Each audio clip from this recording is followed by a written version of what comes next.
Haitian. That's the way of doing it, but we have merely are people who had gone. They were just fighting with their mowed down like ants. You just simply started. Clear that they could fight for their freedom. We coordinated with that.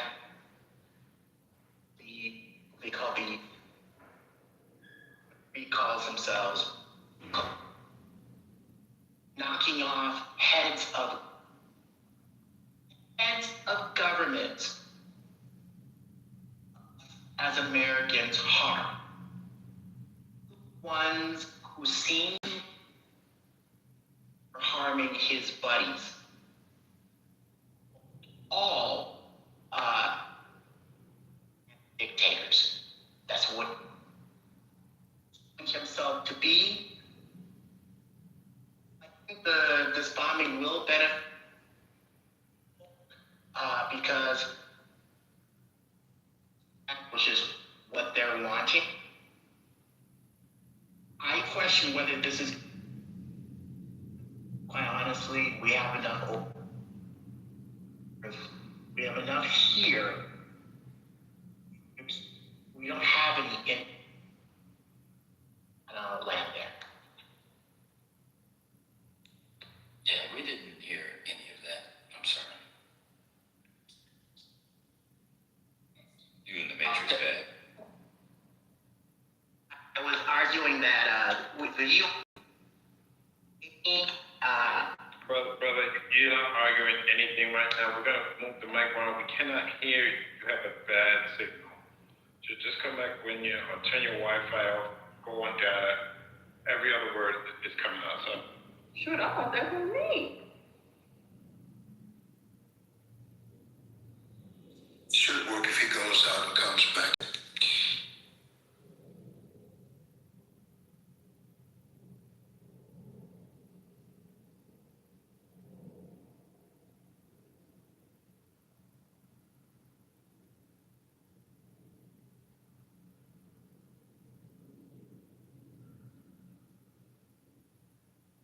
So, our propaganda machine again is governing the mind, the sentiments of the people are being governed. Propaganda that the axis of evil is over there. We don't get the axis of evil immediately.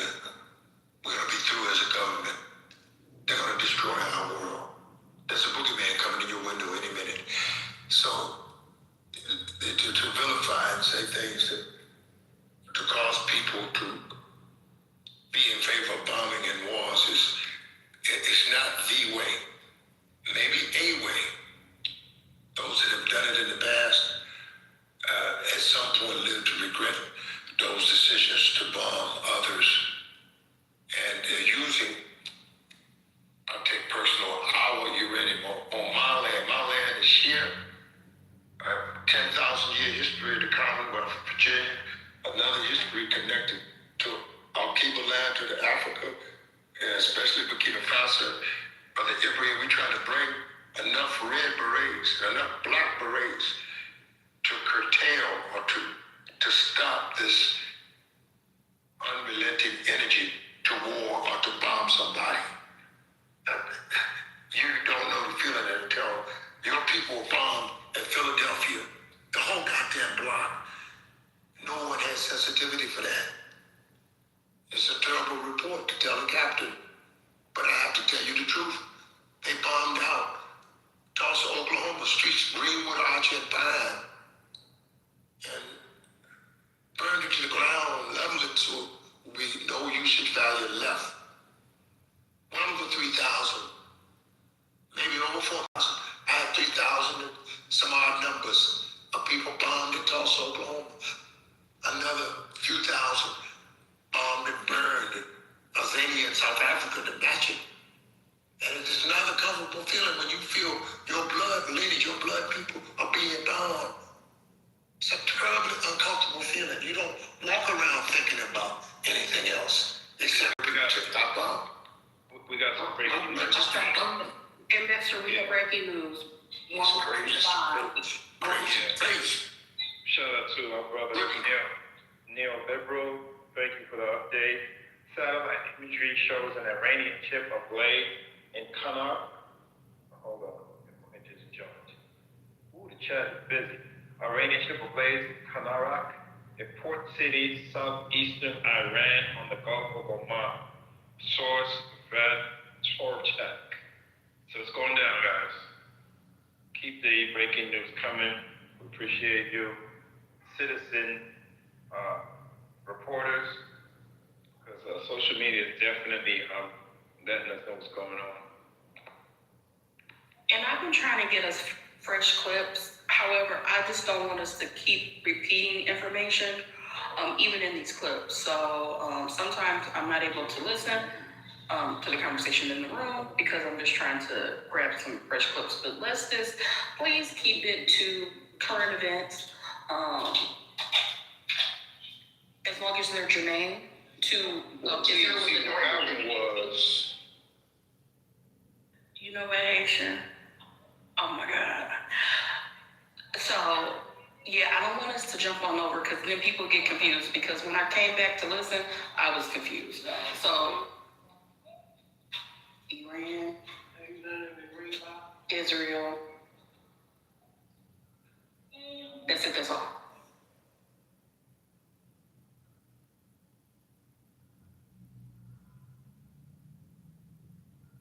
So I sent the link of how we are going to do the transition, and this is what His Majesty gave us. And you can have all the information you have, you want to know there, and we would be happy if you have anything like doesn't make sense there. We would be happy if you inform. In the website there is a place you can just give your comment about this, but this is the official document.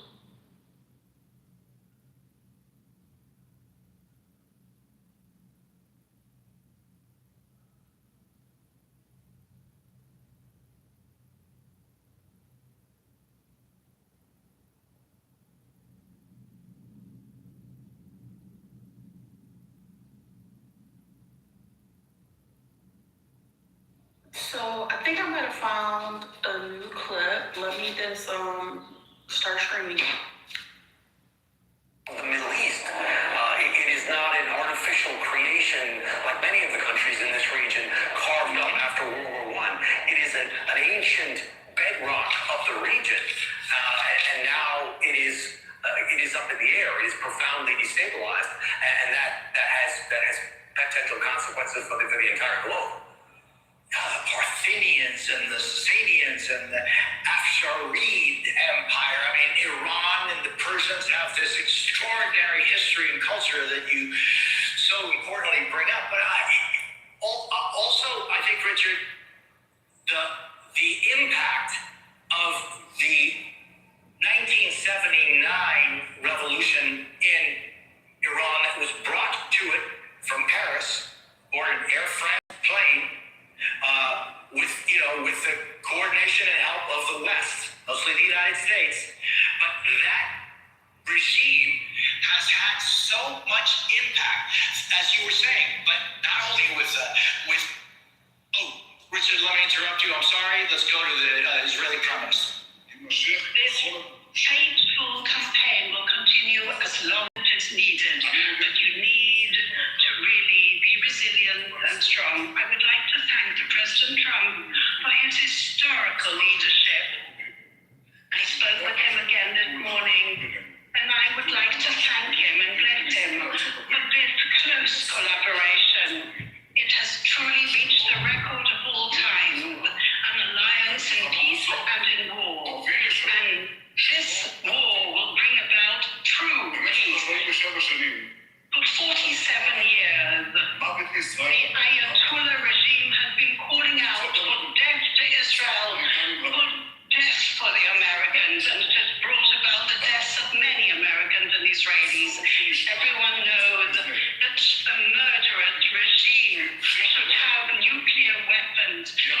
can continue threatening the entire humankind, and of course our past as well. We started in order to end this threat completely. On the second day of that war for our revival, we said we would change the Middle East. We did it. Then the rising lion, and now we will do so even more so with the roar of the lion war. This morning was a surprising hit, a blow. We hit out at the tyrant Khamenei. For 3 decades, he had been sending terror with proxies and has made his people miserable and continue talking about the extermination of the state of Israel. This plan and program no longer exists. This tyrant no longer exists. We targeted the head of the leadership of the Brotherhood, the Revolutionary Guard, and all the general staff and others. We would like to thank the brave Iranian people that they are being freed of those horrific ties with that regime. This is an opportunity. Do something. Do not sit with your arms crossed, because this moment will come and you will be demanded to go out to the streets in the masses, because you have to complete this work and you have to bring down and eradicate this regime. Your suffering and your sacrifice will not be in vain. We promised you the help, and the help has arrived. And now the time has come to reunite all of you, all the Persians, the Kurds, the Baluchim, the Iranians. The time has come to unify yourselves and to truly topple this regime and ensure your future. Dear Israeli citizens, during the entire war, I watched your resilience. You did not fall into those traps of depression. On the contrary, you stood tall and you gave backing to the government, to the heroes fighting, and to me in order to lead that struggle for our existence. That is exactly how a people of lions fight. The next few days we will still need to stand steadfast and adhere to all the demands and all the instructions of the Home Front Command. So let me pause this. So Ben, I turned it to I know what it is. No, I'm saying like, what is it? Like, no, I know what it is. Okay, so keep playing. Okay, I'm sorry. Tremendous symbolism. The day is Purim, the 11th day of Adar. Yosef Trumpelborg fell at the Tel-Hai battle. His heritage, his heroism is burning within us. At the monument in the panhandle of the Galilee, you can see the roaring lions monument. For many times I always visited there and looked at that monument, and I always thought you, our people, us, the entire nation of Israel, and with the help of God, that roar of the lion of our soldiers and our pilots will be heard throughout the world. And today, more than ever, the entire world knows Am Israel Chai, the people of Israel live. The Prime Minister of Israel speaking directly at the end of his comments directly to the Iranian people. I want to bring back Richard Engel. He is in Tel Aviv. Richard, the Prime Minister of Israel speaking directly to the Iranian people, calling them the lion, and President Trump also at the end of his overnight comments directly speaking to the Iranian people, telling them that their future is now theirs to take. This message that we just heard, I was listening to his Prime Minister Netanyahu's comments as well. This mission that Israel has launched is called the Lion's Roar. That is the name that it is given. And he was saying to the Iranians, now it's up to them, that they should go out onto the streets and take down their government. It's the exact exact same message that we heard from President Trump earlier in the day, saying that help has arrived, that there will be these military strikes, and that eventually, when the government is weak enough, that the people should take power and overthrow their government. It's unclear which people. It's unclear how that's supposed to work. Presumably, there will be some CIA help. There will be communication. There will be covert actions to try and direct this. But it is an incredibly risky and difficult thing to accomplish. I can't think of a time when this has ever been successful. Generally, regime changes can happen in one of three ways. You can either send in American troops or foreign troops in general, like the U.S. did in Iraq and Afghanistan, and they bring in opposition leaders like Karzai or Chalabi with them, and then install them as puppet leaders. The U.S. did that in both Iraq and Afghanistan and ended up staying there for many years, and the country still collapsed in both cases into infighting and internecine war and civil war. Or you can hope that there'll be some sort of popular uprising, which is what Prime Minister Netanyahu and President Trump are encouraging. Or they can try and engineer some sort of coup, which I think there are many in the U.S. Military who would prefer that third option, that if there was enough military power that there are those in the Iranian government or those in the Iranian military who realize that they have entered into a fight that they cannot lose, and they overthrow the top leadership.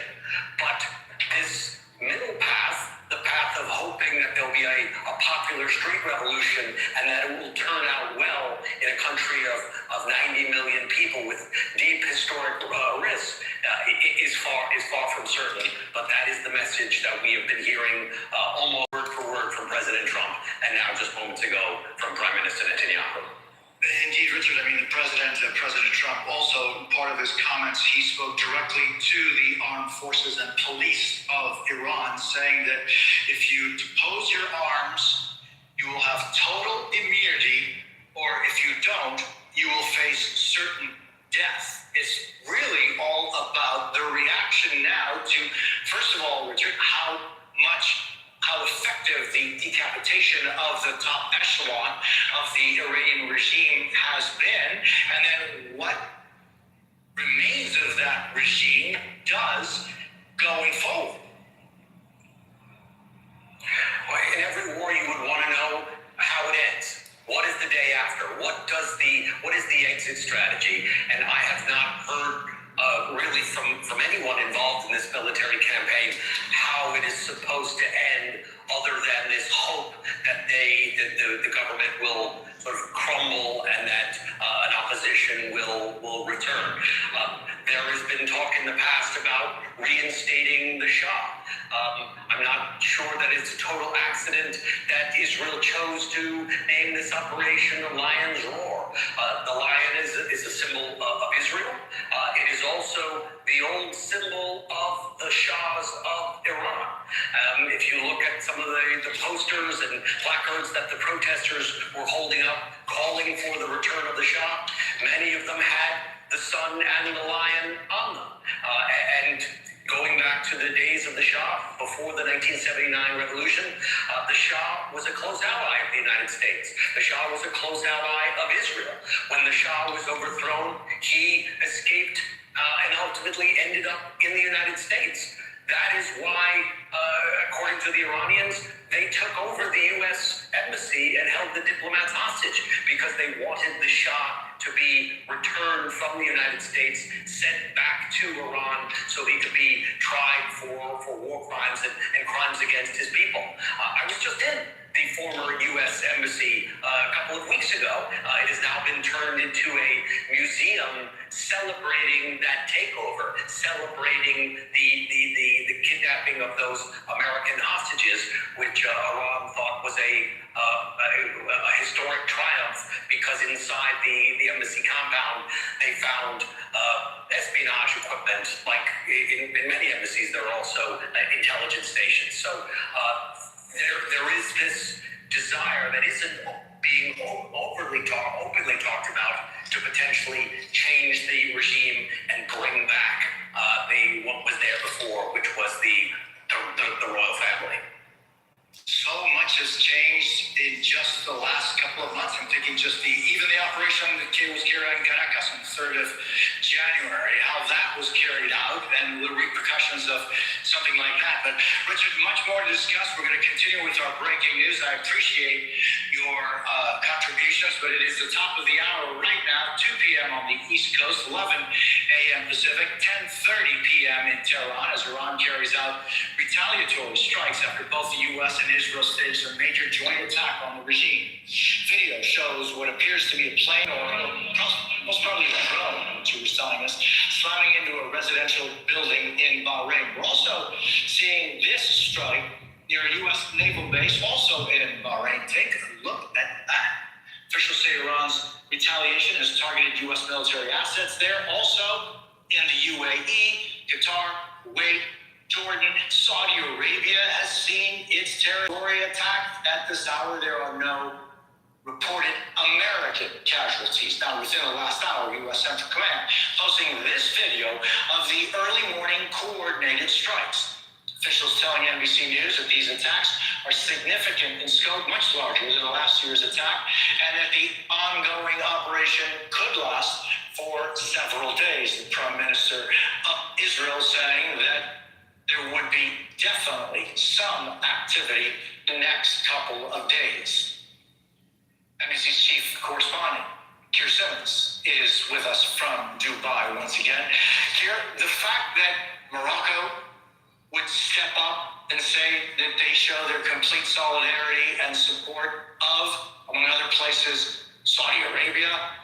You have to remember that Morocco has been plagued with the Polisario Front, supported by Iran for decades now, but also other countries in the Middle East also supporting what is going on and opposing Iran, including a conversation that the Crown Prince of Saudi Arabia just had with Egypt.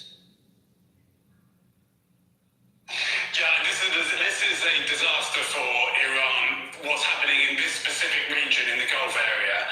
The Arab countries here in the Gulf and more widely Jordan, Turkey, the Middle Eastern countries, as you mentioned, North Africa, they weren't united in their view of the potential for a strike by the Trump administration on Iran. They are now united in their reaction almost entirely. There are some differences. The Omani foreign minister who was mediating the talks between Iran and the US put out a scathing statement earlier today questioning why the Trump administration would launch these strikes when negotiations were continuing.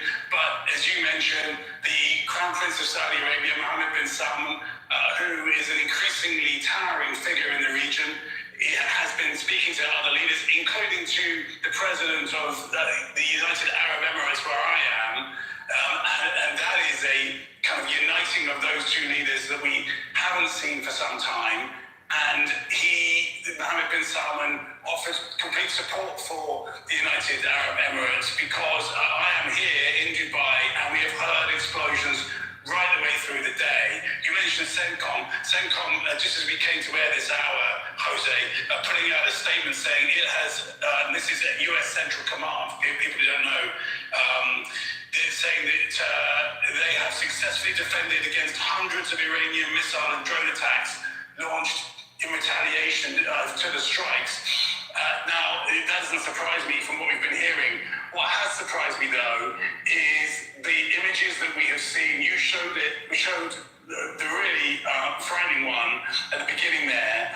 But the images that we have seen of civilian infrastructure being hit, that apartment block in Bahrain.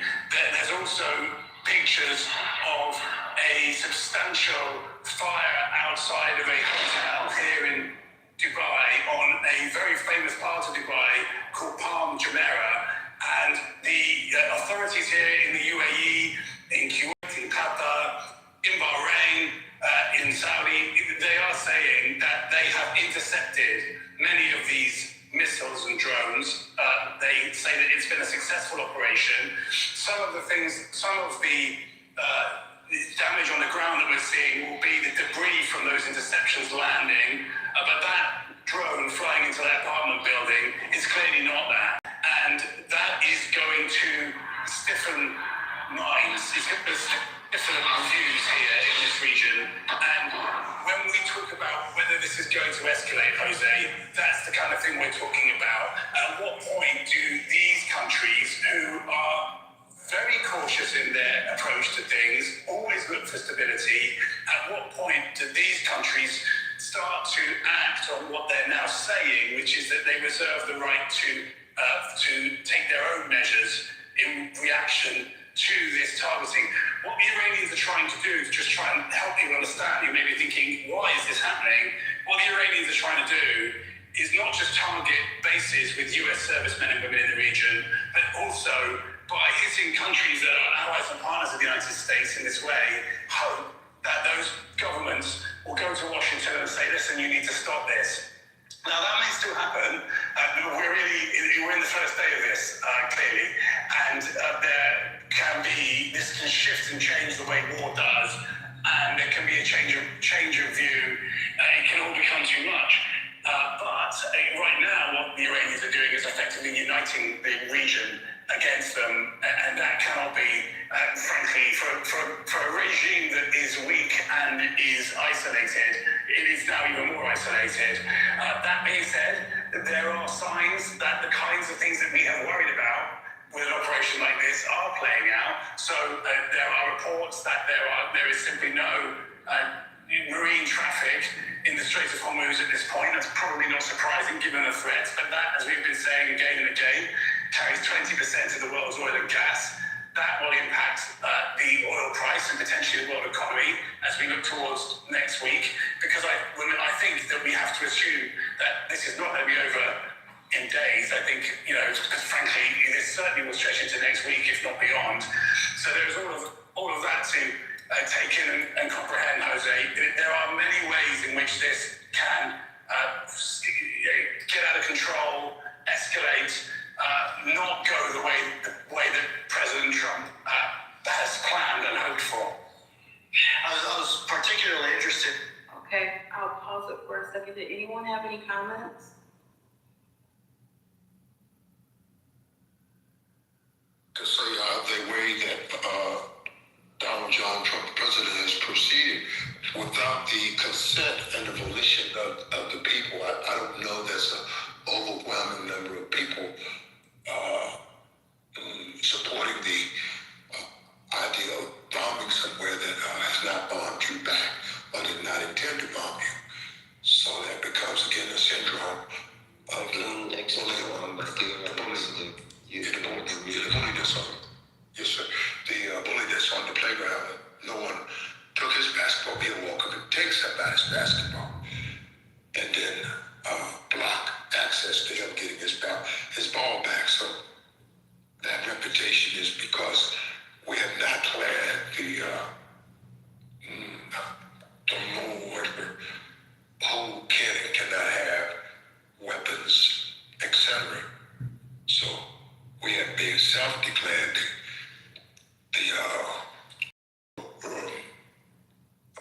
commander and chief of wars, etc. And that's not a good sign right now to people who are in the know of this. Serena, you asked to come up. Would you like to speak? Serena Ava? Well, we can't hear you. You might want to leave and come back. I saw that you raised your hand. Can I give a comment, please? Yes, I saw you had a lot to say in the chat as well as others. Go ahead, but please make it a short flight. Okay, thank you. Thank you, dear Tiandria, for playing that for us. As you could hear at the beginning of what Tiandria played for us, you could hear about some militias that the disband of the militias and so-called ethnic minorities, which they say they are oppressed. This is about to say, this is about loyalty to the regime. There is some parts of Iran that people are not loyal to the regime, and they have been fighting for a long time. And Israel and part of EU plans to just arm them, and then they make a civil war in Iran so that they make it free somehow. But I'm one of those so-called minorities which we don't accept that we are all Iranian. And these problems are made by the regime, so when they're gone, we won't have problems like that. Another plan is by the Republicans. They have worked on it for a long time, and it's called MEK. They want to install a new republic. There is a figure there, it's called Mariam Rajavi. She's hatred. She's really hated in Iran. Nobody likes her, and she's actually a princess from a dynasty before Pahlavis. So the people abolished that kind of power. It was a really corrupt power, a really corrupt system that we abolished, and then we established the Pahlavi monarchy after that. And the third plan is the Pahlavi that we fought for it in the last 3 years. And it all started with the Women Life Freedom Movement in 2022. EU was intervening about this protest.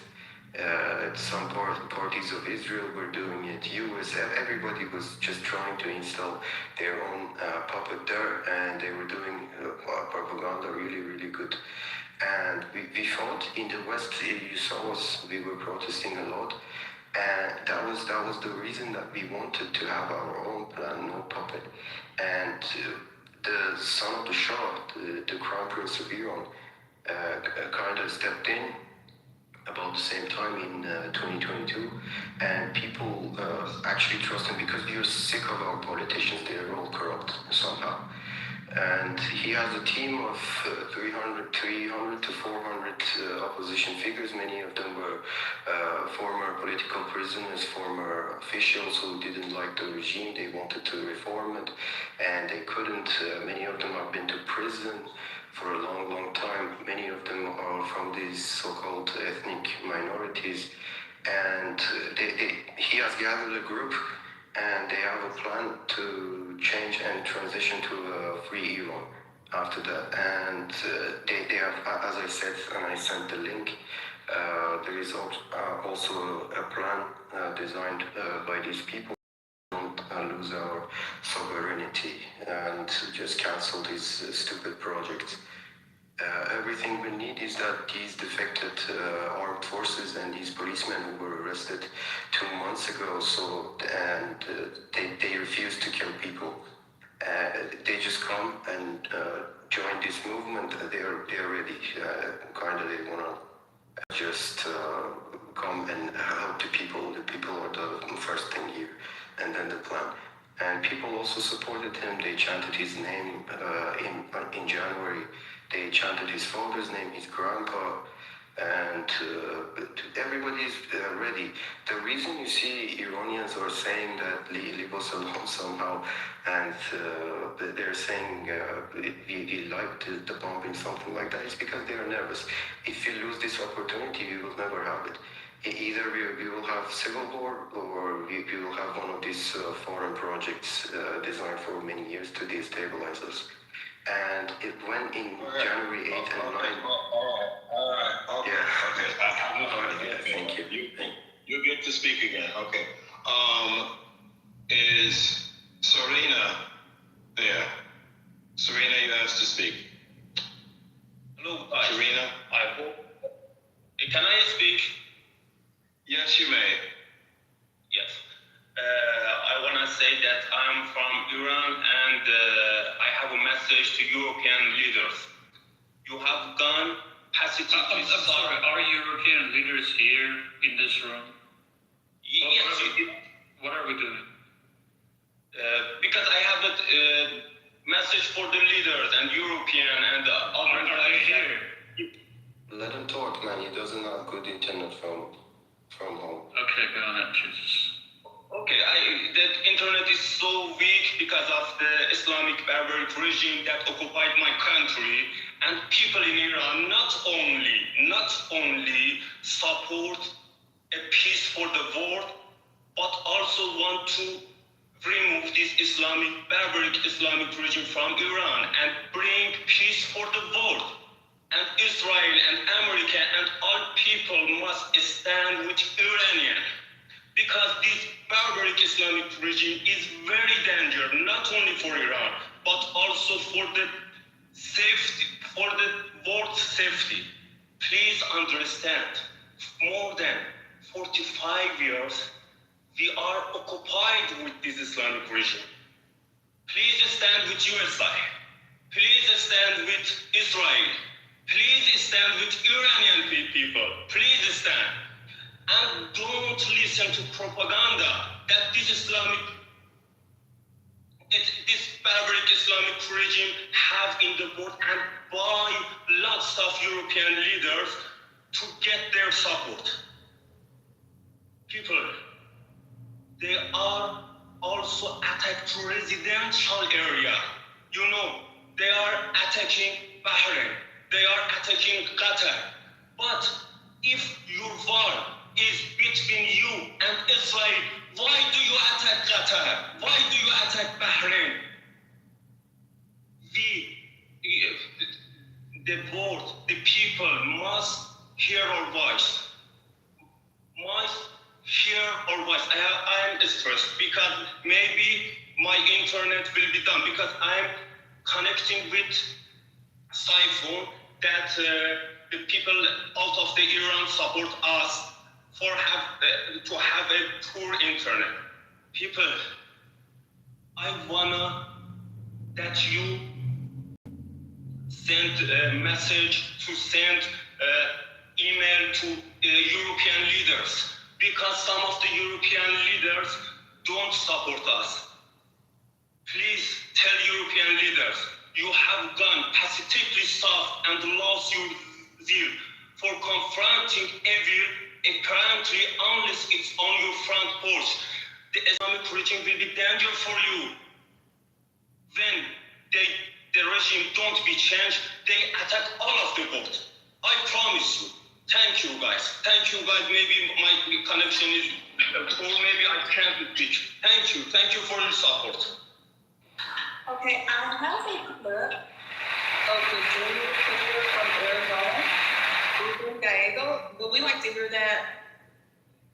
I queued it up first, so let me just go ahead and Well, I woke up this morning and was trying to start breakfast for my son, and of course turned on TV and just started seeing this. And look, you know, for me as an Iraq War veteran, someone that had to go into some very dangerous situations, saw way too many of my friends die in the war. It really is scary how quickly we just lurched to war without any plans. And for something I don't think is in actually our interest, especially putting the men and women of our community, of our country at risk. It's disgusting, and I think that we should do everything we can to stop this war and pull out before it gets worse. Have you spoke with Democratic leadership? The House is set to take up a war powers resolution. Will there be a similar move in the Senate? There will be a similar move in the Senate. We've been, myself and a couple other senators led by Tim Kaine have been actually working to make sure that we put a war powers resolution together to make sure that we try to stop this illegal slide to war, which is again very dangerous, not just for our U.S. troops, our allies, but also for the Iranian people themselves. Now, Senator, so far only a small amount of Republicans have come out publicly against the move. We know Representative Tom Massey has been vocal since the beginning. Are you hearing anything behind the scenes from your colleagues? Not yet. Look, I know there's some senators that have had misgivings before in the past, but I think there will be some, and I think there has to be some, because this is a very dangerous situation. We went to war without a plan. We went to war without permission from the U.S. government. We went to war with a country that is even significantly bigger than Iraq, and is not exactly going to give up as easy as I think people. This is why you don't do this types of things. This is why you actually work with Congress, and actually this is why you don't go to war. Again, this is not in our interest. It's not our interest to go to war. Maybe it's in the interest of the Gulf Coast countries. Maybe it's in the interest of Saudi Arabia, Israel, but it does not mean that we need to be expending our own energy, our own blood for those countries.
that's a danger when you have these, show horse leaders who never actually had to sacrifice, never understand the full element of what it means to actually have to put your life on the line.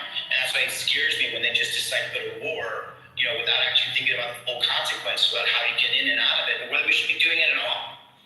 Because people are going to suffer because of this, for generations. Again, because you have a president, you have a lot of people around him, including Republicans, that were just cheer him on instead of actually put a check on this, some of these stupid moves. Senator, you mentioned consequences from this war. Right now, New York and Los Angeles, they're on heightened alert.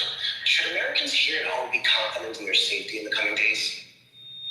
Look, I think they should be confident, very professional law enforcement all over the country. But what I think we should be worried about is, again, that you have an administration that didn't think thoroughly all this through. We don't have to be in this situation. For many years, we actually had Iran's nuclear ambition contained. The president basically got rid of that plan, had no plan of how to actually stop Iranian nuclear proliferation without going to war.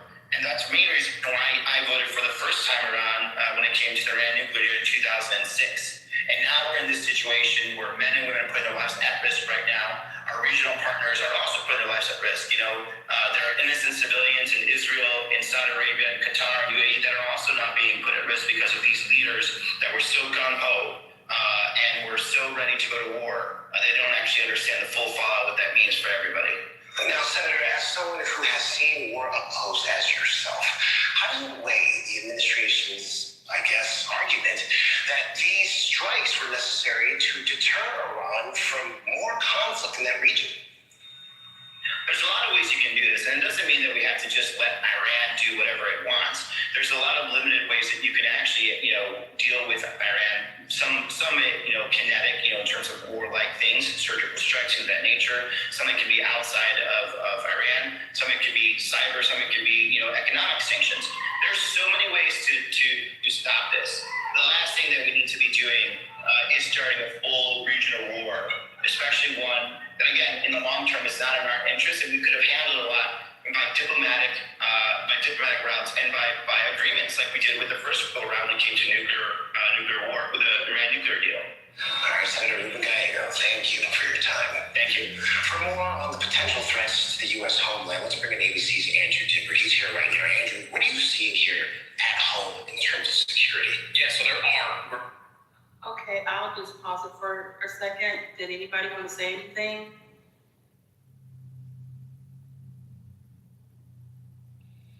No, I'm just glad to hear somebody who's been there saying it's no point in doing this bullshit. No, it's really I'm sorry, Patty. No, go ahead. I was gonna say, and while it's playing, I'm seeing the clips. Like there are people in the streets. I saw one of the missiles hit the apartment buildings. Really, really just devastating. And I just, this is crazy. In the previous newscast, they were talking about how in Israel, they're more prepared, but in the places that are currently being hit with the drones and other, they're not used to it. So not prepared. And people are dying. This is just really sad.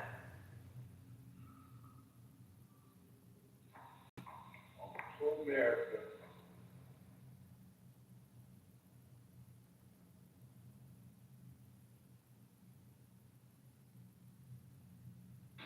It really pisses me off when people think that shit is easy. It's not easy.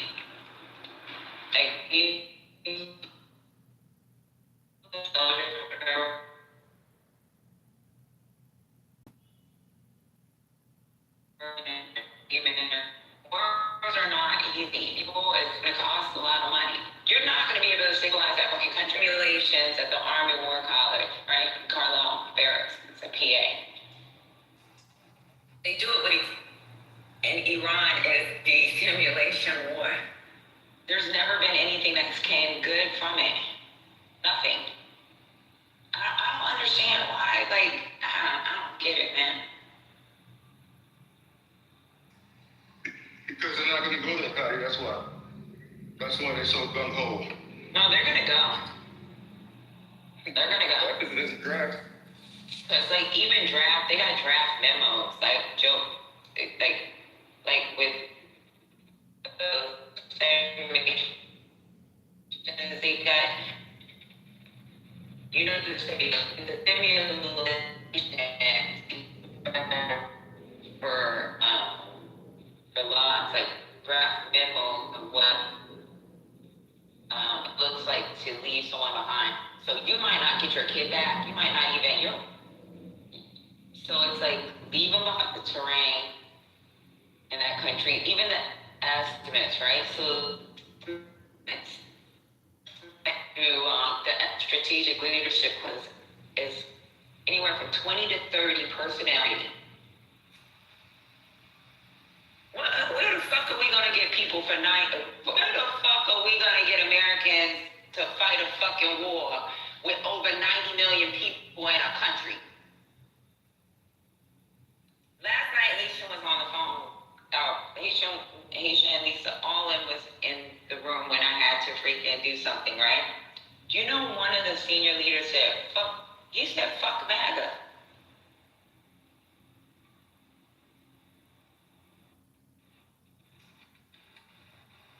Again, and I put her on speaker so that he could say, he said, fuck MAGA.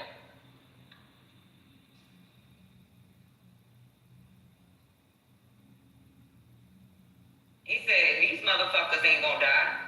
These motherfuckers don't know. They don't know shit. We're on high alert now. Like anybody, you think you're safe in a nominative position. They want us to have our A bags and B bags back just for alerts. That doesn't mean that we're gonna have boots on ground, but that's an alert in case they decide that they want to fucking send some fucking leaders out there to fucking manage some troops that's gonna die.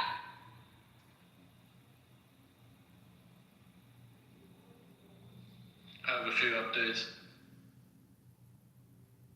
So, according to the Red Crescent in Iran, already 200 people killed, something over 700 people injured.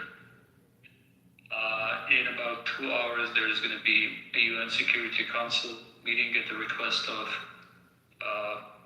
Bahrain, and Turkey's Erdogan said that U.S. Israeli strikes on Iran violated sovereignty. Has called them to cease. Also said that retaliatory strikes on Gulf countries are also unacceptable.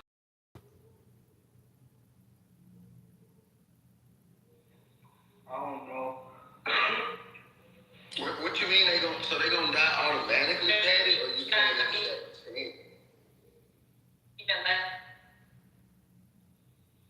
You know they're not letting us use their country.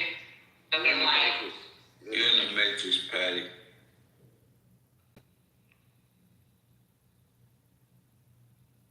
Am I in the Matrix also? No. Thank you, brother. So wait, what are the Negroes in this room saying? I don't know. I need to catch up on this because I've been living my life. But it sounds like y'all are defending because someone let me know what the Negroes are thinking. Or y'all just hate Trump so much that y'all are like ruining it? I don't know. I'm literally not joking. So is it y'all mad because Trump doing this? Or y'all saying we don't need this to happen? Let me tell you something. If Obama would have did it, I would have said, what the fuck is he doing? Okay. Thank you for that. What could you talk about? So this is just some BS. Okay, thank you. I don't know if it's BS if they're talking about putting extra security in New York and LA. It's like our government worried too.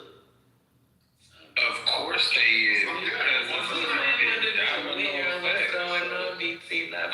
they are, but the thing I was gonna say with it, and I don't know if it already came up, I personally feel like there's some shit a lot of us miss, because outside of us in this room and the other rooms that's actually having this conversation, niggas is standing in line for Jordans and worried about other shit, where this shit is gonna be a domino effect. It's not just gonna stay in Dubai and Iran, you know, like, this shit gonna hit home at some point. Yeah, they're gonna have to guarantee that the cells are getting ready to move within the country. Yeah, they're reporting extra security measures at religious institutions in the UK, but I think they might need to take it to like transportation too. Yeah, everything, cause you don't know where that shit could come from. Can Jordan stop catching strays? Seriously. I know, like, the attack on Jordan is ridiculous. It's not even the attack on Jordan, it's the attack on the people. We ain't talking about we talking about the niggas standing in line. They niggas still standing in line. You think of us automatic. A lot of niggas are literally standing in line. What are you talking about? Stay on topic. Yeah, so I see a lot of hate comments toward Iranians on in the comment section. You know, I just wanted to say. Iranians? I don't see no hate. It's alright, you know, I don't cares to even hate on them. I don't blame them. There's someone in there writing all sorts. Fuck Iran, fuck all that. There's someone in there writing that. Yeah, you know, that's why we wanted them one comment, and that's hate. That's everyone hating, or is that one? You have the conversation or just interrupt the room? Which one? I think this is supposed to inform us Americans about what's going on. BT. So listen. No, I just wanted to tell them that the same people who shoot missiles toward your country today, they also killed our people a couple of months ago. Yeah, so has Saudi Arabia, so has UAE. Yeah, I'm they sorry. funded terrorism too. They're not over there fucking blowing shit up, so please. Yeah, I'm sorry, brother, that they targeted your country. We tried everything to stop them, but that's a system they were just killing us. Can we get back to what is the point of this? Say so.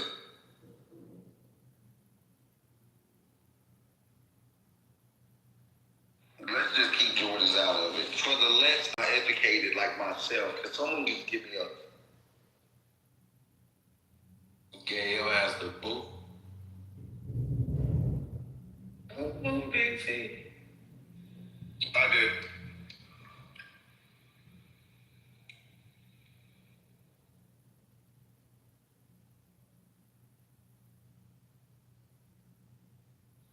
Big T, you ain't even laugh, son. Damn, cousin.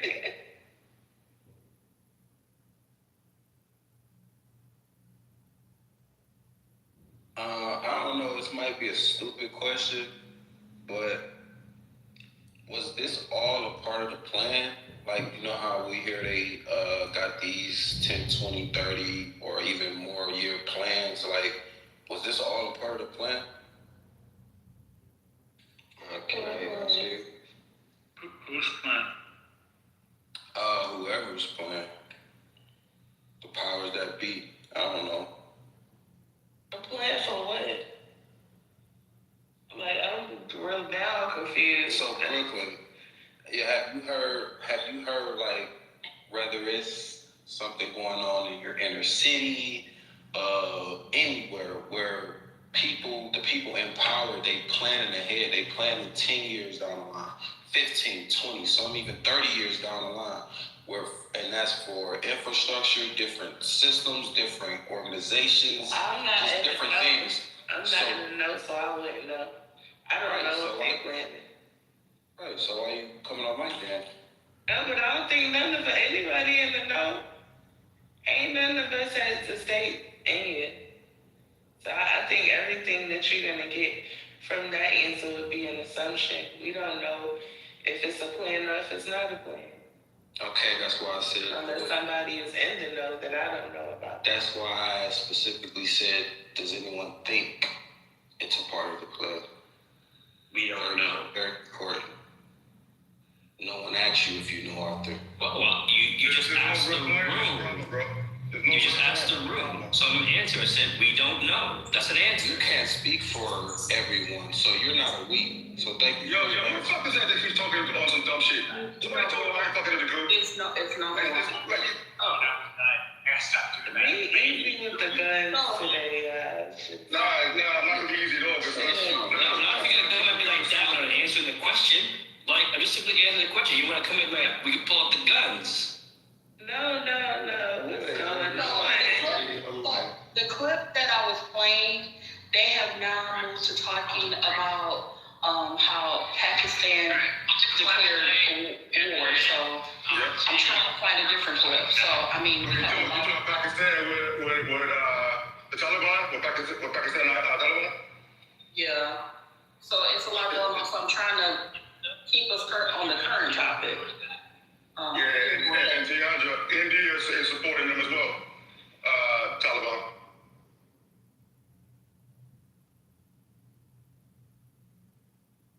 Yeah, the last thing we want is the Indians and the Pakistanis coming in here to start their own war here. So. What, you don't like curry? Now, you look, when they come into this room and start their shit, ask her what's her name, First Lady here. She will tell you what happened last time they came in. Man, they was in here.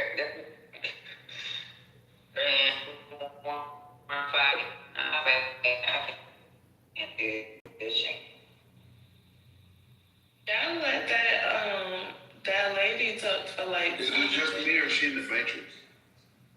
Patty in the Matrix real bad. She must be by the airport. Brooklyn, a lady from the area. All right. So she knows more than any of us in the room about Did she speak about anything that she knew? If you listen, she just gave us a lot of. She gave us a lot of emotion. It was a lot of feeling. Can you hear more emotion from first experience over there? I mean, like y'all are weird, yo. If some shit affecting your community, your community, you want someone to be like, fuck it, when you're there speaking on it, when you know firsthand, don't even tell motherfuckers stop speaking on our shit. I don't necessarily know. She didn't speak on nothing that was happening today, though. That was the gag. Nothing. Like, she didn't say nothing about. She didn't give us no information. So I don't understand. What more information I'm not up in the article. I'm saying, what more information did you have? When there's no communication outside of it, no internet in there. What? There's no internet over there for to get information from anybody over there right now.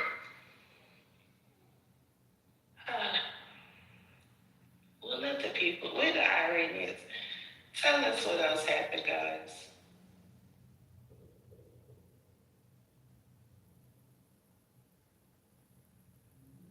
I don't think you're going to be able to hear anybody from inside there for now because the internet has been cut off. So I mean, I would love to speak to them because I'm not. This is not a shot at anybody, but most of the Iranians outside of Iran are not like in support of the government.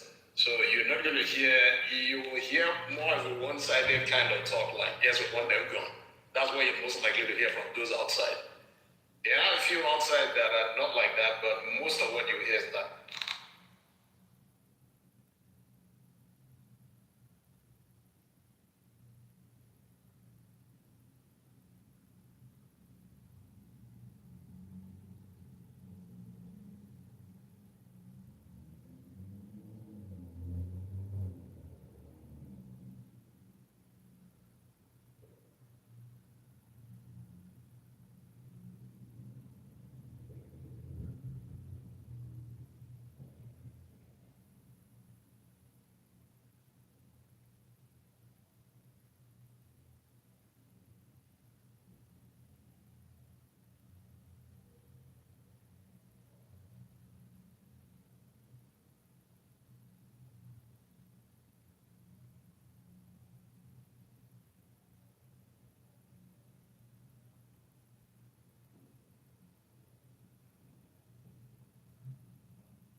Okay, I found a clip from former Ambassador Dennis Ross. Do we want me to go ahead and play it? Please. Great seeing you. Your reaction to what we've been seeing over the past hours.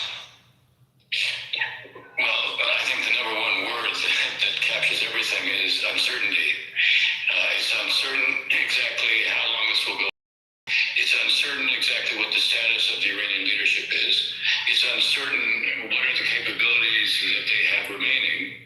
Now we're just talking about they could be a wounded animal, but a wounded animal that has been substantially disarmed is not the same as a wounded animal that actually doesn't have a lot left.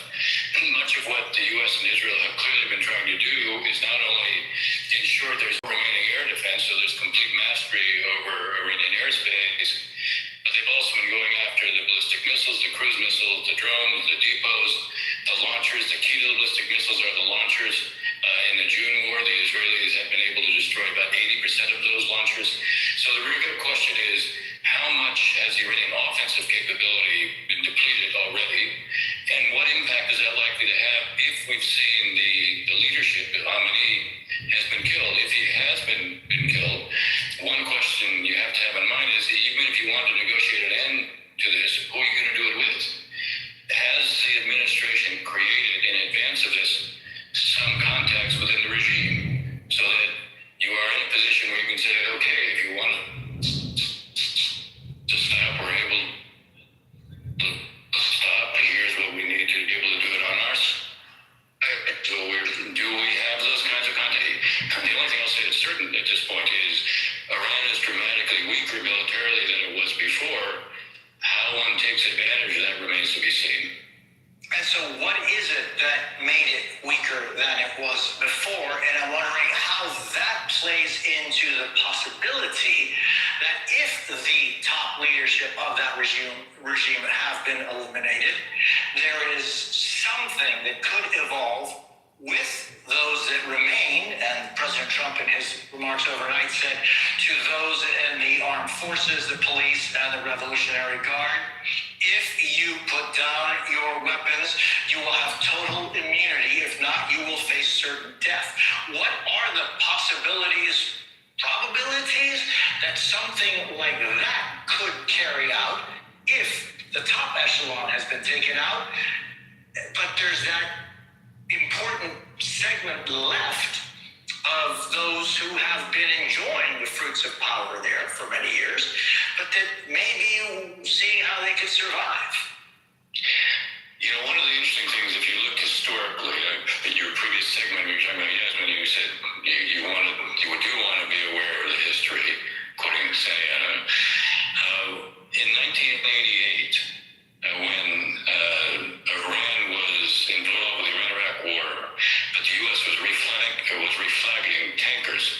Iran had been attacking Iraq and it had tried to cut off all of its revenue by going after oil tankers. We reflagged those tankers. Suddenly we were destroying the Iranian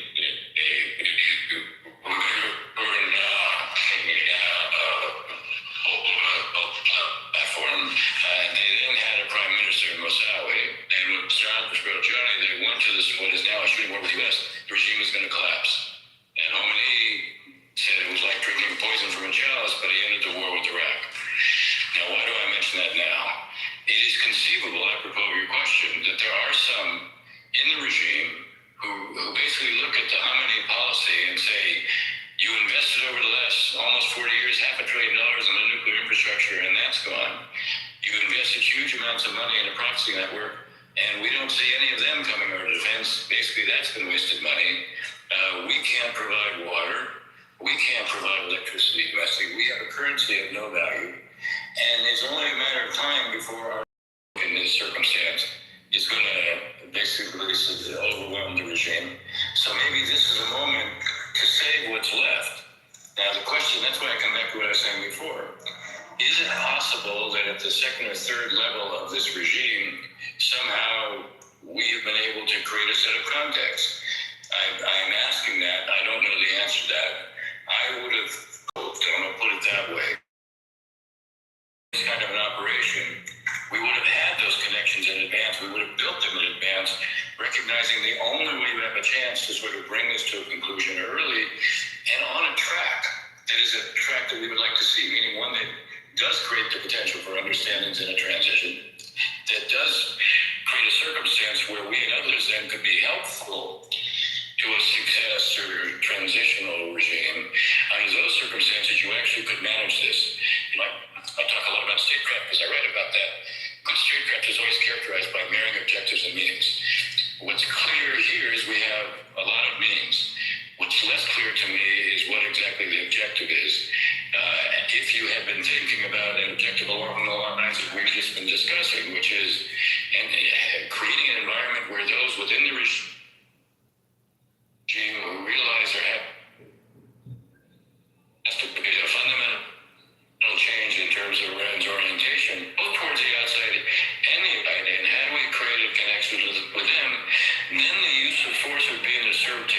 objective. Right now, it feels to me like the use of force may be more geared towards imposing a high price on a regime for what they did to their citizens, to show you don't get away with that impunity, and weaken Iran's ability to threaten any of its neighbors. That seems to me to be more of what the objective is, and there seems to be more of a hope that you'll have a public that will take advantage of what President Trump was talking about as a one-time opportunity. And that's more hope and aspiration than it is real plan. You know, I just, with the fortune that we have of being able to speak with you in these such critical moments, I want to, you talk about diplomacy, right? And I'm thinking there have been so many times in our history where there are good faith attempts to reach agreements with other governments, or in the case, for example, of July 2000, for the United States to play a part in reaching agreements between two essentially enemies, right? And yet sometimes those groups aren't willing to do what is the best for their own existence or their own people. And so I'm just wondering, is there a possibility that some forces inside that regime could turn the page and look for the best interests of the Persian people? Look, it's a wonderful question. Obviously, He's in the Matrix real bad, but I'm getting a call. So did you guys want to discuss what we heard so far? And then there's information that I need to confirm. Yeah, I have one comment and a question. Who was speaking? That's the question, and the comment would be, the problem is that Reuters earlier reported that US-owned CIA report said that their estimation is that Ali Khamenei is gone. What would replace him possibly is hardline IRGC, which is, I don't think that's what that person who was speaking intended, right? Like, he's right that may open a space for change. What type of change is also a consideration, right? And CIA's own reporting indicates that it would be IRGC hardliners, right? There's also the notion that Ali Khamenei, he still does, whether we think it is real, I think it's real, for example. Ali Khamenei is the one against nuclear weapons program. He famously has a fatwa against nuclear weapons development. So who's radical between the IRGC hardliners and the Ali Khamenei kind of depends on specific issue, right?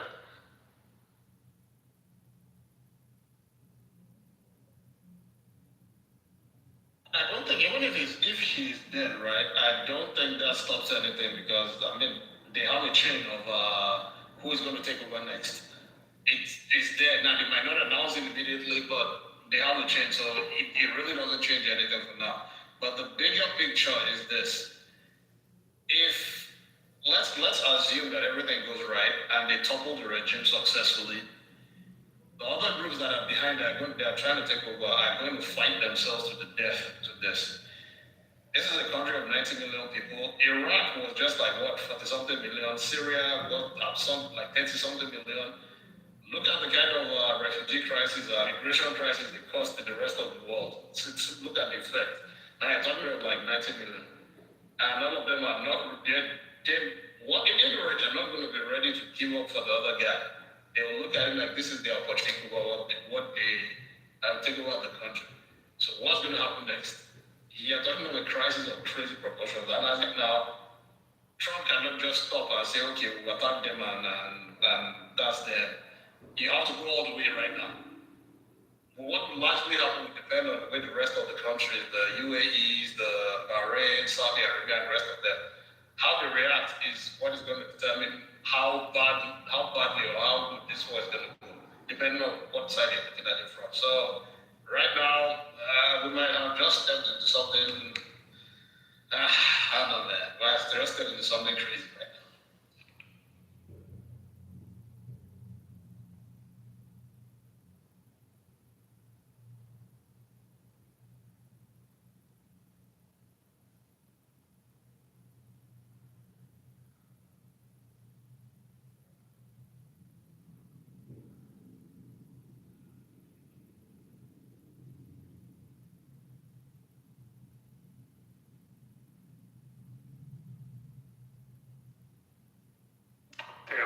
contradicting reports. Israeli ambassador and Israeli media saying that Supreme Leader is dead, and then Iranians are saying he's safe and sound.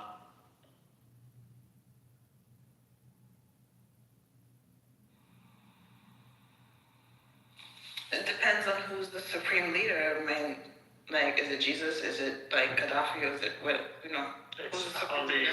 Khamenei. Yeah. I mean, God, right? No, God Ali is the Father. Khamenei. Is Well, what's going on? God is the supreme leader of the world, right? We're talking about And I'm sorry, neoliberal. It was Dennis Ross. He was a former ambassador during the Clinton administration that was talking in that interview. And I was getting a call, someone saying that Netanyahu was saying that he's seen the body. So I don't know what's going on. Yeah, thank you, Dennis Ross. Yeah, there are contradicting reports. Netanyahu, Israeli ambassador, the whole Israeli media are reporting that he's dead, and Iranian government spokesman responding to those news saying that he's safe and sound. So. Like they said, he was due to give a speech today, so let's just watch out for that. If he gives the speech, then we know he's not dead. Exactly, he said he's dead in the speech. But if he doesn't give the speech, then we start to think that yes, he is actually dead.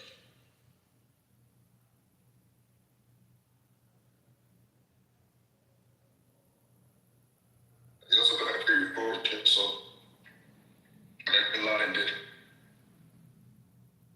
That's it.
Did you guys want me to continue with the clip? Yes, please.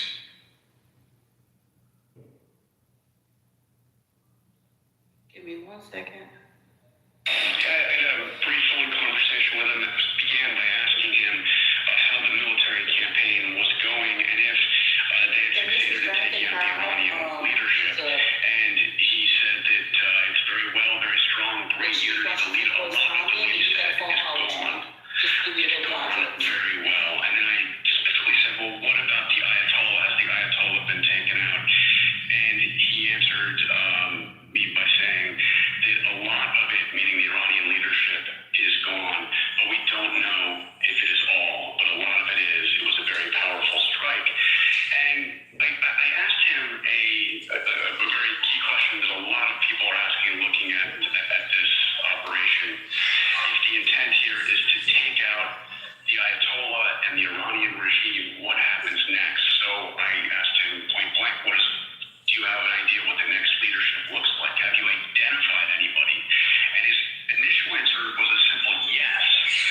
And then he added, we have a very good idea. He wouldn't elaborate any more beyond that. Another part of this conversation, I asked him how long he expected the military campaign to go on. And his answer was interesting. He said, as long as we wanted to, actually. He said, we've done such damage already, it's like they are incapacitated. It could go on as long as we wanted to. But by saying they are incapacitated, I think what he was saying is that in his view, he's lost. But that the campaign can go on because their ability to hit back, in his view, is largely limited. He's saying they are incapacitated. John, you know his tone and instincts well. How did he talk about the risks of escalation and the possibility of a wider regional war? Did he talk about that at all? I didn't get the sense that that was a concern for him, at least nothing expressed, neither the words or the way he was saying them. As a matter of fact, he emphasized at the very beginning of the conversation the great unity, and I think he was referring to the unity of the Arab governments in the region who have all been targeted by Iranian strikes, and we've seen statements condemning Iran for those strikes from some of those Arab governments, most significantly Saudi Arabia and the United Arab Emirates, both condemning what Iran has done. So I have to say this did not sound like a president that is anguishing over the decision. He has just made a decision which is one of the most important that he will make as president, with repercussions that we just don't know. There's no way to know at this point. But he did not appear to me like he was, the possibility of those repercussions was weighing heavily on him. He was very much touting this as a successful operation. All right, Jonathan, Carl, thank you for your reporting. Joined now by Marcus Moore in Doha, Qatar. Marcus, we know Qatar was targeted by retaliatory strikes. I understand we now have more details on how the country was attacked, as well as those injuries, right? Yeah, we are getting a sense of the enormity of this and the impact on Qatar. A diplomat who was briefed on the day's events, telling ABC News that the Iranians fired 44 missiles and 8 drones at Qatar, and that there have been 8 injuries, and that one person suffered critical injuries. And so this is the first time we are learning details about the impact of this on the ground here. The fact that there have been 8 injuries reported, and that one person is said to be in critical condition. It has been an incredibly active day, where we were hearing the air defense interceptors being launched into the air to intercept these Iranian missiles that were presumably targeting a number of locations in the region, including the largest U.S. base in the Middle East, the Al Udeid base, just not far from where we are here tonight. So quite an active day. Here hoping for a bit of calm. Concerned that this is not over yet.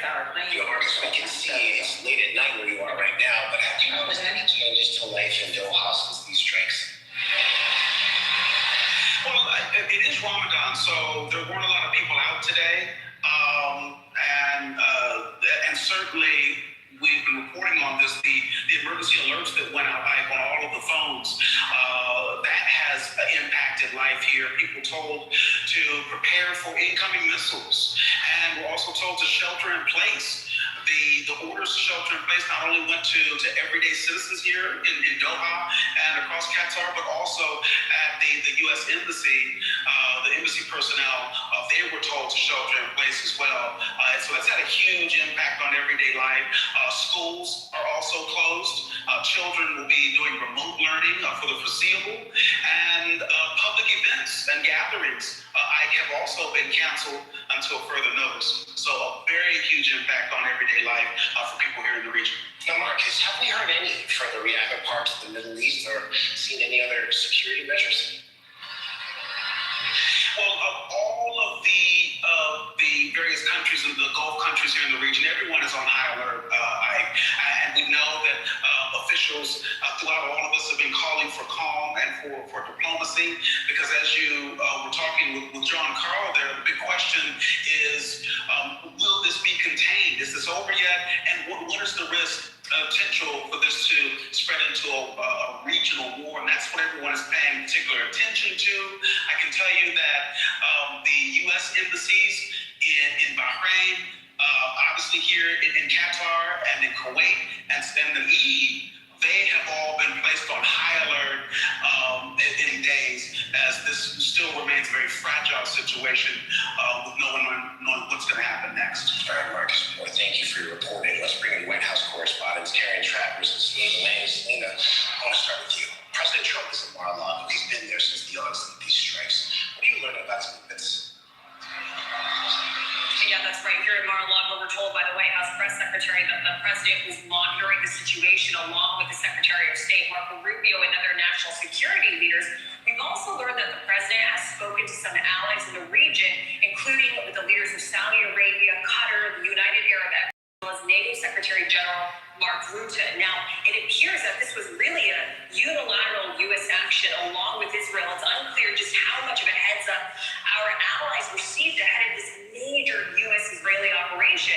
But look, President Trump, he is speaking to reporters from here in Mar-a-Lago. You just spoke to John Carl about the brief phone call they had. He also had a brief phone call with Axios where he made some remarkable comments about how despite this major military action, he still believes that there could be an off-ramp here and an opening still for negotiations. The president said, I can go long and take over the whole thing, or, quote, end it in 2 or 3 days and tell the Iranians, see you again in a few years if you start rebuilding your nuclear and missile program. In any case, it will take them several years to recover from this attack.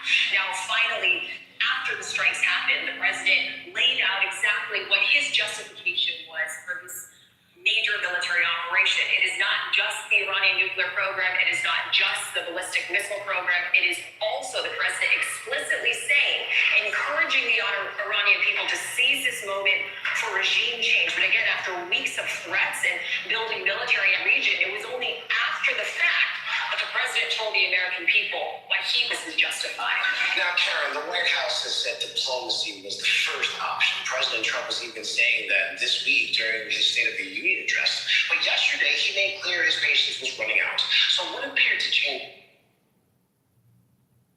his mind so fast? The president told reporters yesterday here at the White House, Ike, that he had not made a final decision about whether he would launch a military strike, but he had very strong words about the state of the negotiations, saying he wasn't happy with where the talks had been after the round of indirect talks on Thursday between the U.S. and Iran. That was in Geneva, mediated by Oman. The president said, I'm not happy with the fact that they're not willing to give us what we have to have. Now, the White House has said for weeks that diplomacy was still the first option for the president, but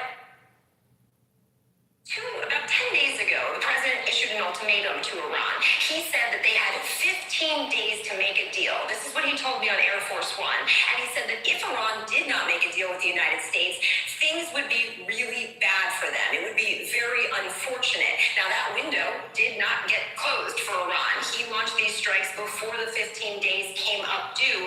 But we're also hearing from senior administration officials that they felt that the negotiations were just not going anywhere, specifically on the issue of enrichment of uranium that Selena was mentioning there. One senior senior official said that Iran basically said enriched uranium, no uranium enrichment, that didn't work for them, that they needed to do it, and that the administration was saying back, that makes absolutely no sense to us. So there were significant sticking points, significant gaps after those 3 rounds of indirect talks. That is likely why the president was saying yesterday he just didn't like the direction they were going. Now, Selena, you're also learning more from your sources about plans for the White House to speak to Congress this week. Is that so? Yeah, that's right. I just spoke to an administration official who told me that the White House is working to arrange full Senate and House member briefings on Iran this week. That is according to an administration official, and this comes after we have learned from the U.S. official as well that the U.S. did notify the Gang of Eight on Tuesday ahead of time to brief them on the situation. It's unclear, though, just what level of detail they received, if they were given notice about the time. Okay, I'm gonna pause it and see if they go forward, because we've already heard the information like 20 times over. Did anybody have any comments?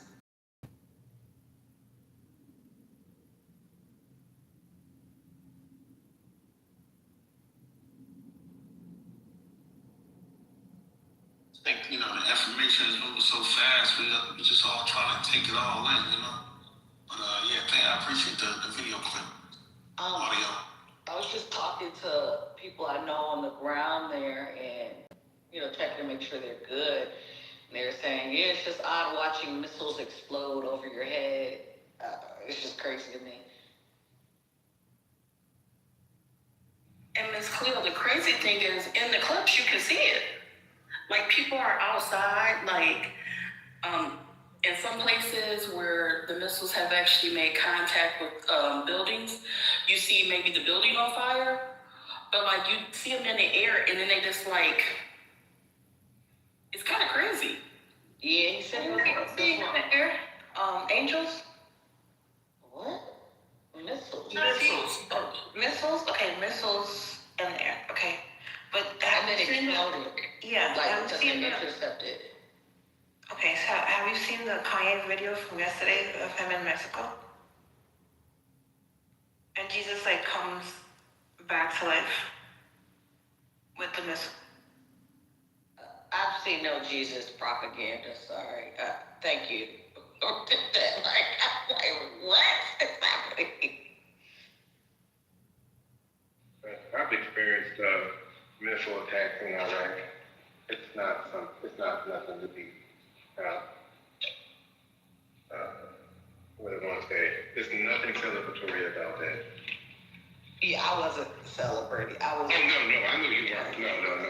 I'm not saying it that way. I just.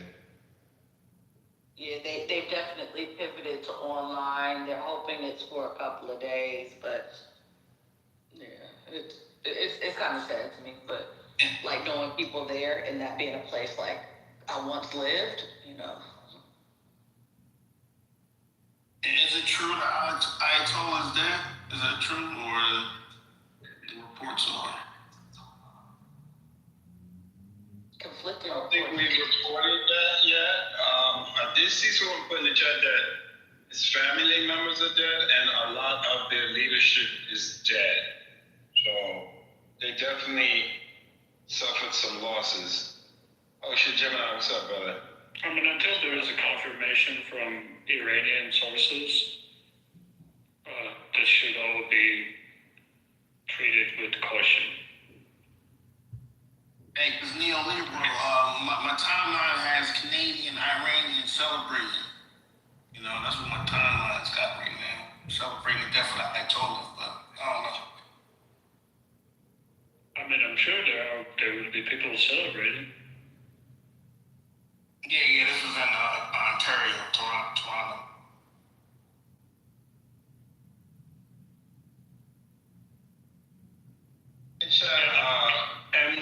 MG says Fox News reporting he's dead. I don't know. I'm running around. Does anybody else see that? They're getting the information from Israel, who's not there to see, so it's unconfirmed. Is it likely? Yeah, Israel has put out a strong statement saying that their intelligence services have confirmed the body of Arnie, so they have confirmation of death. They have a video. They haven't shared the video. That's what they're saying, right?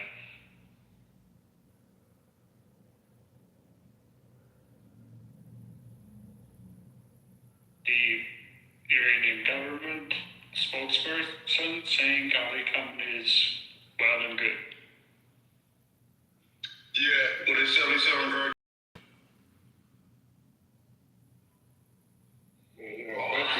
The question would be, if they get regime, let's say, let's play this out. If they get regime change, could they start using nuclear technology for advancement of power and different things? If you take away the Ayatollah, would they be treated any different?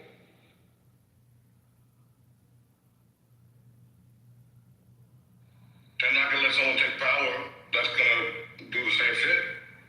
You would think? You see what I'm saying? Like, let's be clear, the Ayatollah is not a friendly thing to be doing, but I'm just saying, the rest of the world uses nuclear power for a bunch of things, whether it's energy and all other things, but to say that somebody just can't have it just because they're Iranian is, you know what I mean? That's the point I'm trying to make. Like, okay, let's change everything. Let's say they become a democracy.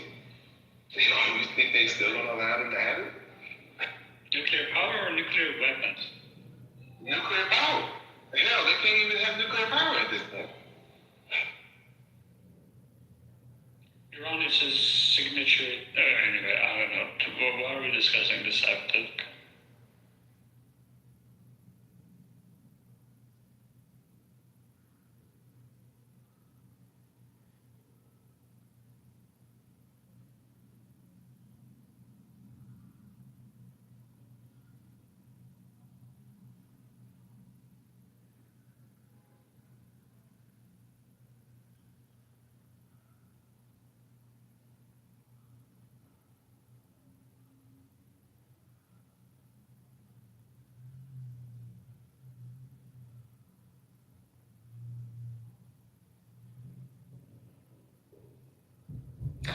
I do see where they have started reporting that 60 students at the girls' school were killed, which is up from, I believe I heard the number 40 earlier. It's gonna keep going up, unfortunately.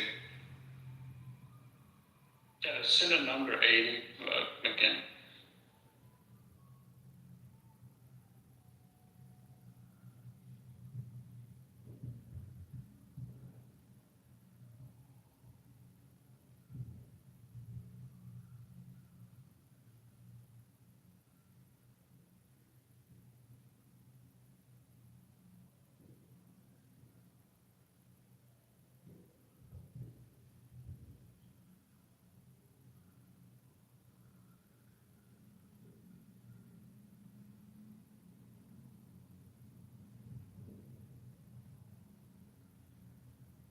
What do people think?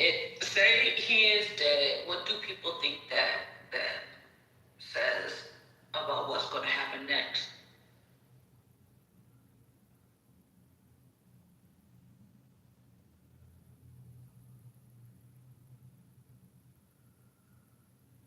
I guess we're gonna replace them. You know what I mean? We'll figure out what that's gonna be. Some people think that they're going to install the Shah's son. Like, they don't know. Like, we don't know. I'm just trying to see if I can find something. Yeah, I know we don't know. I was just curious about people's thinkings about possibilities of like where, different ways. There's nobody asking the people who live in Iran under this shit who they want in charge versus what the American government wants? It's divided. It's not going to be anybody from this making decisions. Yeah. When the last time you seen that happen where the country that involved was part of decision making? No, I don't disagree with that. I'm bringing that up as a point because in some stories there ain't no fucking good guys and listen, you know what I'm saying? Like, I'm sick of the U.S. trying to be fucking imperialistic and just fucking with people for no fucking reason. Yeah, when has the US ever asked anybody? Who they want to replace it and bring around the That's my point. That's my point. Uncle, option A, option B, or option C? Which one y'all? That's my point. Or is it going to be option C, option C, option C? Like I said earlier, I think anybody they try to like force on them, not everybody's gonna be on board. So you're still gonna have the same Iraq, Libya, Afghanistan situation all over again. You try to force all this. Yeah, another power grab. Yeah. But from what I know about the way they operate, they usually have, except for taking out the whole leadership completely, they usually have like people in mind to take over from most of the things. Of course, yeah. Of course they have somebody that's going to take over to succeed.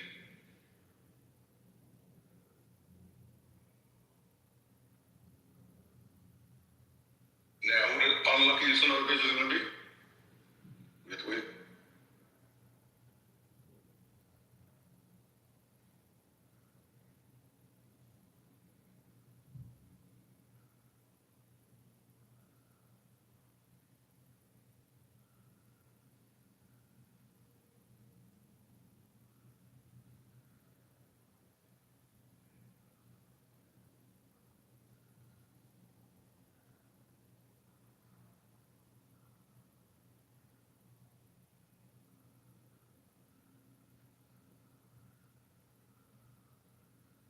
So I thought I might be mistaken, I'm not the best with this stuff. I thought one of Trump's positions was like no wars.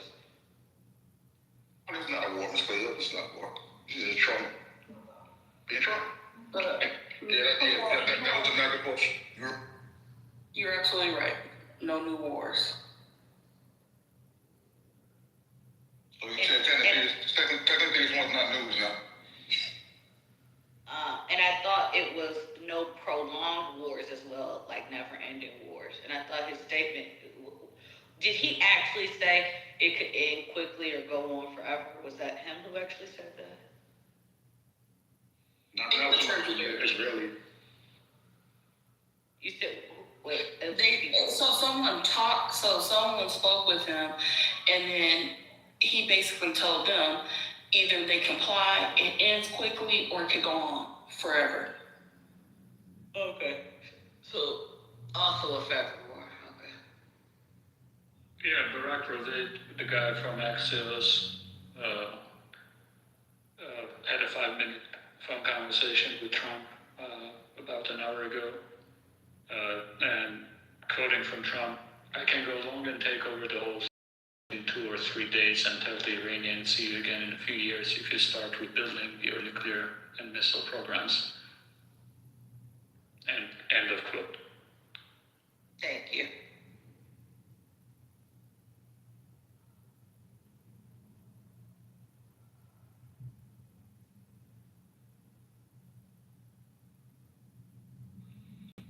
Hell, I've heard something else. Basically, him saying, be back in a few years.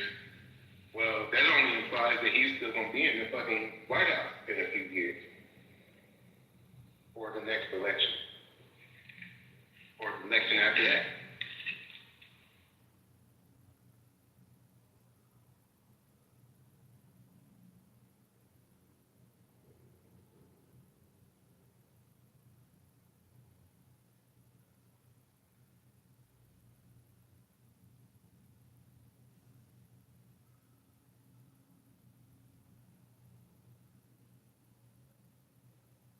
Okay. U.S. official confirms to Fox that the United States believes the Khamenei and 5 top Iranian leaders killed in initial Israeli strike on compound agree with Israel's intelligence assessment. This is a senior U.S. defense official. So this is the first confirmation of the Israeli confirmation by the United States.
ABC News is talking with the retired Army colonel, I believe. Did we win or? Sure, that's cool. Okay, let me cue it up.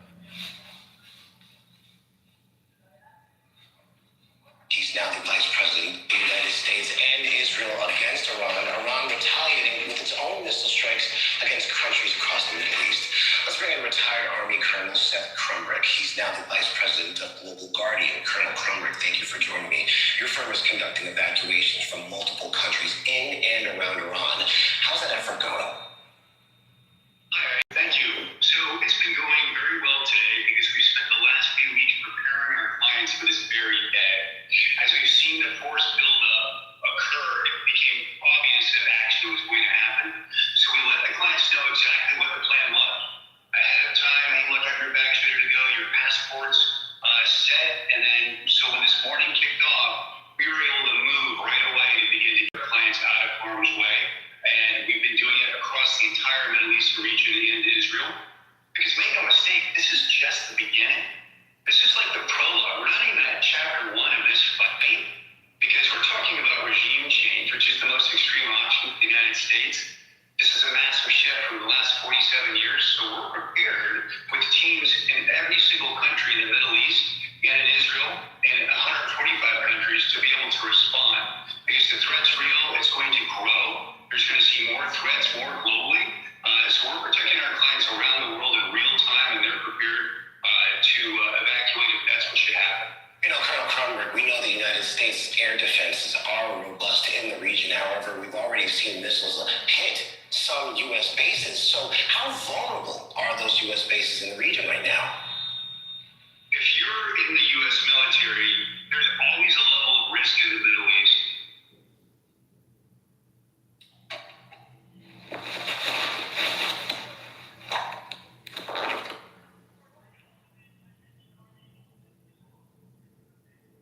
I'm not sure what happened. Has retaliation from Iran concerns you the most?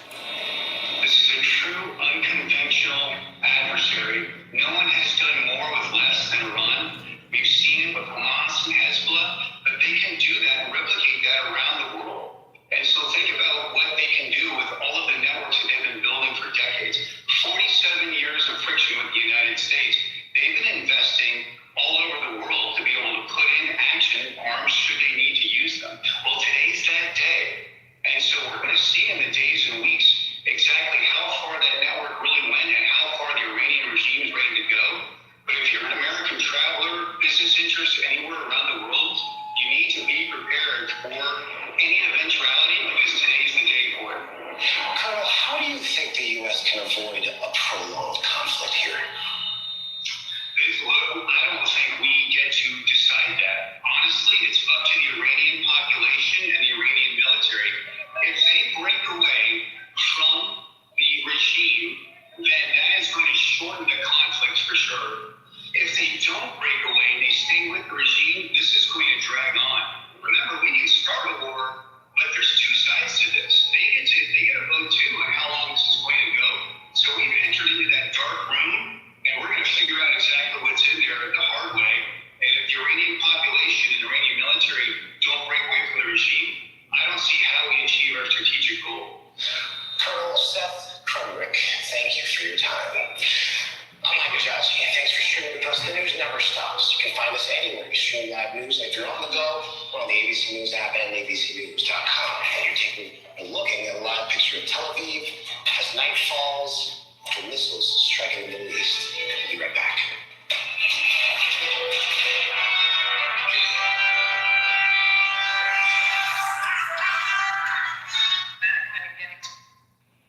So killing, what was it, 63 of their children is what's going to make them potentially break away? Or are we hoping that's going to make all the people just break away from the regime?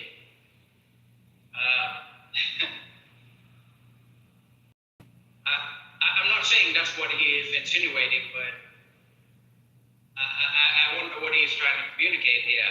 That it depends on whether the Iranians are willing to walk away from the regime all of a sudden, then things are going to be just normal.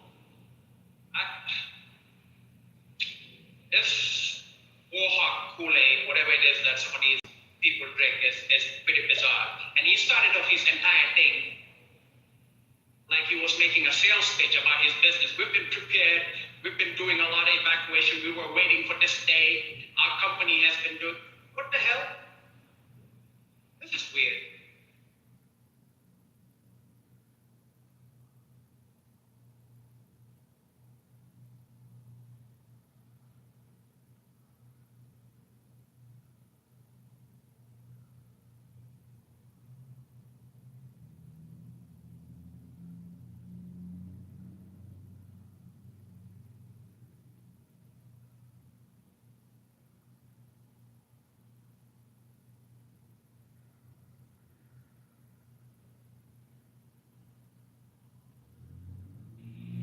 The one piece of good information he left, though, is if you're an American citizen that does business internationally, or you love to travel around the world, watch your back.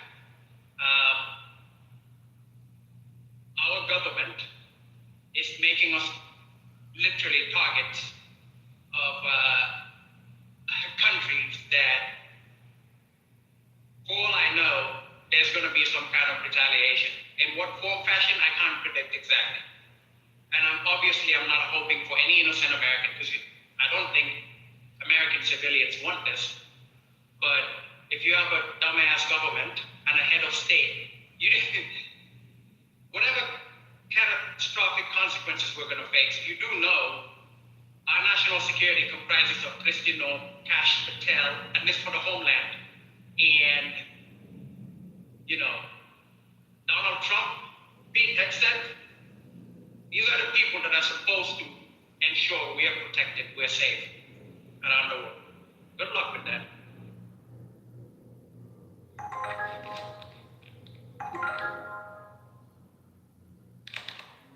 Head to your pickup. Uncle, were you planning to say something? Oh, no, it's not like you're driving Uber. That's an Uber. Yes, I put on the Uber app. I put on the Uber app because I wanted to Uber on my way. But I was going to say something and everything just clicked in together at the same time. So I was struggling. But I wanted to say, well, at least they have diplomats and, career civil servants to advise them if they're going to listen to their advice. But that's where they are political figureheads and probably don't know shit. So the civil servants will do the rest. I'm well aware the civil servants are going to do the rest. The fact is, though, I'm not comfortable with individuals like this, people that openly defy that know this stuff. 100%, I agree with you. Yeah, 100%. and these are the decision makers. So whether you can dismiss them all you want, but these are Senate confirmed individuals. And let's say we just ignore all of them. We still have Donald Trump, the ultimate decision maker. I don't know if I trust Donald Trump with my safety and security based on his ability to his tendency to be a reckless human being. That's all I'm saying. So while I was dismissive of that colonel or general, whatever he is, the one piece of advice he did give out is something worth listening to. If you're an American, be careful wherever you go around the world. It doesn't matter. You could be traveling to London, or no American likes to go to London unless they're fish and chips. But how about you be traveling within the U.S.? Exactly. Yeah. I don't know if anything can happen. Don't forget the World Cup is around the corner. Yeah. Lord, Donald Trump does not drink. I still don't trust him with a cup of beer. So yeah, don't worry about it.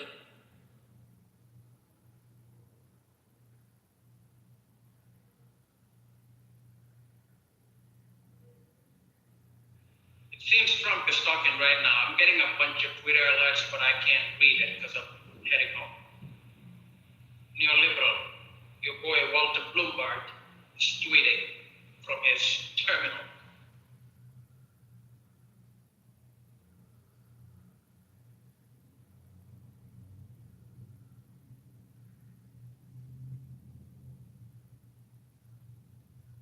Thank you, my Lord. That's blasphemy. You have one Lord. Don't ever call me my Khalid. Okay. I can't change my name again. I was gonna go with El Balfour after that Mexican operation, but apparently Clubhouse has a 15-day thing, so I gotta wait for 15 days before I can remove the Lord thing because it's blasphemous. I don't know what I was thinking.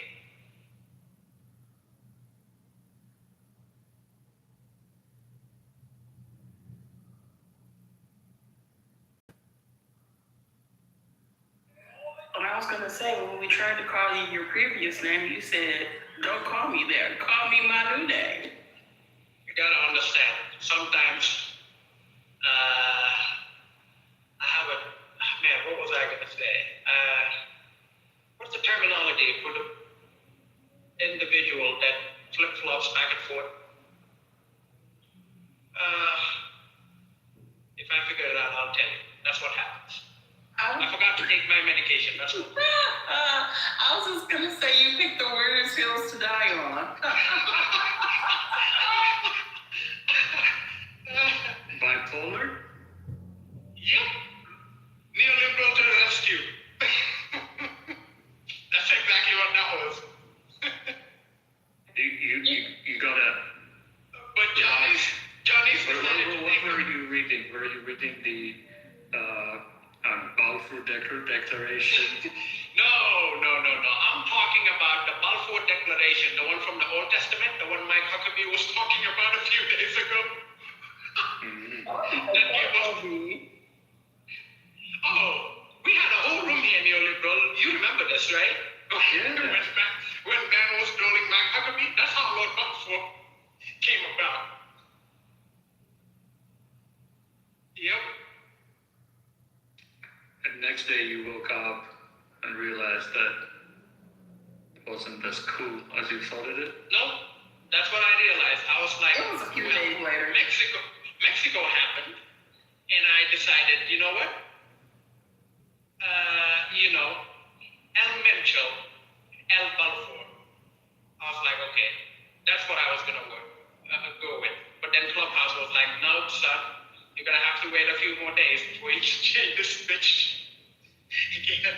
So there's that. Balfour is not going away anytime soon, so you better get used to calling me that.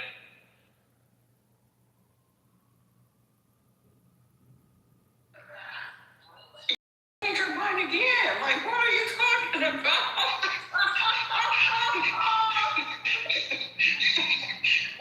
That's Clubhouse. It's every 6 months.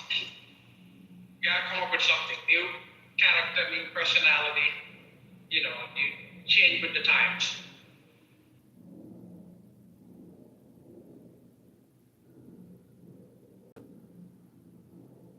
Okay, we have a poll from YouGov. Approval for bombing Iran on Saturday. Disapprove 44%, approve 34%.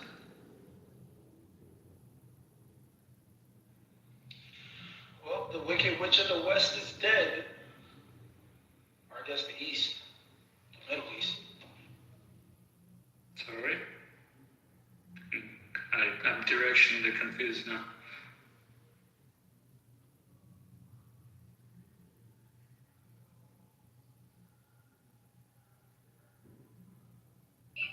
TC, did you have anything else to say besides that? Well, no, did you guys hear that Ayatollah Khomeini has been killed? They shared the photos of his dead body with Trump. 14-hour operation, gone. Just like that. Do we have a statement on it from Trump? He hasn't issued a statement yet, but the reports are coming in that he has viewed the body, and and the military has confirmed that it's Ayatollah Khomeini. But again, I'm sorry. Did Trump have a carnal knowledge of Ali Khomeini's body to identify? What is going? Well, I guess some assets in Iran has provided the verification that it's him, and they provided the video or the footage to Trump to confirm, for him to see it for himself. So I guess a statement will be soon coming, but there's really no way of guaranteeing guarantee that this represents regime change. This simply shows that the Ayatollah is dead and that somebody else is going to come and take his place. And we know that the Khomeini has said to the IRGC that if I'm assassinated, you guys take over. So it's not as if there's a vacuum in Iran right now. It's not as if the United States has any type of operational insight into a opposition strategy to the Ayatollah. So I think this is chapter one in a very long saga of what's going to happen in Iran and how does it affect the United States geopolitically. Yeah, I agree. We're just following the news.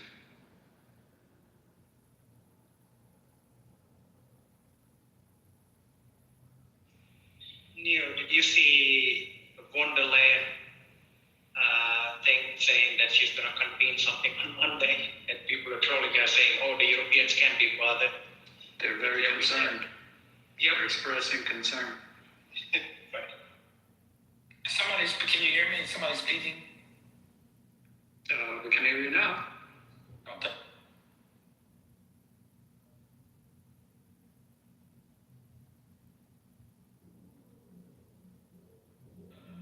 I guess this begs the question: what does this say of the United States? The United States and the Trump doctrine abroad in terms of his ability to simply strike wherever he wants to strike, and it creates a ripple effects around the world, but nobody can do anything about it.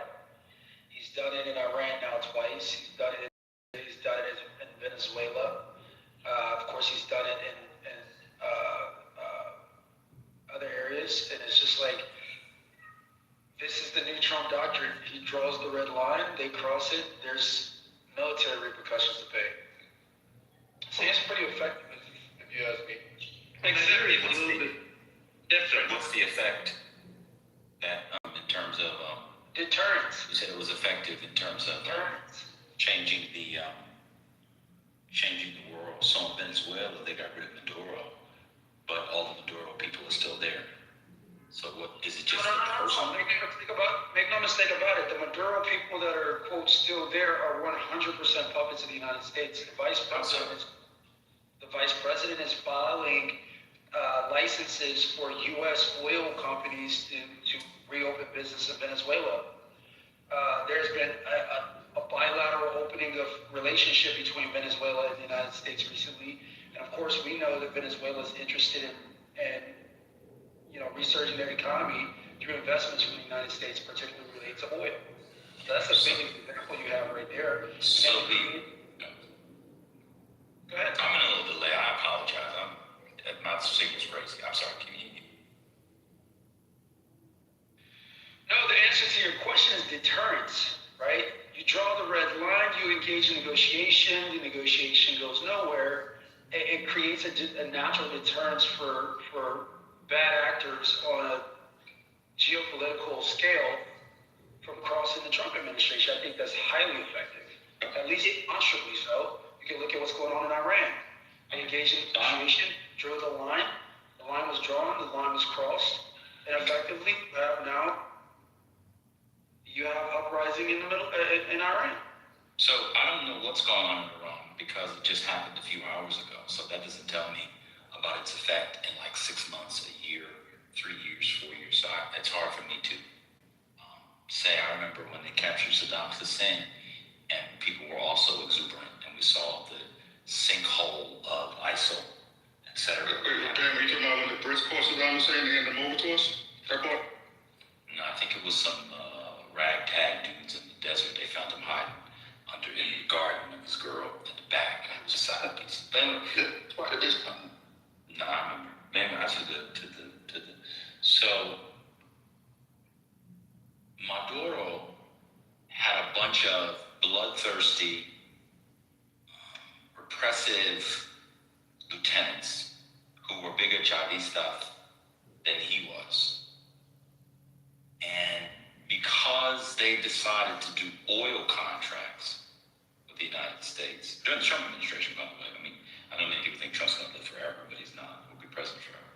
Because of that, that means that it's a puppet. Remember, Diaz actually still calls Maduro the legitimate and is a bigger Chavista than he was. She was the head of their secret, what do you call it, the secret police or whatever.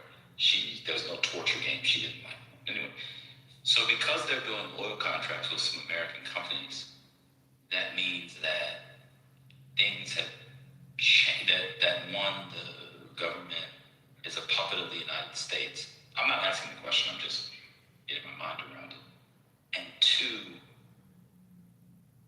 Venezuela's ill effects in the region and the hemisphere are no more.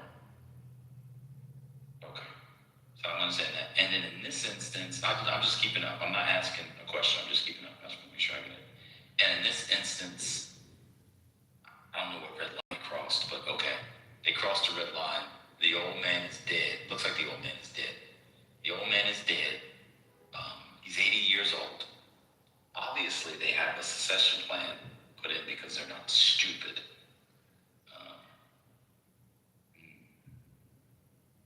The people will, in between bombings, rise up, install something like a Jeffersonian style democracy, perhaps, or constitutional monarchy, like the British, with Pahlavi at the head. And all it took is the assassination of the leader. Okay. I'll wait to see. Maybe it will open up Iran to all kinds of, bilateral, trilateral, multilateral agreements.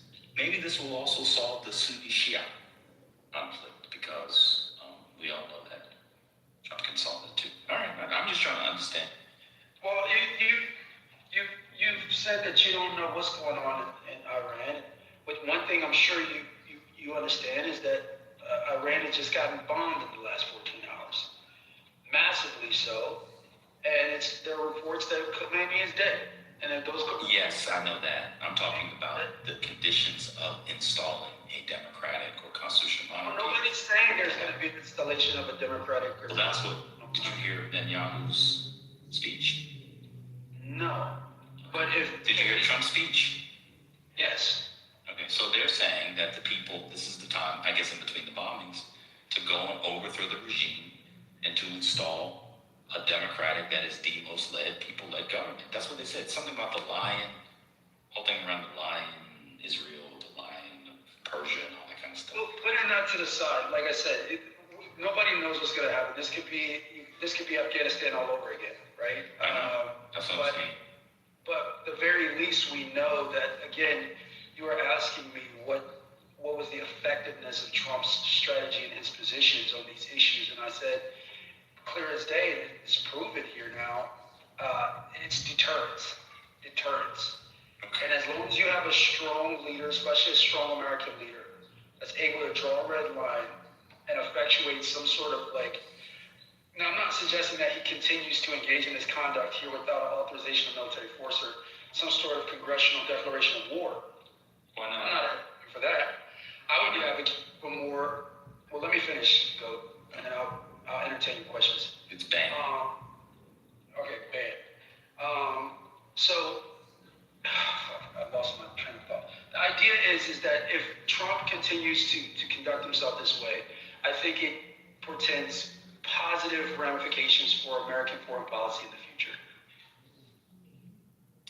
Right, but you're saying that while also admitting you don't know what the future will bring. So if it becomes an Afghanistan, it was not positive. So when I say I don't know what's going on, it's because it happened today, between,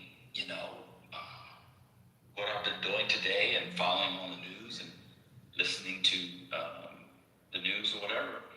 That's when I say I don't know what's going on. I'm following the bombing stuff very closely. I know the specifics of that. Like, I listened to the Netanyahu speech. I understand it. I'm just saying that I don't find, and I thought we understood this, but it now turns out that MAGA is a neoconservative movement.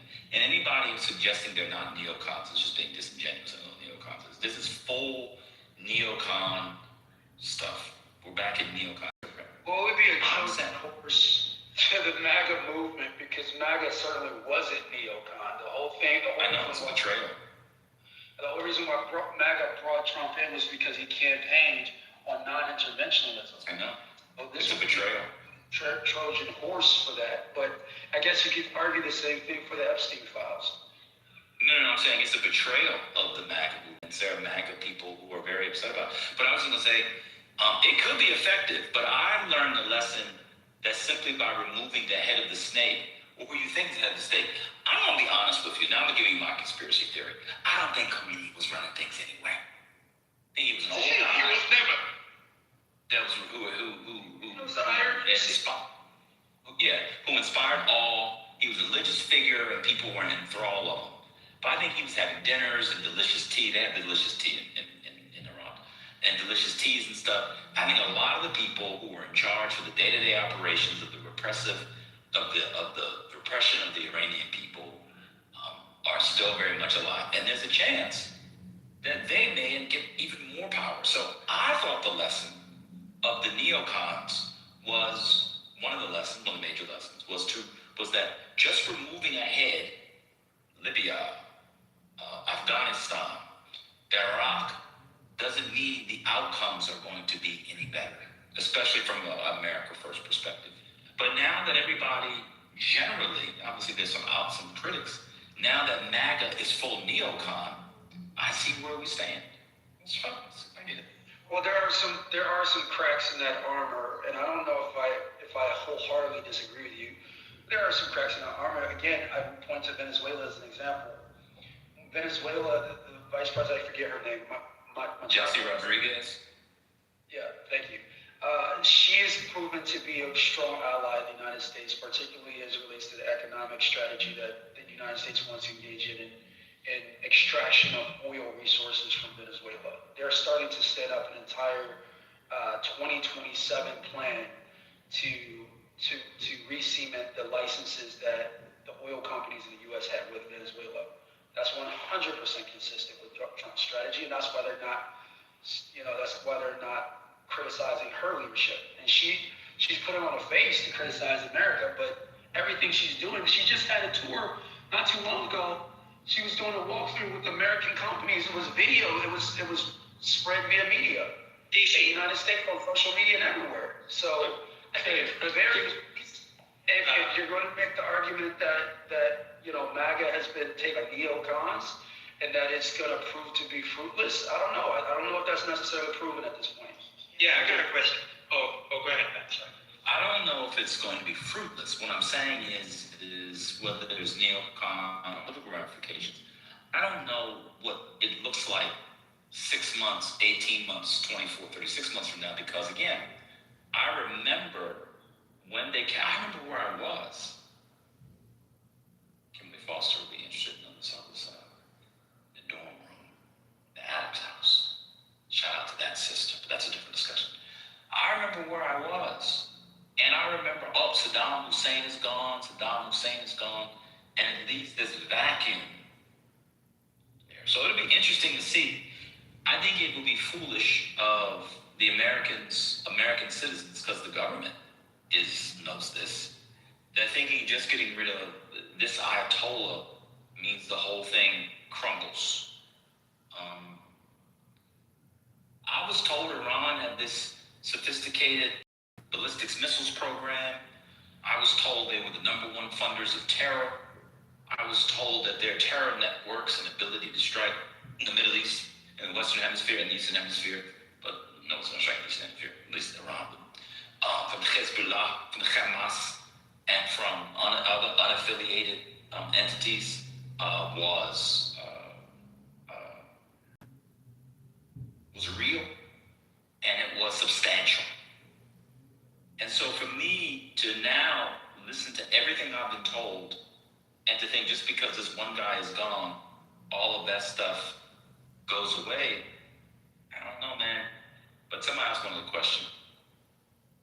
Yeah, on Venezuela quickly. If the United States unilaterally first imposes sanctions, exit the country, all of that, and then unilaterally lifts the sanctions and starts doing business, that is not something that has changed in Venezuela, right? It is all the United States. Trump is selling it as if companies were driven out of Venezuela when he sanctioned American companies doing business in Venezuela. Later, more or less giving some exceptions to Chevron, etc., etc. You can look for videos of Maduro saying he's open for business with the United States, right? So the United States had to, because some sanctions are still in place, had to concoct Qatari business account to circumvent its own sanctions to do business in Venezuela, which Venezuela was open to doing business even under Maduro. And now Trump is selling it as some type of a outcome of Maduro kidnapping. Like, come on. That's one of the consequences of not Americans not wanting to read or being interested in the details of actually what happens around the world. And the other thing is, let's just say everything neoliberal just stated wasn't a thing, and whatever Trump said was actually true. Don't you think Delcy Rodriguez, in her calculations, understands that this is going to be Trump's final term and that there would be a future US presidency that might not give two shits about Venezuela, and that she and her people can continue doing whatever the hell they wanted to do? That's one thing. And the second thing, you brought up Nigeria earlier and said that this proves Trump's doctrine of, he's a strong leader. Whenever he, basically when he draws a red line, he will act on it. Again, if you were really interested in the details, you'd find out that the Nigerian government not only orchestrated the whole thing, they actually have used that as a pretext to get more money that they've been dying to try to get from the US government for so-called counterterrorism efforts. That the whole thing, from the intelligence end up, was something that the Nigerians provided to the US military. Trump didn't just wake up and start bombing Nigeria. But that's what he led his supporters to believe, because that's the kind of crap he would tweet on Truth Social. Anyway, I'm done. The Nigerian one is an interesting one to me because, and I'll never understand it, and it feels like somebody got played, and I'm not sure who.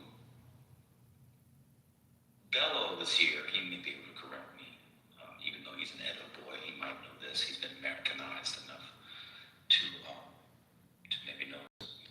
But Boko Haram, if I recall, is in the northeastern part of Nigeria. The bombings, I believe, were in Sokoto and other northwestern, hold on, bro.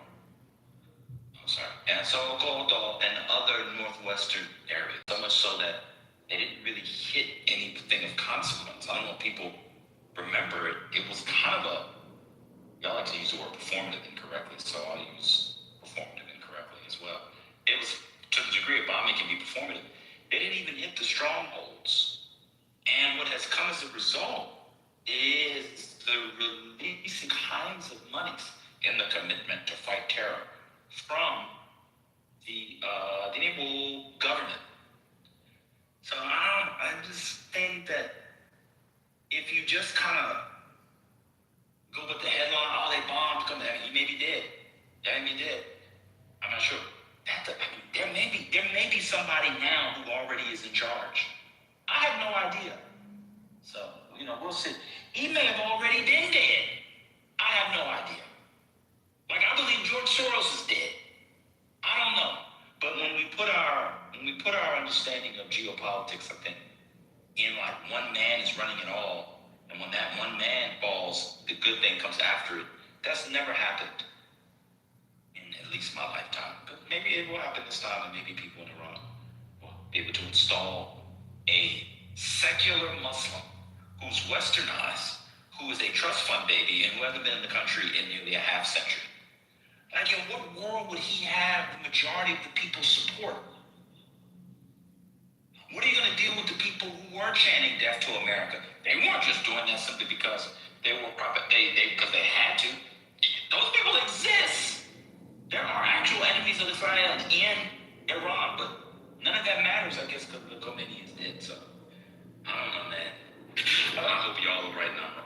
I don't know why we have to do this thing where we jump to massive conclusions that are not even proven or even demonstrably can be suggested. Nobody's expecting for this westernized Muslim savior to fly into Iran and everybody rally around this puppet and says, yes, this is the new supreme leader of Iran, and he's gonna usher us into the modern age with his Western ideology on Islam. That's the weird thing. Maybe if we do some sort of constructive analysis, we could come to the conclusion that maybe, possibly, the strategy is not to completely supplant the regime and supplant the IRGC or the Ayatollahs or what have you. Maybe the strategy is just to fracture it enough to where it devolves into chaos and they beg for outside intervention from a political lens to help stabilize the country. Possibly, it's not all-out complete regime change and changing them into Zara-wearing Muslims. Maybe the idea is that we fracture the regime enough that it devolves into chaos, and then the inevitability of their need for Western support creates the perfect conditions for the Trump administration to sweep in with economic, revitalization of Iran. Maybe that's a strategy, but I'm just a dreamer. The problem with all of that. One second, the other, but let me finish and you can follow up. So, in fact, this may not be your, this probably not be your fault. In fact, there are lots and lots of people who are expecting that very thing to happen.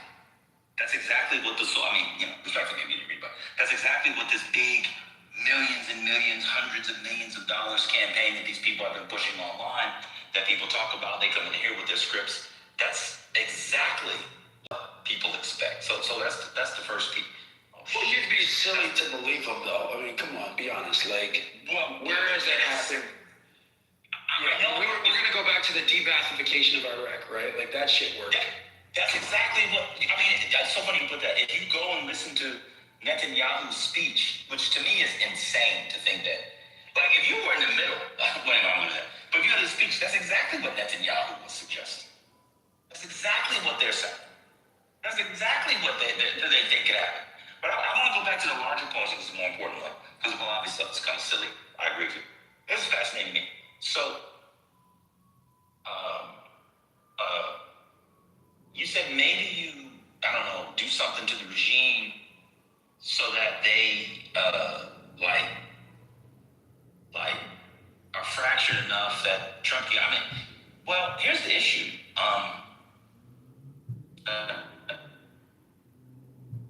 100 million. Is it just me or is he in the Matrix? It is. Is it me? No. He's chilling with Neo. Ben, you're in the Matrix right now. Try again. It sounded like he had something really important he wanted to say, he just couldn't get it out.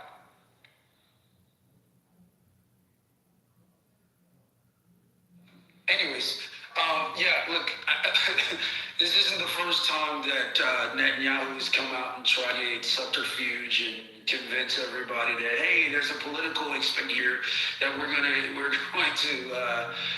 to see, and then we know again political subterfuge. Then nobody believes him. The fact that you're using him for evidence exhibit number A as to what these people believe is kind of demonstrates why you guys believe that Trump was going to lose the election. It's not believable, and you should be able to see. You should have pattern recognition by this point. This is not new. This is not, there's nothing new under the sun here. This is the same play over and over and over again. We come in, we blow shit up, we take their oil, we introduce new economic realities, and America benefits. And that's why I'm saying this is such a great position for Trump to be in. All right, I heard the second part. Being able to predict an election has nothing to do with recognizing patterns from studying. So much a little sore. Not so at all, brother. It does. Well, It does. Well, I am sore. No, I'm not sore that they're wrong. I'm sore that the country is where it is. For president, then, or out. Man, you're like having in the matrix. About that. There are a lot of. Right? I'm getting every other word. I'm not hearing anything you're saying. I'm almost done. What's going on? What is going on? Wait, you're in the matrix, dude. Yeah, I know. I'm saying I got full bars. Y'all go ahead. I'm in the matrix. Can y'all hear him, or is it just me? No, I'm in the matrix. I'm in the matrix. No, you're good. Go finish your submission. You're back.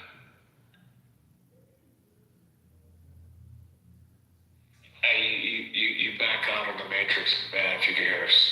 I can hear you guys. I apologize, y'all. I was in and out of the matrix, but I have full bars. I don't know what's going on. I think it's good. Can you hear me, Omari? Yeah. Oh, okay, cool. Yeah, I was just saying,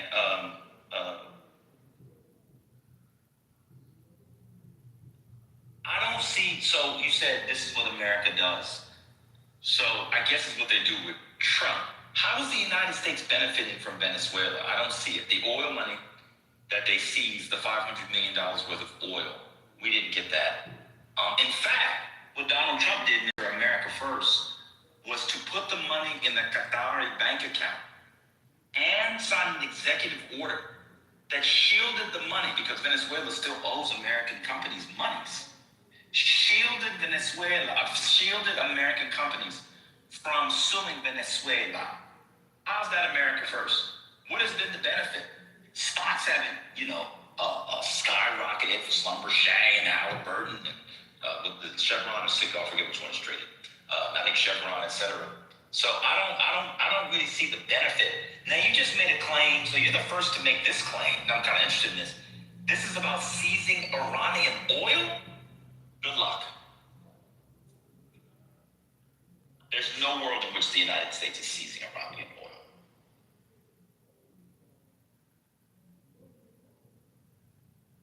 You don't even have Iraqi oil. I know. I always go back to the Iraq. What's going on here? Why is he metrics constantly? And it's funny, like when he starts talking, and I can understand him, and then I get a call. We heard a majority of what he said. You might have missed out, but Can you summarize it for me, please? well, Devon brought up a good point. Can you hear me? Yes, I can. Oh, he popped out. He's driving, but Devon brought up. Just summarize what he said so I can understand, because I got a call. He was in the matrix for the last 3 seconds. He didn't hear the rest of it? No, I literally got a call. Yes, when he was out of it. What was his point? He arguing. I missed it. No, don't worry about it. You guys can do your own point. It's okay. We'll see how it plays out. It's good to talk to you. It's good to talk to everybody. Well, I think we agree on more than we disagree on this. I mean, I don't think there's going to be this savior coming in from the West. So I think we don't disagree there. But I think what we do disagree is the argument that I made earlier, which is that this shows that Donald Trump is effective at creating deterrence through military intervention. Be it as limited as it has been, it's been effective. And, maybe when you come back, you might want to... What is he deterring? Well, I said it a minute ago, right? He creates a red line in conflict negotiations. That if that red line gets crossed, as is the case in Venezuela and in Iran and in Palestine, there is repercussions and consequences that ultimately lead to better geopolitical outcomes for the United States of America. So what is he deterring again? But guys, I'm not going to keep answering the same God bless America question. I said it like three times already. You engage in negotiation on some threat to, an America or its allies. You cross a red line. There's military consequences for crossing that red line. Deterrence being that China sits tight and doesn't move a muscle. Deterrence that Russia effectively acquiesces to American alignment with Ukraine and don't engage in more,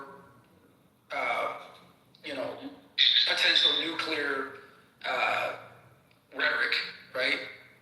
Deterrence being that the corrupt governments in South America, like that of the Maduro regime, as evidenced by Colombia,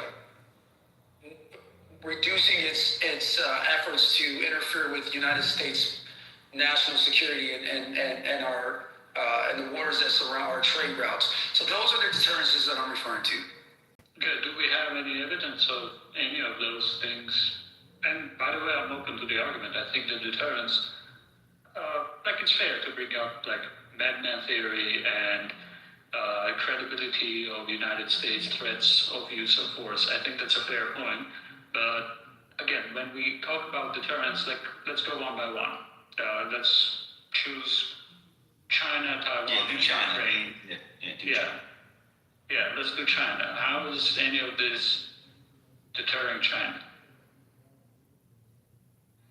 Well, let's see. The pundit said that China would invade Taiwan if Donald Trump was elected president.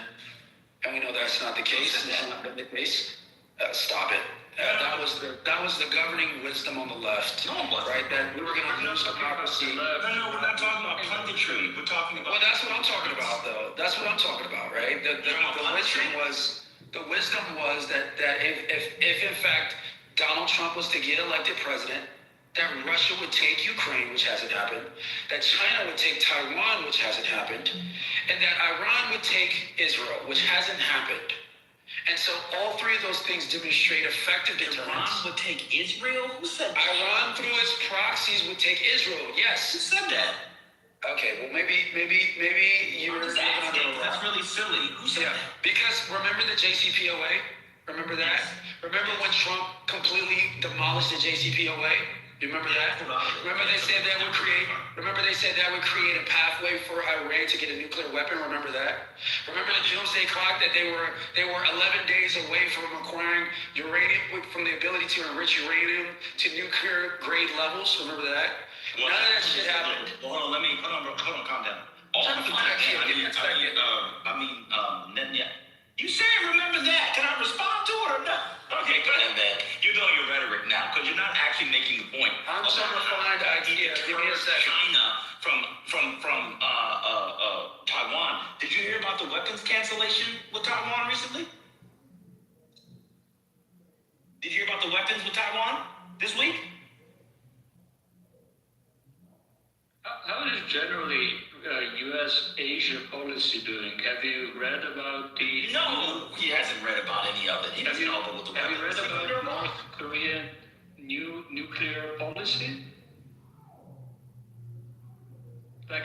United States has been going through the worst strategic, self-inflicted environment in what supposed to be... Sorry. Yeah, the United States is going through the worst strategic self-imposed environment in Asia, thanks to Donald Trump and North Korea policy, right? The strategic posture of the United States, just because of North Korea, has worsened so bad.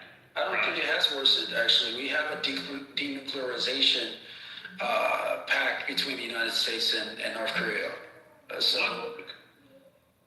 I actually think nuclear relationship has gotten better between North Korea and the United States after Trump. Okay, great point, DC. Can you talk more about that? How is it gotten better? Yeah, so here's the thing, right, guys? This liberal thing that you guys do where you ask questions of conservatives. Hold on. When you ask questions of those... Yeah, it was cool till you turn Mr. Left and Right. We're not doing this liberal thing that you do. You ain't here because Patty's not in here. Because I'm gonna turn to you going against the pundits. Man, we was having a good conversation. You said he was deterring. Was on the brink of invasion? You just saying stuff. I'm not here to thank you, sir. I'm not hear that dumb shit. It's that liberal thing you guys do. You should be a liberal. We've seen your writings online of when you were a liberal. Fuck out of here with that bullshit.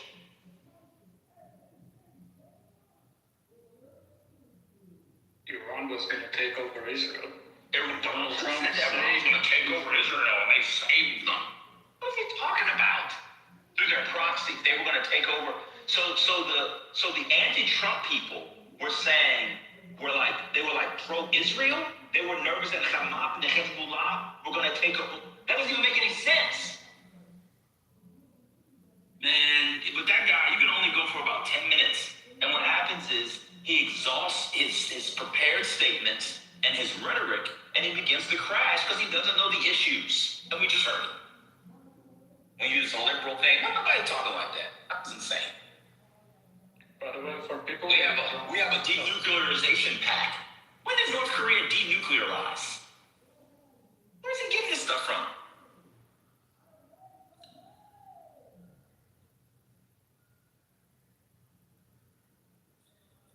That's what happens, y'all. He runs out of rhetoric. When people run out of rhetoric, you can tell.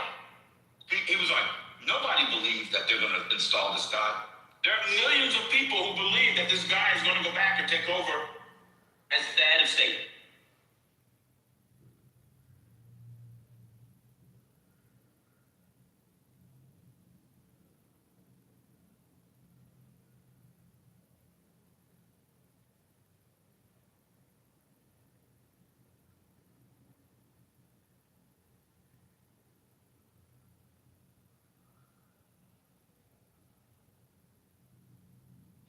So for people that don't know, North Korea has shifted to a 5-year plan of nuclear weapons development and moving to preemptive strike capabilities. Nuclear strike. I was going to say, right now, Poly Market has Kim Jong at 6% chance he'll be out as a leader by 2027. So very low. So yeah, that's not a good bet, but. Oh, that's free money. Yeah, that's free money like a monster.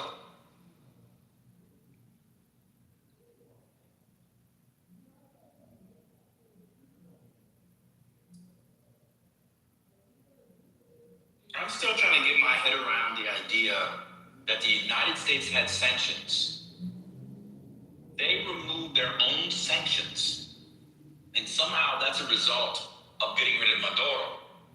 They could have removed the sanctions with Maduro if they wanted to. So there was no deterrence. That one is still puzzling.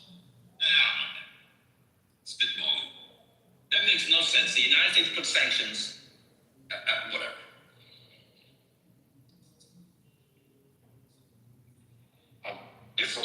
Go ahead. No, I was going to just tell Neil that it's Putin had a higher chance. He had 11%. So there you go. Go ahead. But Ben, it makes sense because Marco Rubio became Secretary of State and he couldn't leave his Florida politics aside and just decided to go with this. You know, he might come off as this smart fella, but he's still a him basically. You're cutting off. Ben, I can't hear you. Breaking news. What makes sense? The United States not even removing the sanctions and just doing what Trump wanted to do in the first place. Because any other Secretary of State outside of Marco Rubio maybe would have taken a different approach. So I'm arguing that because Marco couldn't set aside his Florida politics, he decided to kind of take it a step further. Yeah, I think oil narrative ran away from Marco Rubio and it became kind of a Trump thing and it became how to sell it as a narrative and that's where you get all of this weirdness. what was the breaking news, Neil? Oh yeah, Dubai airport has reportedly been hit in the latest Iranian attack against UAE. Oh yeah, I saw that shit. That shit was blown up. To the tourism sector.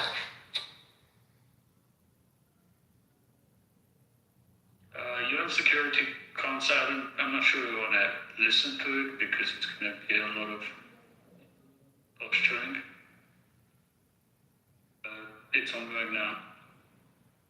Who's speaking? Is it Russia? What country speaking? Well, I don't remember all the non-permanent members of the Security Council, but let me see. Apparently it's to shoulder its responsibility that second. these violations and adopting a firm position to end these Bahrain, its opening statement. events. Oh, okay. Yeah, that country was hit today, right? They're like, Oh yeah. yeah, that was crazy. Yeah, I felt bad for them. That's them Abraham Accords. You and the Abraham Accords, it's all like popcorn for you.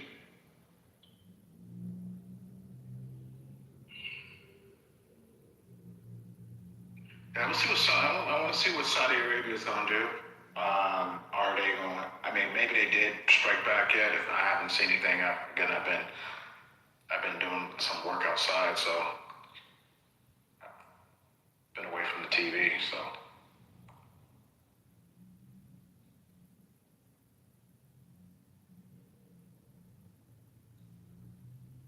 Do we want to go back to the news? well, what you got the latest? I'm seeing on Fox 40 top leaders killed. What is the latest you got? They're talking about people in Iran celebrating. Breaking news, some Europeans are condemning Israeli and United States strikes on Iran, Denmark, Sweden, and Norway, and Spain. Okay, yeah. Yeah, they're pretty. That's pretty. I want to see what France is. France. I think Germany would probably jump in and be like, we can. They'll probably do the same. But France and UK might be with America, right? For the most part.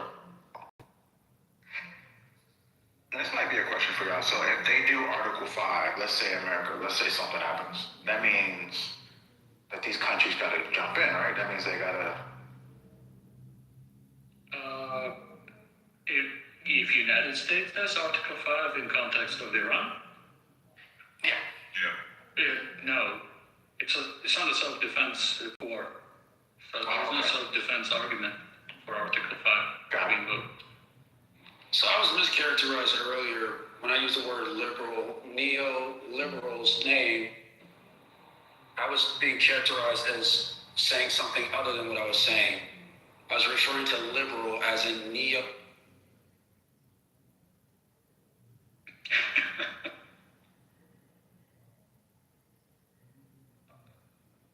And just for the people, the people in chat are super irrelevant and in the scheme of things. But I was talking about, like, if they did attack America or something happened, that's what I was referring to. So. Well, if Iran retaliates, right? Yeah. Let's say they hit New York City or something, or they do something like a suicide bomber or some shit like that, right? I don't think there is a valid Article 5 in that case. Like that may not matter politically, they may come to aid, right? But they don't have to under Article 5.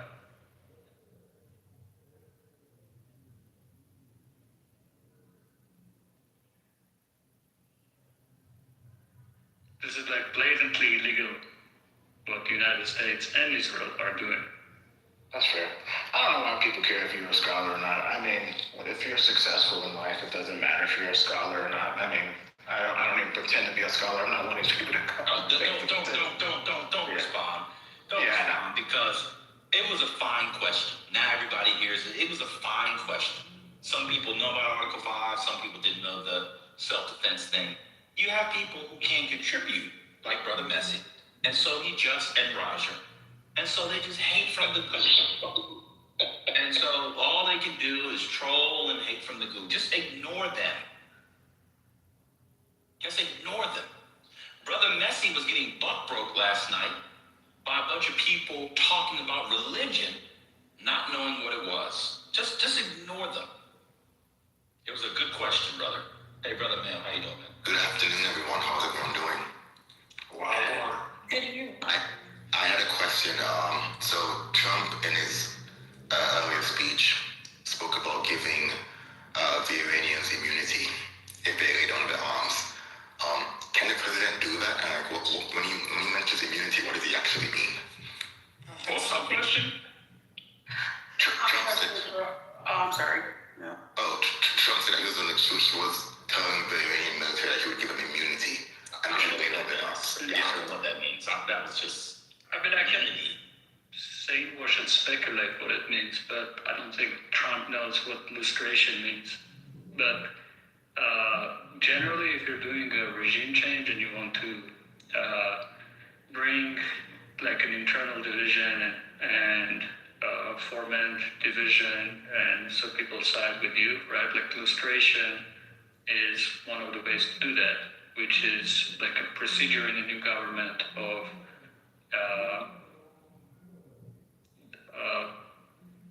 dividing between people who would have immunity and people who would not, right? Like, and going through that process so that some people can get immunity, but that's kind of a discussion for a new government. So this is same washing Trump, but illustration is one of those ways to do that.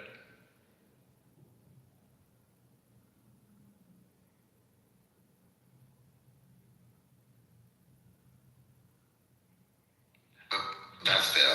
I just had no idea what he could possibly be thinking about. You know, like, did he mean like, you know, if you ended up pressing the button and sending the drone to go strike the Iranian hotel, does he give you immunity from prosecution for the new, you know, government that they form? Is he going to give you immunity as it relates to Americans going in and like trying to enforce some traditional law?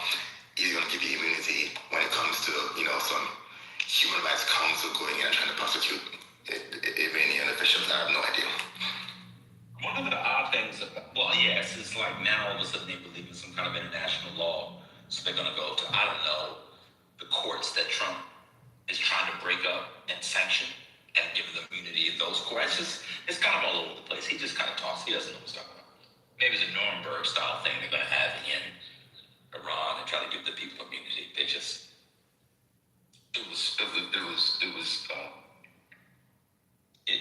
It makes no sense.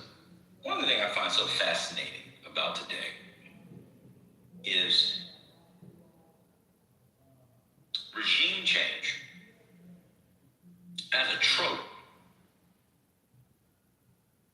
is something we only get in our common tongue because of the neocons.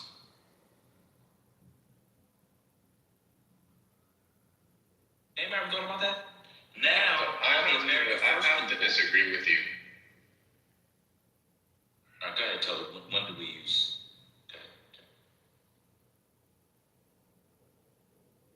Go ahead. Okay. We only use that term, that phrase only entered our common parlance because of the neocons, regime change. That's the only reason why we as regular people would use the term. And it's odd because regime change, being against regime change, was one of the rallying cries. And so what's fascinating to me is I'm interested in hearing from the MAGA people and people on the right who were against foreign wars, why this regime change was necessary from an America first standpoint. From an Israel first standpoint, I understand. But if I were America first, I'd be searching because I don't see it. You see, so it's fascinating days because, you know, didn't Trump say, neoliberal, that Iran was close to developing some sort of intercontinental missile system that would hit the American homeland? Yep. Yes, Cap. That's insane. I don't know. There's been a Hohlitzer, a Horwitzer, or a whore who drinks white wine spritzers. But I know that shit's not true. I don't know if it's a warhead, an airhead, or a Laffy Taffy. Shout out to candies from the 90s. But I know that's not true. That's what I know. And at a certain point, push is going to have to come to shove. And what's so frustrating about this, and this is going to be slightly strange, I'm going to say this.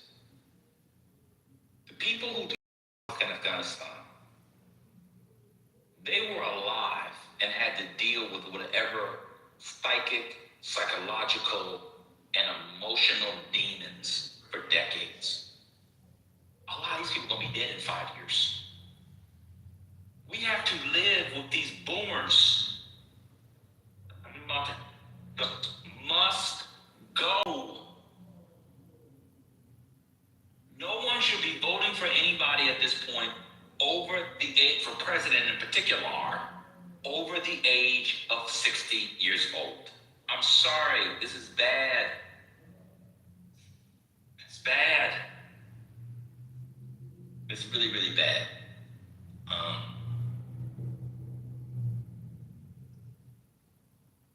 In 2028, because of this, the neocon wing is going to find itself palatable again.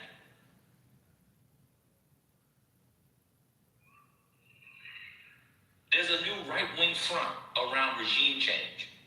Drop bombs and then bounce. We haven't gotten anything from whose life is just...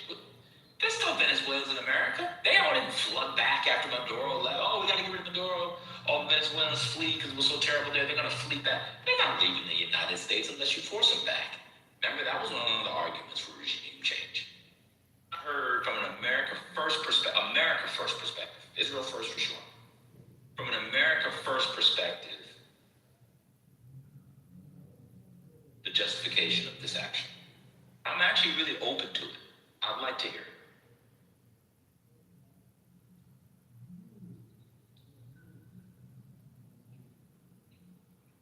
Can anybody give it? Neoliberal, you're our sane washer. You do it for a living. You have to sane wash Soviet and post-Soviet policies and discourses. Can you sane?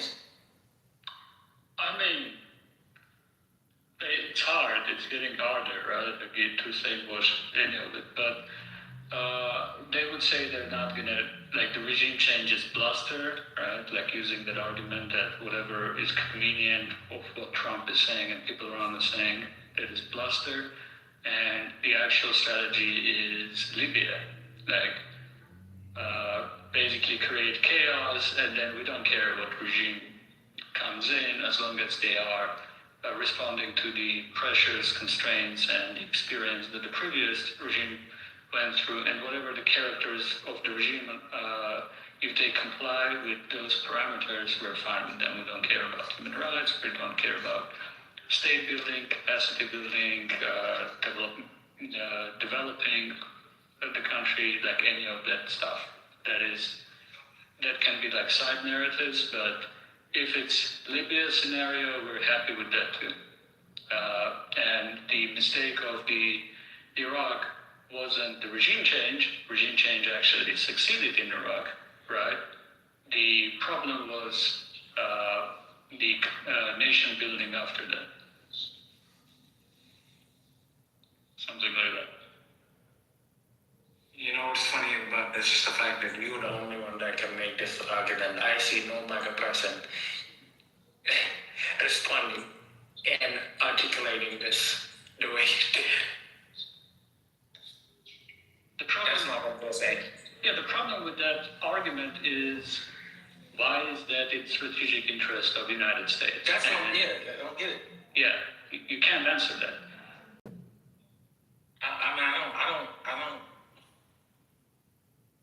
I actually thought, and people say I always hate on the MAGA, which I do, but I actually give them credit from my perspective when I give them credit.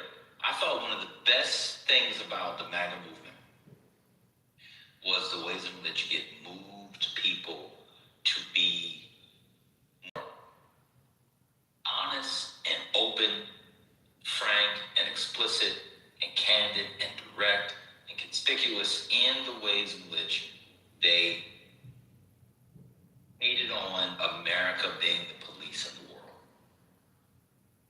I thought that was one of the things that they did a good job, because you would have Democrats, center left, center right, Democrats and Republicans kind of, tiptoe, looking like they're doing a little soft shoe from T for two or two for T, just me for you and me for me, just me for you and you for me alone, and doing a little soft shoe. I mean, yeah, it was bad, but Saddam Hussein was bad, and what they did was, which is great, they had Americans, they created a permission structure. By the way, this is going to be Andrew Yang's longest legacy, even more the use of a permission structure. Create permission for people to say, leave it alone, we'll support people how we can, but we shouldn't do regime change, we shouldn't do nation building, and so on and so on. I actually respected that about them, and I thought it was healthy, because the Democrats weren't doing it, mainstream Republicans weren't doing it, the far left wasn't doing it to the degree, well, no, I listen to the far left anyway. And this was actually a big thing with a critical mass of people. They can't say that anymore. Instead, they're here, not here, but people are trying to defend it. And I don't see the U.S. Advantage that they get. So now you open yourselves up to all kinds of terroristic reprisals. So your claim is that these people are the number one funders of terror in the world. Cool. So you take a bunch of them and their family members out and take the people that they've activated, that they've gotten active. You think they're just gonna go to the Baskin Robbins and get prayed into cream like the one I used to get in Parkchester all the time, right around the Hollywood video? Like, what's going on? I don't get it, man. It's a weird foreign policy. And I mean so with respect to Donald Trump. I think Donald Trump likes the bluster. I think he likes being out front. I think he likes now in the history books, if the guy's dead, he's gonna get it when he's dead. So, but I'm gonna be honest with you. Donald Trump is listening to people like Marco Rubio and Lindsey Graham. These are neocons. This is a government that is captured by neocons, not MAGA people. They're mad at MTG because the Epstein files. That was the core of MAGA. Now they don't like her and MAGA anymore. So instead, he's golfing with Lindsey Graham. I thought MAGA hated Lindsey Graham. I thought they hated the ideas that Lindsey Graham embodied alongside, what's the man's name? He died, John McCain. Did y'all see Meghan McCain's tweet this morning? It was dead on. It was a dead on tweet, reminding people about how her dad used to be this neocon bomb, Bomb Moran was the joke. She's like, well, now it's all of us. Welcome to the club. Welcome to the party, pal. And y'all know about that. It's from Die Hard 1. It's a mess, y'all. I don't want to go on and on. Y'all do your thing. Explain your, now I'm going to take you to task. Explain your fascination with Leo Strauss. Wow. This is not the room to do that. But I will say, Leo Strauss' mind was a legendary mind. I mean, I can agree with that, but the consequences of that mind are horrific. They're horrific. To the degree, academics can do that, but there's not the space for this. I don't know why you would subject these people to this. Just a teaser.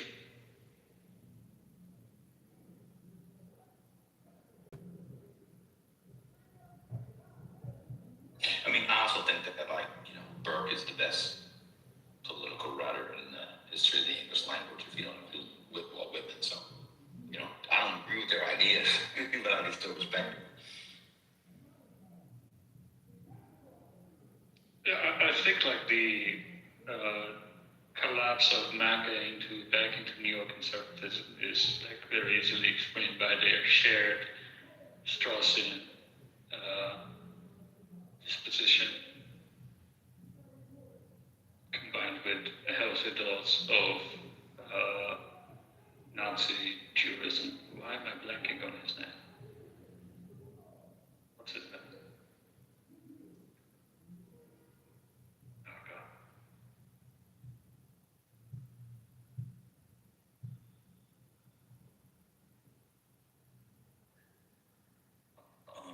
Dima.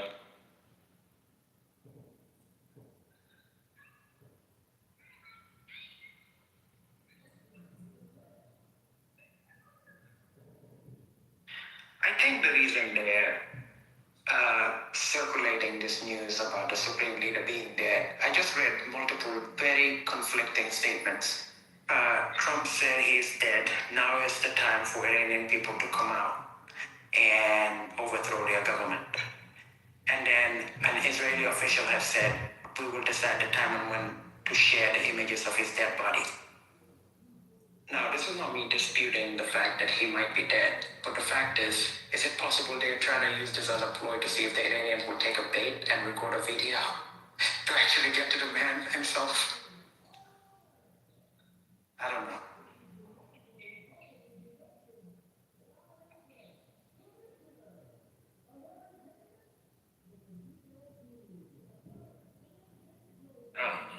I mean, who knows? Who knows? I don't know. We don't know. I mean, he could have been in there. We were told by Trent, who now is in here, that he was in Russia. Remember that? Remember gone to Russia with the family a couple months ago? I could have been right about that. I don't know if that's a body double. I don't know who had bodies down there to blow up. This is all an elaborate ruse. I have no idea. Yes, Trent, you said they were on a plane to Russia. This was maybe back in December or November. He may have said that in a Johnny Walker Hayes, but you did say it. Yeah, the family. Okay, maybe not him. Okay, the family. That's fair. They were killed today. I mean, they do that. But like, I have no idea. But again, it's not an individual who holds up the stuff. So I don't know. It's a mess. Go ahead, Trent. Do you think? Oh, thank you. Yeah, it's a mess, but it is a spectacular day for the people of Iran who've been looking forward to this moment. I just got off the phone with one of my Iranian friends in Austin, and look, for the... You're there in Austin, Tehran, or Austin, Texas? Austin, Texas.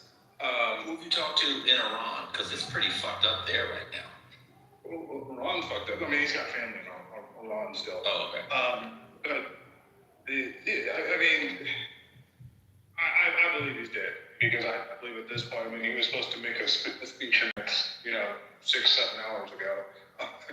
And I think that he would have, to put this to bed, I think the Iranians would have brought him out. So I don't think that this is a lie at this point, but I think this is a tremendous day for, not for everybody, but for a lot of Americans like myself who did it. For you? Mostly for you. You're Persian? You say such things like this is... Hold on, man. Let him answer. How's it a good day for you? That confused me.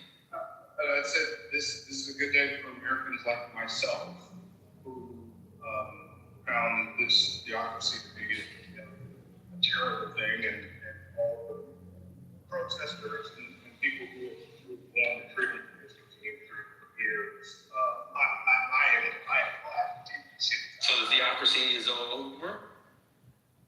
I think it is. I think we'll see the crumble of this regime. Wait, why do you think it's over?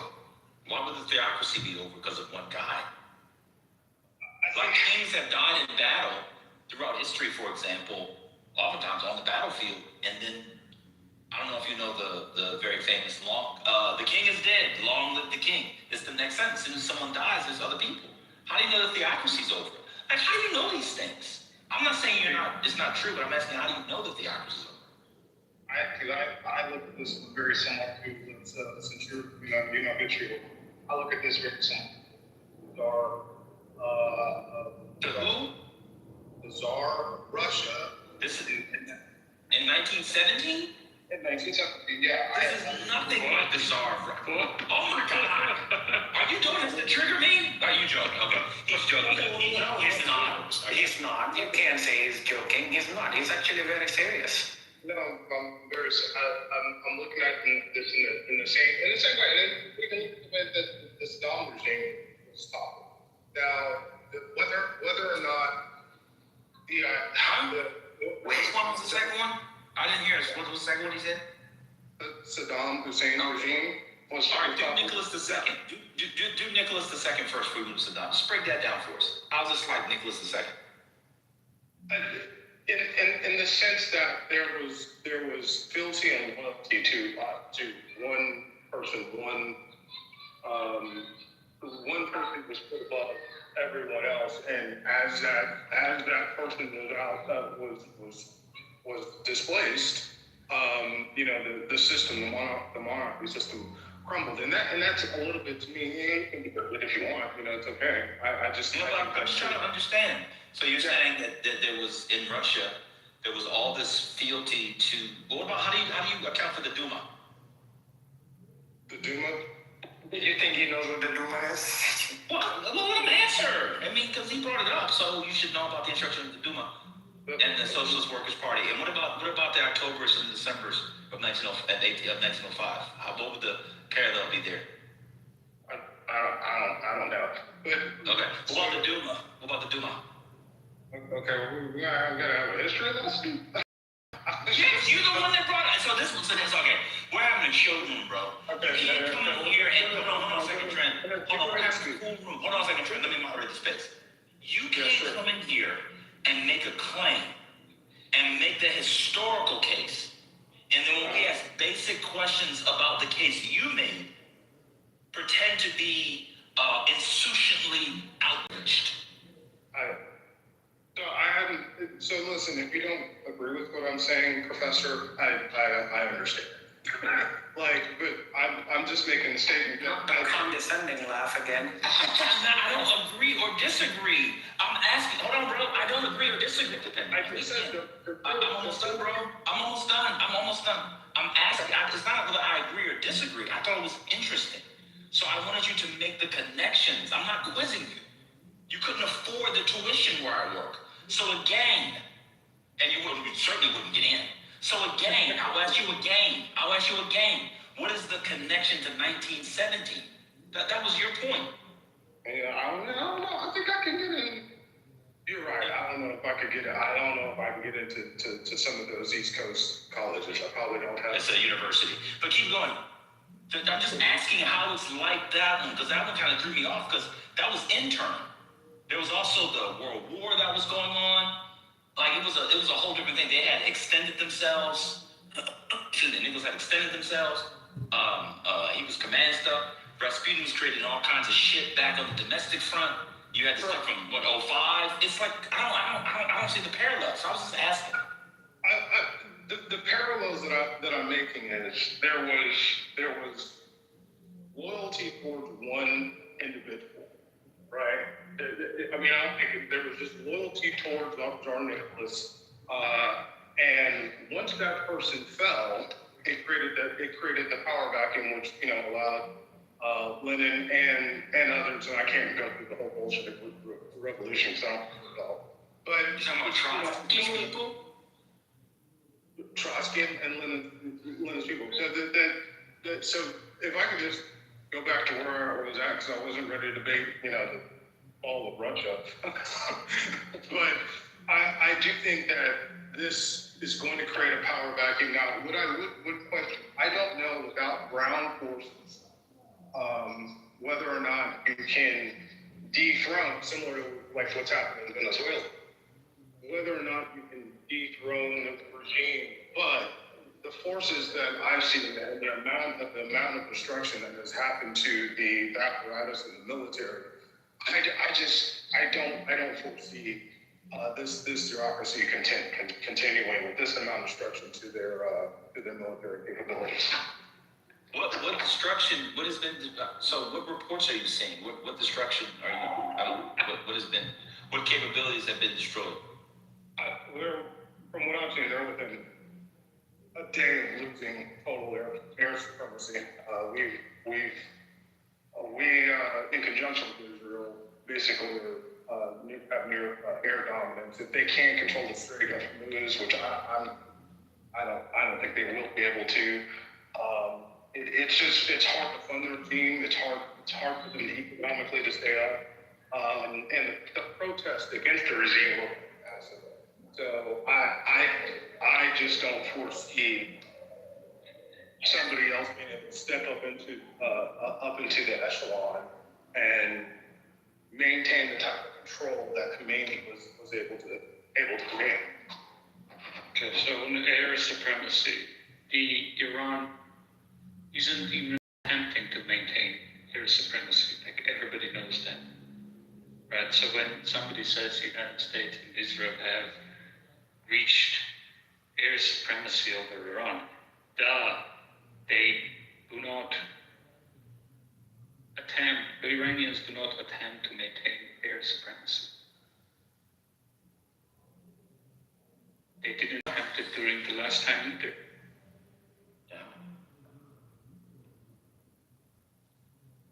I mean, the fall of the Tsar, I mean, it was totally, how would you, I don't know, man. It's hard to get my mind around it. That's fine. In fact, people want to know, do you know there's been more than one Ayatollah? Yes, I do. Okay. So, do you not think they have a succession plan in place? Everybody knows the HBO show. I don't think from what we've seen over the past 3 months in Iran, and it's not just the Ayatollah that's been killed. The defense minister is dead. The leader of the army is dead. I mean, they have wiped out. They wiped out some of the family. They killed the son-in-law. They killed the daughter-in-law. It's just a decimation of their forces, not only from the strike from last year, but till today. And I don't know who would even want to take the throne. If you can't protect the Ayatollah, I mean, what makes you think you can protect yourself? I mean, it's kind of same thing with the cartel. I mean, if you can't lead, then you got to make a deal. And I don't foresee this theocracy maintaining the force that it's had. It's been extended. Okay.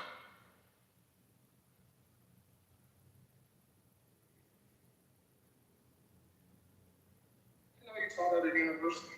I thought you were. Can you explain why it's similar to Saddam Hussein? I don't teach anywhere. I teach on Clubhouse. Go ahead. I thought you were at Rutgers. No, I'm not. Go ahead. Whoever's going to say. Oh, Trent, do you mind explaining why the Iranian operation is similar to the Saddam Hussein operation, the sequence of events? It's good to see you, bro.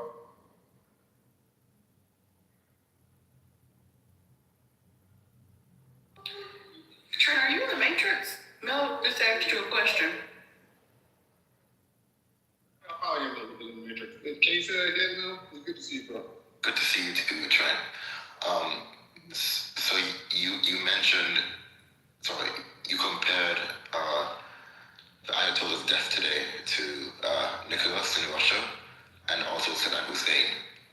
Do you mind breaking down comparisons to Saddam Hussein? Yeah, same thing. Like they one by one picked off the leadership in Iraq. You had a power vacuum, and they had to reconvene under things that were favorable to the United States. Now, of course, the difference, me and you both know the difference. There was ground forces. There was total control over Baghdad and Tikrit and Fallujah.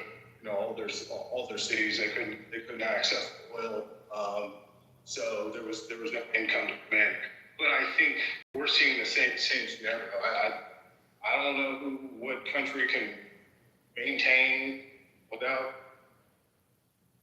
air security. Recently, I was at a protest that some Iraqi people were doing in Nashville, Tennessee, at the Parthenon there, and they were saying that some of their family members back in Iraq, this is just a couple of years ago, Their family members still didn't have electricity. The Americans had put a totally corrupt regime in. They were extorting money out of everything. It made their life there in Iraq even worse. So they were trying to get people's attention. I think it was 2019, 2020, around that time.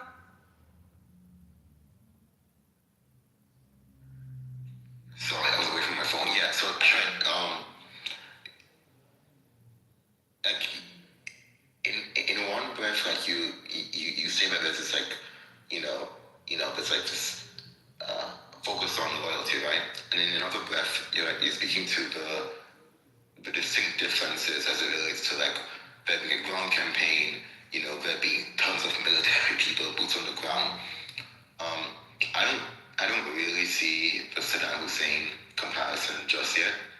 I don't know. I guess we'll see in a couple of days, but I'm struggling a bit to make a connection right now. Saddam also didn't have tens of thousands of people prior to the invasion of the United States protesting his regime, trying to get his overthrow outside of the Kurds, I think, in the north. But there was pretty much total control of the nation. This was already a nation that was influxed, and there's already a desire for a revolution. So I just when you got the police in the city, when the police force is with the protesters, I don't see how anybody can maintain this. But we'll see. So you don't believe the reports that 20 to 30,000, whatever the number is, of people were killed over the past couple of months? Yeah, no, I do believe that. I do believe those reports. I believe it's 20 to 30,000. Yes. Okay. But the police didn't talk. Okay. Man. All right. Maybe you didn't understand. Maybe you didn't hear me. What I said, when the police in some places were also seen participating or being hands off with these protesters for quite some time. I won't say participating, but they were not going in and trying to make arrests because they feel some of the same things too. I just don't think you can maintain it. And when you cut off the lights, when you cut off the money, people change. I don't know, man. I mean, I don't want to sound Islamophobic. I don't want to sound like a new world subject. I was gonna say this. What's up? I was gonna say it. Maybe I don't know what I'm gonna say, but I was gonna say this. I also don't want to sound Islamophobic, but like there's this like rallying, like I guess solidifying effect that religion has on people that allows them to like go through the dungeons and kind of go through all the bullshit, right? And so in my mind at least, like there's something to Islam that would in my head at least allow the Iranians to like dig their heels in a way that wouldn't necessarily be true for other countries. I think a lot of people imagine the people of Iran to be many people believe that the Iranians abroad in the so-called diaspora are representative of a critical mass, perhaps even the majority of the people in the country. And I'm not an expert enough to know if that's true, but my suspicion makes me feel like that's not true. The other thing,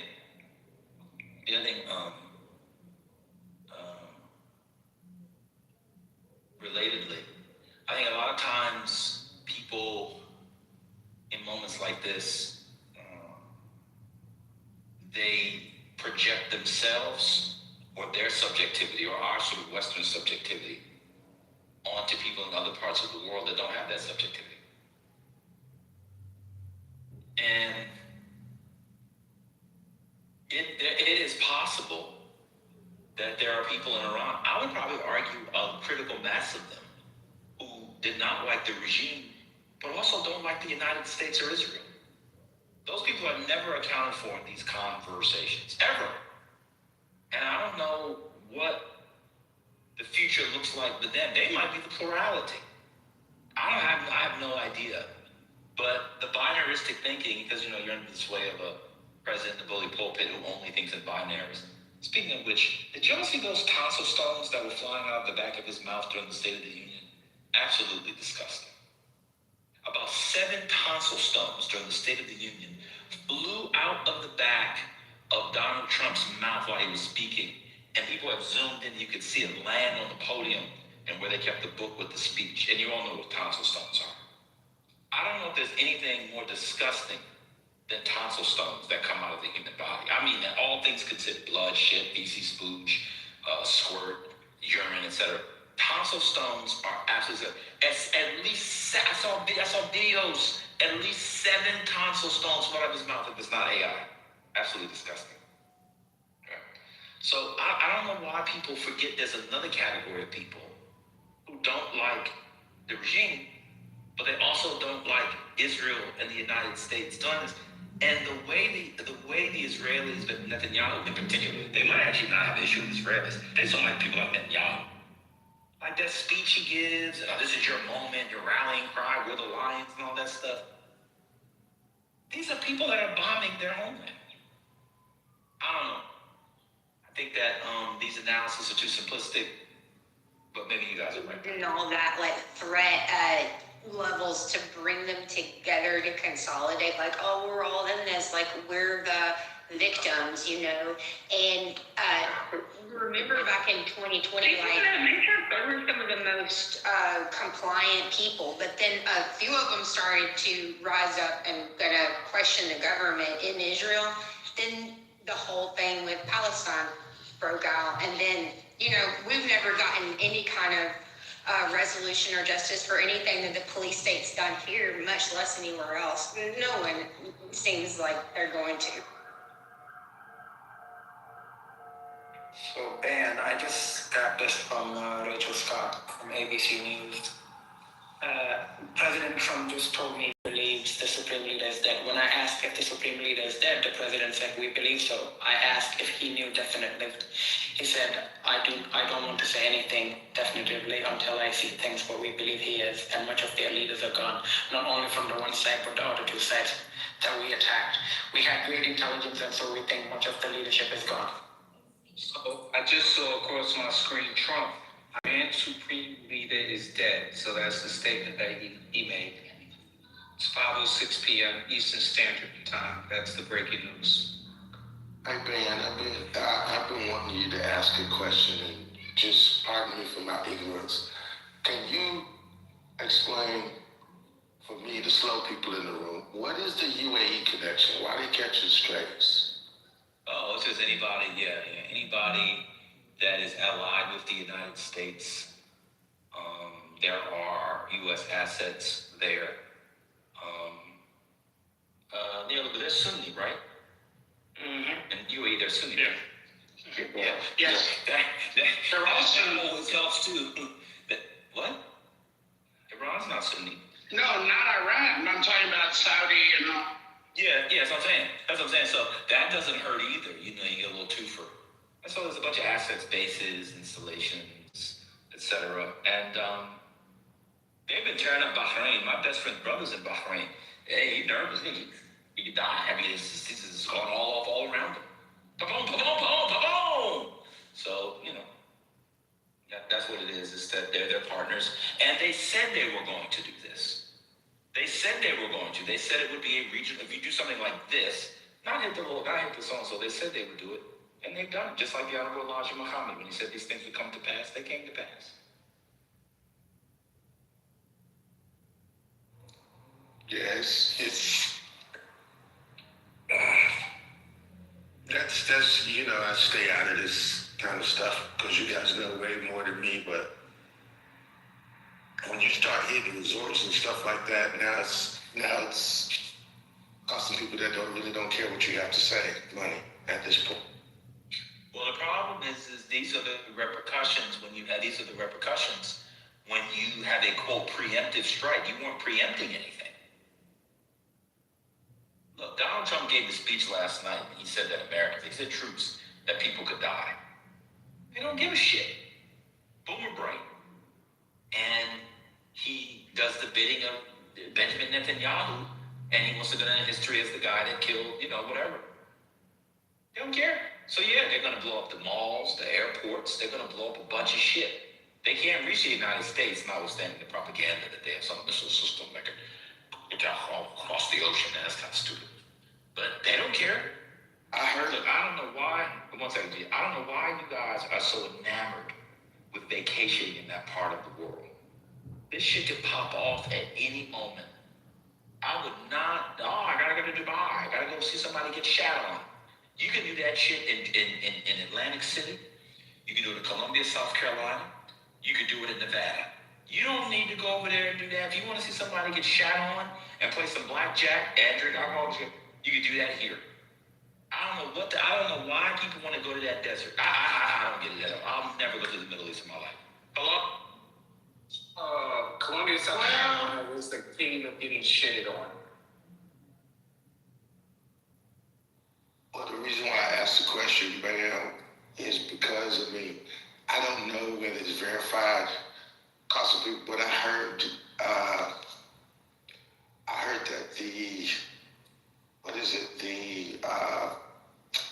the Palm Resort Hotel, the Palm Hotel and Resorts got hit.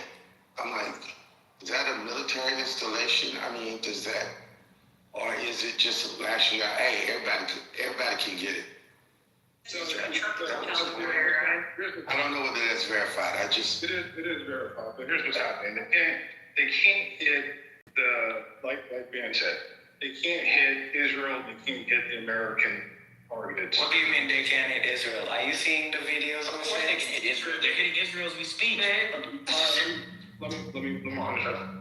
So they have to expend so much to try to hit Israel, and because of the Iron Dome and the American targets, that they're going after the soft targets. And what landed in front of the Bahrain Hotel? All you could hit, it got hit in the front. It wasn't like a major strike. You got one strike on the Kuwait airport, and so it's here and there. But to me, all it's done is unite Saudi Arabia and the UAE and these other countries against them. And I actually think that their biggest mistake. So it's pretty much what I said. Everybody can get it. Yes, everybody. And they told you. Okay. Yeah, everybody can get it, and they told you. We knew this was going to happen last night because that it was going to happen, or 2 days ago, whatever it was, because Huckabee, Ambassador Huckabee, in between channeling Jesus and misreading Genesis, told all his people to get out of there. So we knew it was going to happen then.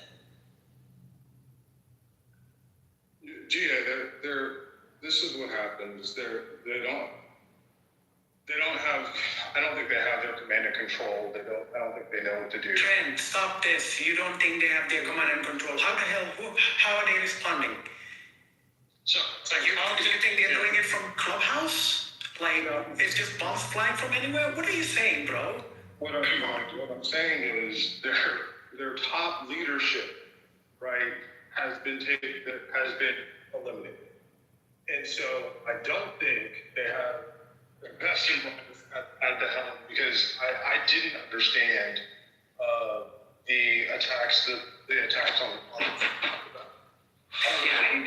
Here's what I think. I think it's very helpful sometimes before we open our mouths, we really think about what we're saying, especially in a room full of people, because the individuals will jump at the opportunity to make you look stupid. Like, come on, bro.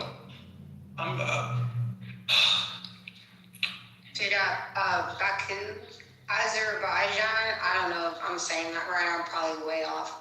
The former Trump Tower Baku project is the closest Trump-branded development to Iran. It's located approximately 180 miles north of the Iranian border. So y'all know they got missiles that could hit that. What aren't they doing? No one cares about the Trump Hotel in Azerbaijan. It's just a name on the hotel. Like, It's Not branding. even a Trump Hotel, it's just a brand. It's not even on the hotel, it's just branded. Who else is next? Come on, Yeah. y'all, let's keep it going.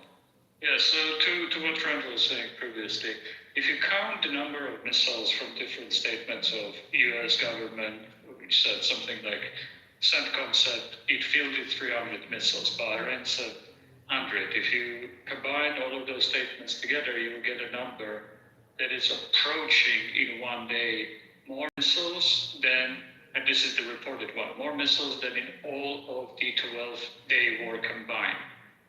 Which means, and we're still getting the news, right, from the airport strike, and then drones are not counted in any of those statements.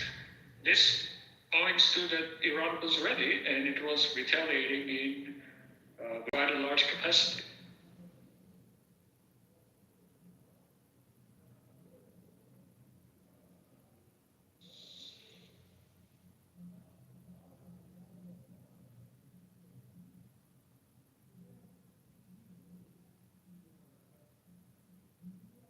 Like Trump hotels would be a good place for human trafficking, though, people.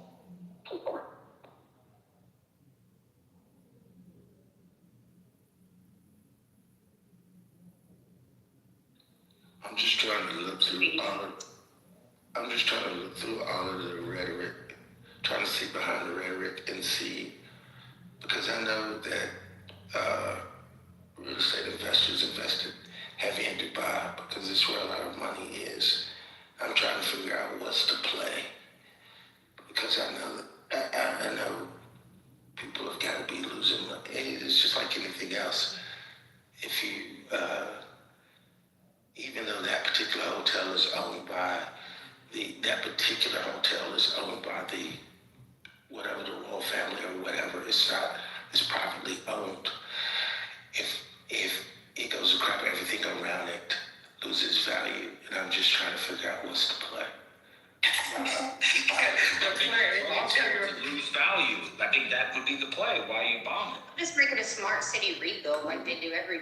No, that's what I'm saying, because a lot of people that support Trump also have investments heavily over there. So if they're saying, yeah, Trump, go do this, and they're going to retaliate and bomb places where we are heavily invested and we're going to lose money, there has to be something behind that.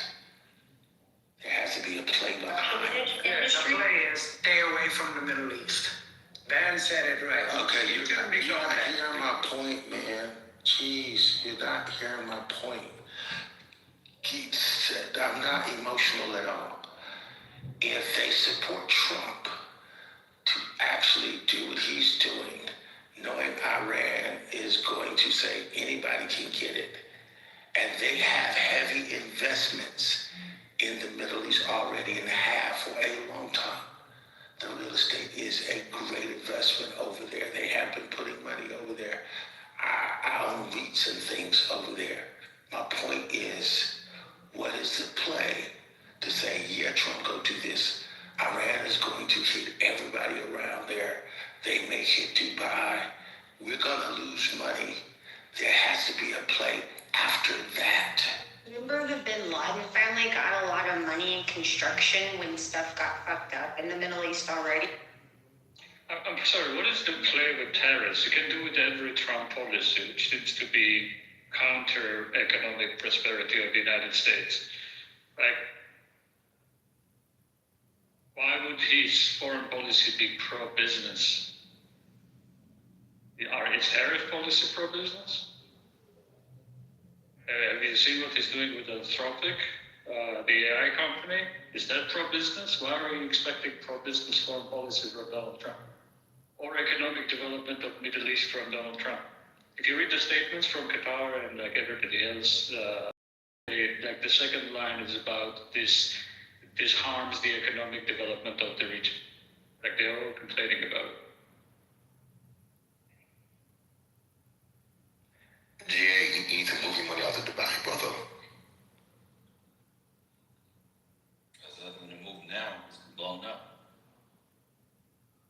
So they're gonna kill the Ayatollah and bring in some dude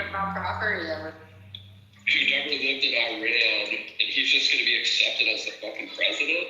I mean, it's the strangest thing. Well, maybe it'd be prime minister. I don't know. No, king. No, they want a constitutional monarchy. He would be the king. And Miss Queen, the Bin Laden family, it was his Bin Laden's daddy. They were really, really, really, really, really wealthy long before what you're talking about. In fact, if I recall correctly, they were responsible for the refurbishments and building up of the holy cities, Mecca and Medina. They were massive, massive in construction and building company along all of that. So you're off only by about 30 years, maybe 40 years. Otherwise, I take it. What got their business going now? Well, yeah, they still have some business. I mean, Osama was kicked out. He was involved in the businesses. I believe he had holdings that did some work when he was in Khartoum. I'm doing some memory. I apologize. I think he was in Khartoum. They're destroying their shit over there. They could build it back, I guess, and get, like, if you're like, who's benefiting out of it? Israel. That's who's benefiting. I don't know how they're benefiting. I really don't. I understand. They want that temple rebuilt, and now like, please fuck us up so we can rebuild this temple. Like, what do you think? Like, I really think it has a lot to do with this smart city, all this build back better stuff, building, you know, all that kind of. Smart city, build back better. That's a crossover. Wait, smart city? You think that you think the new temple for the Jews is going to be a smart city? Herodotus couldn't have written about it. Everybody consolidated in these small spaces, so if they can just like, they flooded Nashville and then they built it back better, a smart city. Nashville, they just built lots of places. Yeah, Nashville, Tennessee. I think they're doing this all over the world. They're just fucking shit up so they can get construction going. You said the temple, though. What's it got to do with the temple? To be fair, the temple is a little bit of a smart city because they need a genetically engineered heifer, like a red heifer. So that part is smart. Not just any red heifer, one from Texas, by the way. Exactly. Can they just throw some paint on it, some bear paint on it? No, then it won't work. It has to be an original. Like a white hair on. You know, I used to know a red heifer once. I called her Candy. I met her in Southeast DC. She was a docent at the Frederick Douglass Museum. Yeah, she was a red heifer.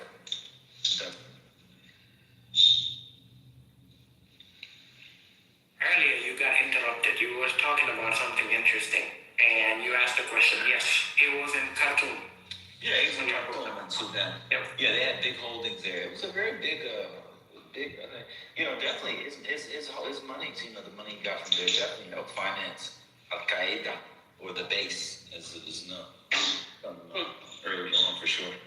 Yeah, and what we know from the remaining Bin Laden family, especially the niece of Osama Bin Laden, Noor Bin Laden, she is at least a rabid Donald Trump supporter and is part of the MAGA movement, and he's in Peoria. It's all coming full circle now. Yes, the Bin Ladens love Trump. I don't know. People probably don't know that. But yeah, they love Trump. Who would benefit all the things like getting destroyed? People that gotta be in constructing stuff back in its open property like that, you know?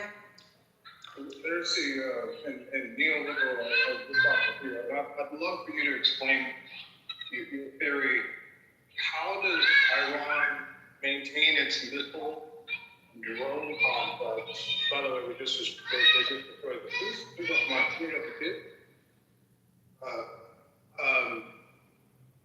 They just destroyed the ballistic missile complex in Iran. So how, without air superiority, does Iran refuel and resupply its drones and missile complex? You put the missiles on a Toyota Hilux and you launch them from there. Yeah, so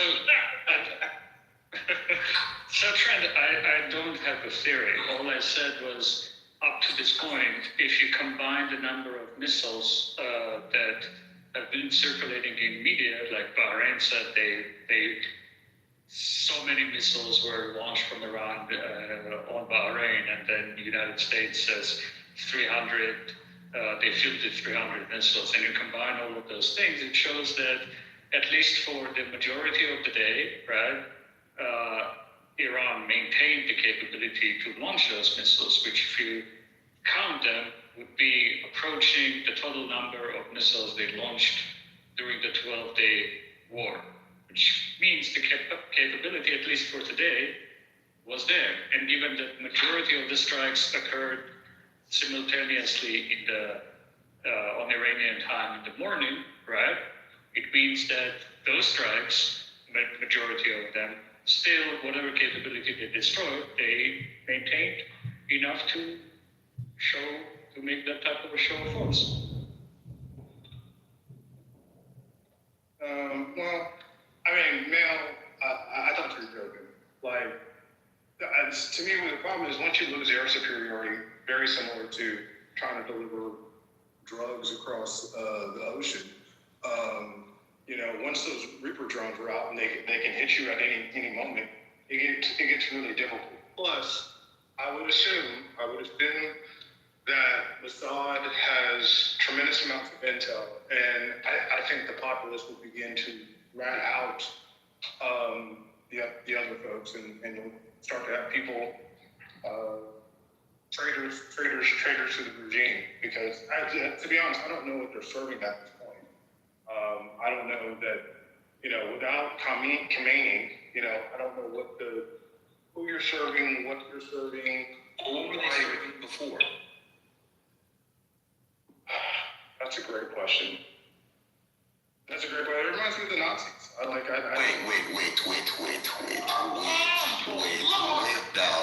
Wait now. No, wait, so let me finish what I'm saying. It reminds me of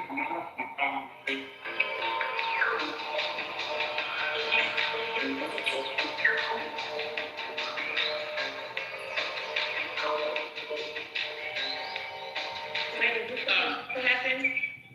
Yeah, so what I'm saying is it reminds me of the Nazis in 1945, how they continued to put up a fight, even especially like February 45, when it was clear that the war was lost and there was nothing to fight for outside of filthy force. This is terrible in its terrible. China doesn't really say anything, bro. Many groups. I don't know what the people serving the old theocracy of Iran are fighting for that. Monty, could you? I appreciate the pause, but.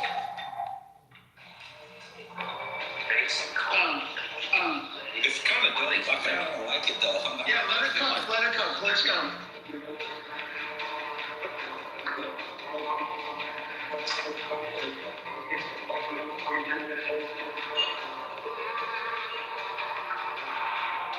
It's getting like Miami Vice / Middle East.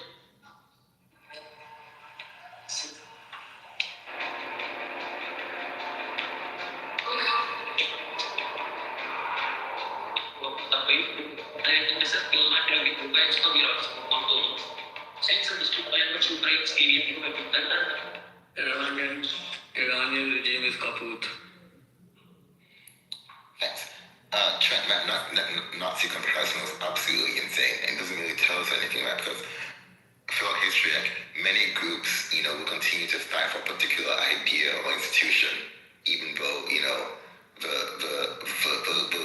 survivability of institution can be called into question. Well, wait, hold on. You're wrong because, there were still monarchists after the American Revolution. Well, again, deal with me on the analogy. January 1945, February 45. It's very clear that Germany going to lose. However, people still go out and sacrifice themselves, for Hitler. But I think like once Hitler was gone, right? I don't know what these people are serving, are serving. But that's I think the psychological thought of when you lose your leader. I think it's the factor. It's not just the leader; it's also the idea of strength, right? And I don't think they agree. So no, that's what I'm saying. I don't think they agree with the ideals of the regime because that's why they have the protests. You know what I'm saying? But what proportion of the population, is agrees with the protests? What proportion of the population, who may agree with the protest but disagree with foreign intervention? Like, just because they're with the protest doesn't mean that they're going to be gung-ho about the U.S. coming in and dictating terms to them. I don't disagree with you there at all. I would love to hear from neoliberals closest. I've heard estimations that it's 30 to 40% of the population that is vehemently against the regime, but I'd love to, these are American figures. I'd love to know what he thinks. He said you were closest because Iranians, you're a fake Asian. I mean, how can we believe any numbers that are coming out about favorability or whatever in Iran? I just don't trust it at all. The Shah was looking pretty popular too, and then a bunch of fucking people in rural communities came in and they fucked them up. We don't know how popular the Ayatollah is in Iran. And we don't know how popular the protests are either. That's what I'm saying. Like, I don't know how people, I think Big Sister put in check. Everybody on the internet is now expert in Iran. Wouldn't know Farsi I wouldn't know Farsi if it came out of their ass with a Farsi. But all of a sudden, everybody knows everything about Iran. It's insane. By virtue of geographical placement, I have a higher ontological access to Iranian protests.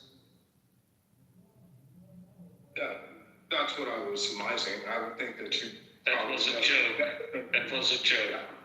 Yeah, I know it was a joke. I would say you would know more than me because, again, I would take, like what everybody's saying, protests and videos can sometimes be misleading to, what the actual majority is. But I would love to know what, you think as far as what do most people think, right? I don't. That's why I'm making forecasts. That's why I'm surprised you're making forecasts. People that I had come into contact with that were protesting anything about over there were Iraqis that are relocated in Nashville, Tennessee area, and they were protesting at the Parthenon. Yeah, the Parthenon. Parthenon, yeah. And they gave me one of the flyers, and on there it talks about they still, after all these years of war, they still don't got electricity back.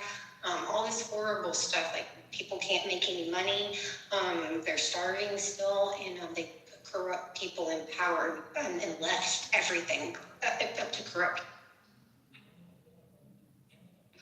Hey, what's up, Trent? Mario, good to see you, man. You too. I do have to say some of the Trump tweets about Obama attacking Iran before an election. There really is a tweet for everything. I know that's a cliche, but it's totally insane to look at some of the tweets of what he said about Obama and attacking Iran. And that's one. I mean, even Stephen Miller from a year and a half ago. Yeah, he was like, if you vote for Kamala, she's gonna send your kids to die in Iran or something like that, right? Yeah, MAGA is, okay, we're America first, but when Trump changes and comes up with a new initiative, whether right or wrong, MAGA first. Yeah, we just calibrate whatever beliefs or principles we have to align with whatever Trump says, and that changes by the minute. So he could turn around 2 days from now and say, you know what, okay, the whole bombing campaign in Iran is done. We've achieved some victory, and MAGA will be like, yeah, you don't mess with Donald Trump, We now have a Trump doctrine. We have TC come in here earlier and tell us about a Trump doctrine and use Nigeria as an example. He hadn't read a damn thing about the Nigerian thing. Clubhouse, man. Let's steal man, as the Black Muses and other debate bros, failed debate bros and failed broadcasters say. Let's steal man. So let's say the regime was hated, and the leader of the regime and his top captains and lieutenants are dead. Hey man, it should be over in a week. No. Was the Iraq war over in a week after you captured Saddam Hussein? The military part, though, was more than a week. I think It's not the military part that has to be considered as of right now. Military part is always easy for the USA. It's the part that comes later. Yeah. What are you gonna do? What are you gonna do after you are done with them? So I completely concur with you on that. The insurgency and the trying to strike. You created ISIS because you called Saddam. ISIS, whatever you want to call that. Daesh fighters were created out of ex-Iraqi army. Yeah, but what we're talking about is when does Iran lose its capability to fire off missiles and drones and threaten its neighbor? A week at most. Go ahead. I would say a week. They would lose the capability to fire any kind of missiles and drones into Israel or any other state. Yeah, that's about what I think as well. So here's the thing, and people. I'm with y'all. All right, I'm with you. All right. So there was a fear in their intelligence, everything that said Iran has these capabilities. They have these terror networks that Hezbollah, but Hamas has pretty much done that. But they have Hezbollah and other terror networks in this. And the reason for not doing what they did today, last night and today, is so they wouldn't unleash that stuff. That's up on one second. Yes. So.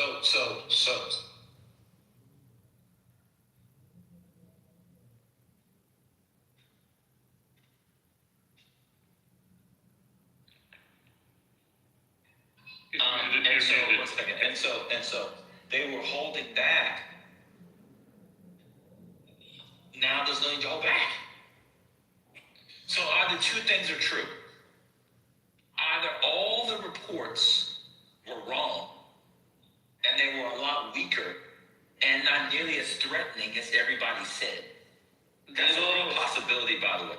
Let me get through the two options. Can I get through the two options? Please. Cool. One, and that's a possibility.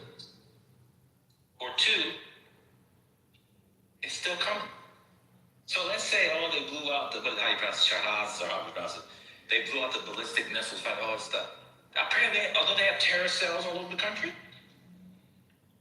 I'll tell you what. Not all over the country, I mean all over the world, excuse me. All over the world? After October 7th, 2023, Israel started to unravel all of the Iranian democracy. How do I do this? I can't understand what you're saying. What language are you speaking? You don't understand me. What language are you speaking? It's called English. Do you understand me? You start over. I understand that. I can understand. Start over. After the 7th October attacks on Israel started to unravel the Iranian proxies all over the world. Hezbollah, Hamas, Houthis, the Syrian rebels. They were all the part of the great axis created by Iranians. But the proxies were only in the Middle East? I thought they were all over the world. No, they were only in the Middle East. They do not have proxies all over the world. Nobody has proxies all over the world. Oh, so this was America doesn't have proxies? America definitely proxies. What are you saying? America has proxies all over the world? No. France doesn't have proxies all over the world? What proxies do you think they have in India? China doesn't have any proxies all over the world? Starbucks is a proxy of the United States. We gotta keep going.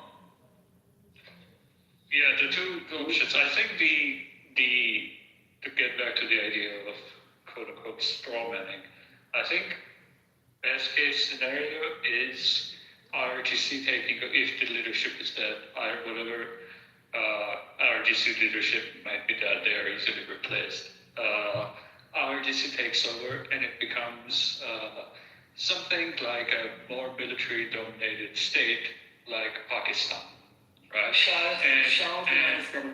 I'm speaking. Please. Shah of Iran is a man. I did the Harris thing. Sorry. Yeah, and it becomes Pakistan type of a state where the United States does not necessarily have a good relationship, but it has good enough a relationship on intelligence level. And IRGC accommodates it in that sense, right? Because it's maybe in their best interest, and the only problem for that is the nuclear weapon thing, right? Become more of a reality than not. Yeah. Because the person blocking the nuclear weapons development was the thought by the Supreme Leader. Can you imagine Trump's legacy if him killing the Ayatollah leads to a world where the IRGC invests as much as they can to developing nukes and they get a nuke in 15, 20 years? Yeah, well, I mean, like whether it is Ayatollah or not Ayatollah, isn't that like what every state is currently thinking? But neoliberal, what's stopping them from becoming more like maybe Saudi Arabia as well, and maybe some of those other countries that are... You mean more monarchist? Well, I mean, just like nowadays trying to have more tourism, and they seem to be, I would say, normal, where it just seems like one of those chill, Middle East countries. Just want to say that Saudi Arabia is not normal. It's a shithole. Don't go. But continue. I mean, I see people... I think that Trump will buy the property when it gets to I'm saying, I see people going out to Saudi Arabia. Today, man, I got friends who've been to Saudi Arabia multiple times. I don't really have people that, at least in my world, that say, like, hey, we want to go to Iran, but people want to go to Dubai. People want to go to these other, Middle East countries. I'm saying, what's stopping Iran from just... U.S. sanctions. U.S. sanctions. Okay, well, maybe the new game in the world. The people, if sanctions were not there, the people who would go to Saudi Arabia would have no problem going to Iran. They prefer going to Iran. Yeah, but you gotta understand ancient Persia. This thing is not. I think a lot of people's heads are hurting at this conversation because it's like, what are you even talking about? This has already been prophesied about. Iran is actually Persia. And the Persians... Can you explain the exonym and iambic differences between Iran and Persia? Not the exonym in English. Yeah, we're not going to do that. What I'm saying is that... What's the difference? All of this stuff is already been prophesied, right?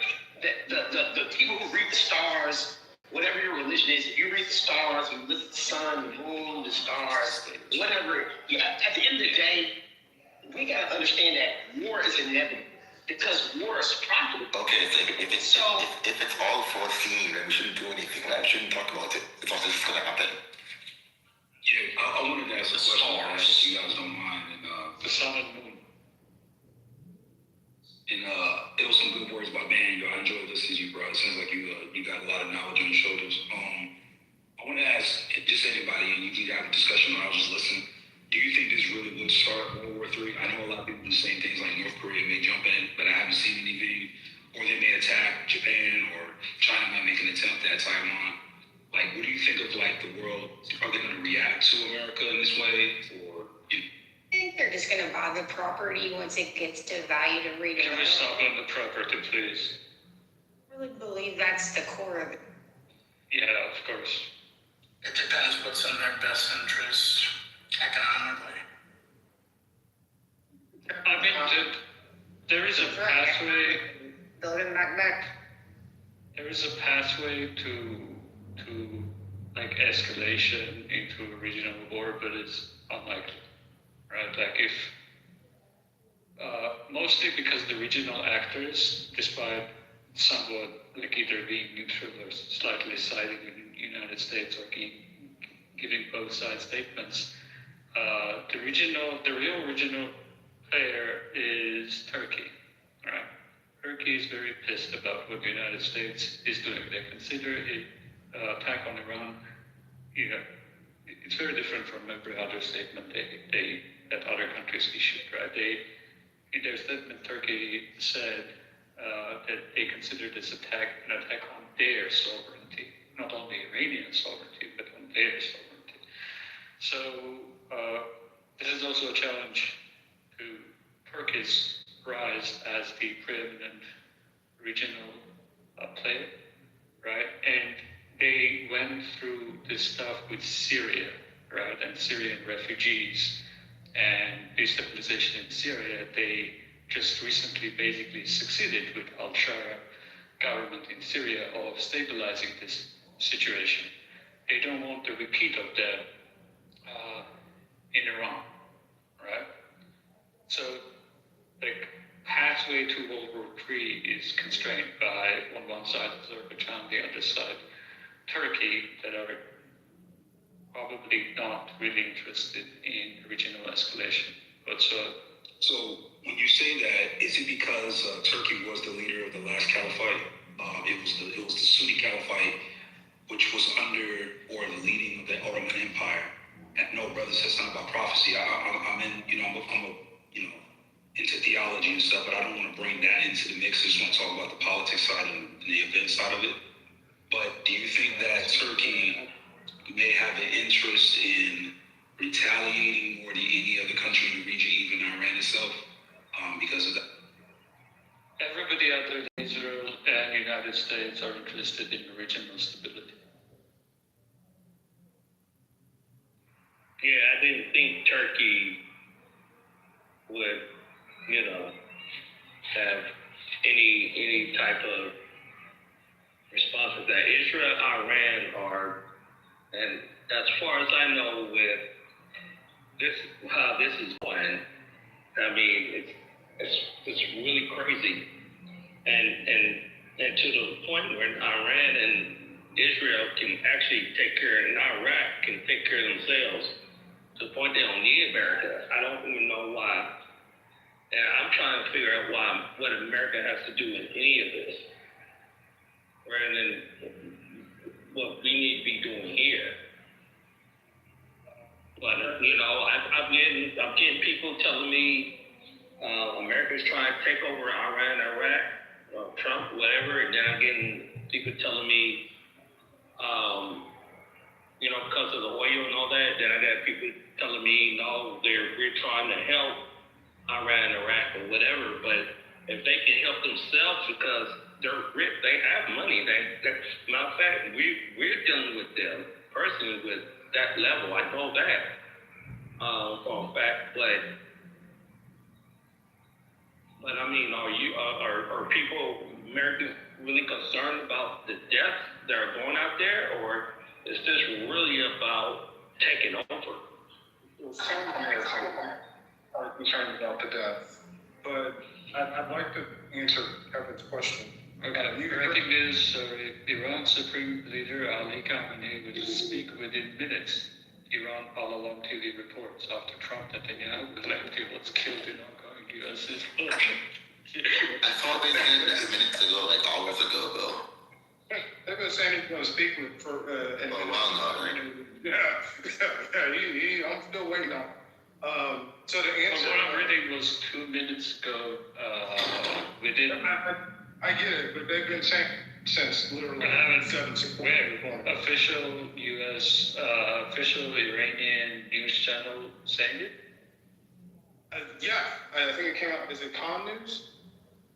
Is that the? I don't know the abbreviation, but they have been saying. I think their foreign minister was on this morning on saying that minister was going to speak. Like again, they've been saying that for a while now. Well, I'll believe it when I see it.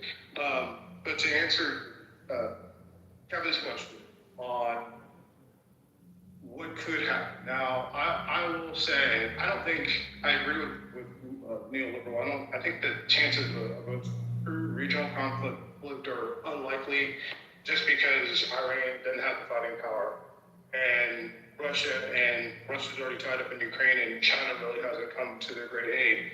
But what I do think could possibly happen. I think we've opened the door for China now to attack Taiwan. They would have the justification, just based upon the way the United States has carried itself as well as Russia, and I think they could make that move just based upon those things. I'm not going to say that it's so now Taiwan is in it, right? Well, no. So Taiwan has always been an interest of China. Oh my God! So we're just creating World War III, basically, right? I mean, like this is what's going on. Y'all can hit all the politics. I'm picking one politics too long and deal with shit, but everybody doesn't want to everybody wants to go around like real shit. Everybody wants to make all this political bullshit and stuff. Just be simple about it. I mean, America's going for them, Iran, Iraq for the oil, for the riches, and pretty much not helping them. We're just pretty much trying to control those two countries, right? I know you're ready for World War III. Of course, I heard that. Yeah, they're coming. We're ready for. Everybody's ready for World War III because it's going to happen. Eventually, people want it to happen because it's both oil and World War III. Why do we keep talking about that? So basically, come on, man. Stop. Maybe I don't think that there is going to be a world war. I don't think this is going to spark. No, we've been saying that for like 2 years. I don't think it's going to be, but every freaking time, each year, y'all don't even think about it. It's another president or something. Yeah, it's about to be another World War III. We might end up going to World War III. That's all I'm fucking concerned about. Because in that case, I want to get my family friends out of here. I don't care about the politics of this bullshit that everybody's getting on and dealing with it that's so ignorant that we can just talk this shit out. Really, we really can. Compared to what countries trying to take over another country because they either feel they're more powerful or we're looking for fucking their oil. We trying to grab this shit. I care about my fucking family and shit and shit like that. If the shit's gonna happen, I'm gonna know. I don't care about all this that damn. Hey, Bruce, I got bad news for you, bro. This is World War V, bro. World War III was COVID. Like, you gotta understand that. No, you know what? You can get all that dumb shit. Okay, all that. I'm just saying, bro. That's a disease. That's a disease. You get well that stupid ass shit. You said World War. Come on, dude. It wasn't a world war, nigga. It was just something. It was a world war. It was not a world war. It was just something. It was a world war. Oh my God, kill yourself. Kill yourself right now, dude. Listen. I'm not trying to come against you. I'm not trying to come against you, bro. I just think that you're late. World War III's already been passed. Come on, man.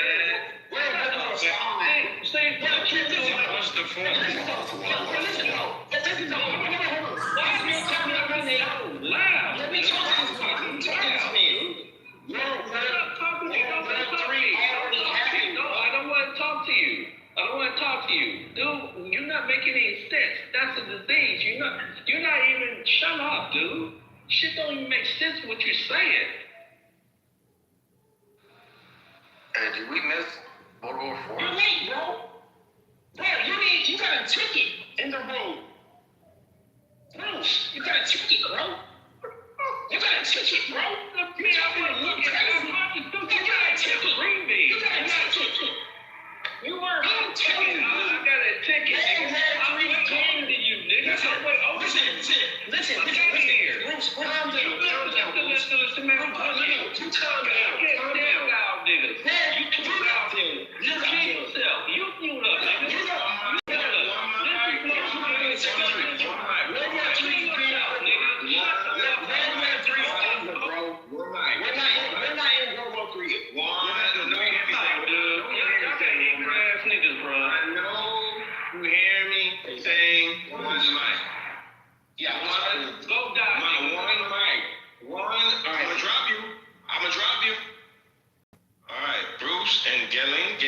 got Galen?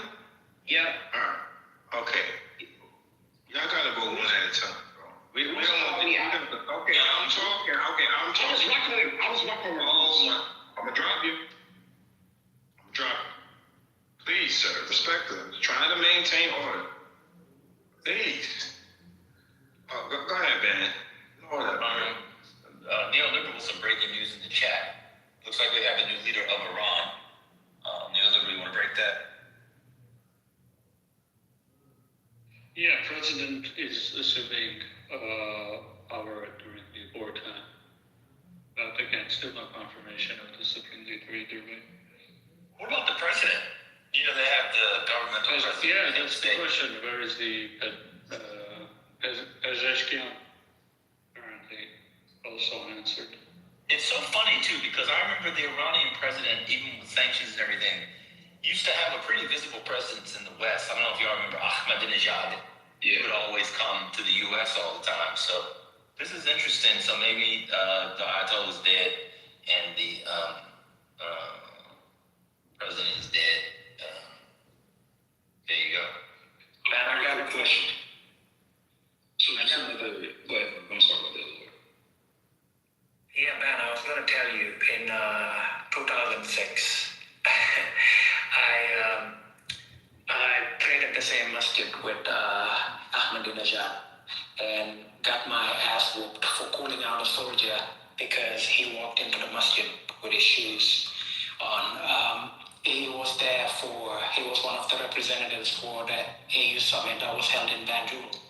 And you're not used to seeing them, basically. Not his people, I'm talking about Gambian soldiers. And I almost got my ass whooped for that because I had the audacity to tell the guy, take off your fucking shoes, you're walking by stuff. And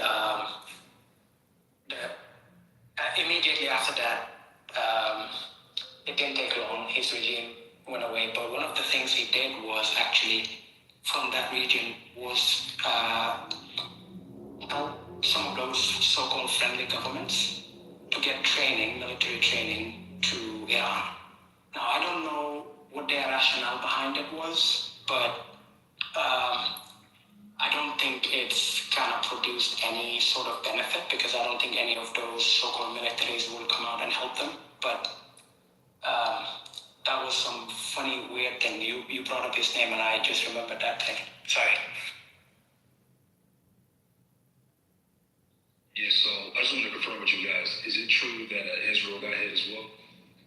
Yeah, they made a ton today.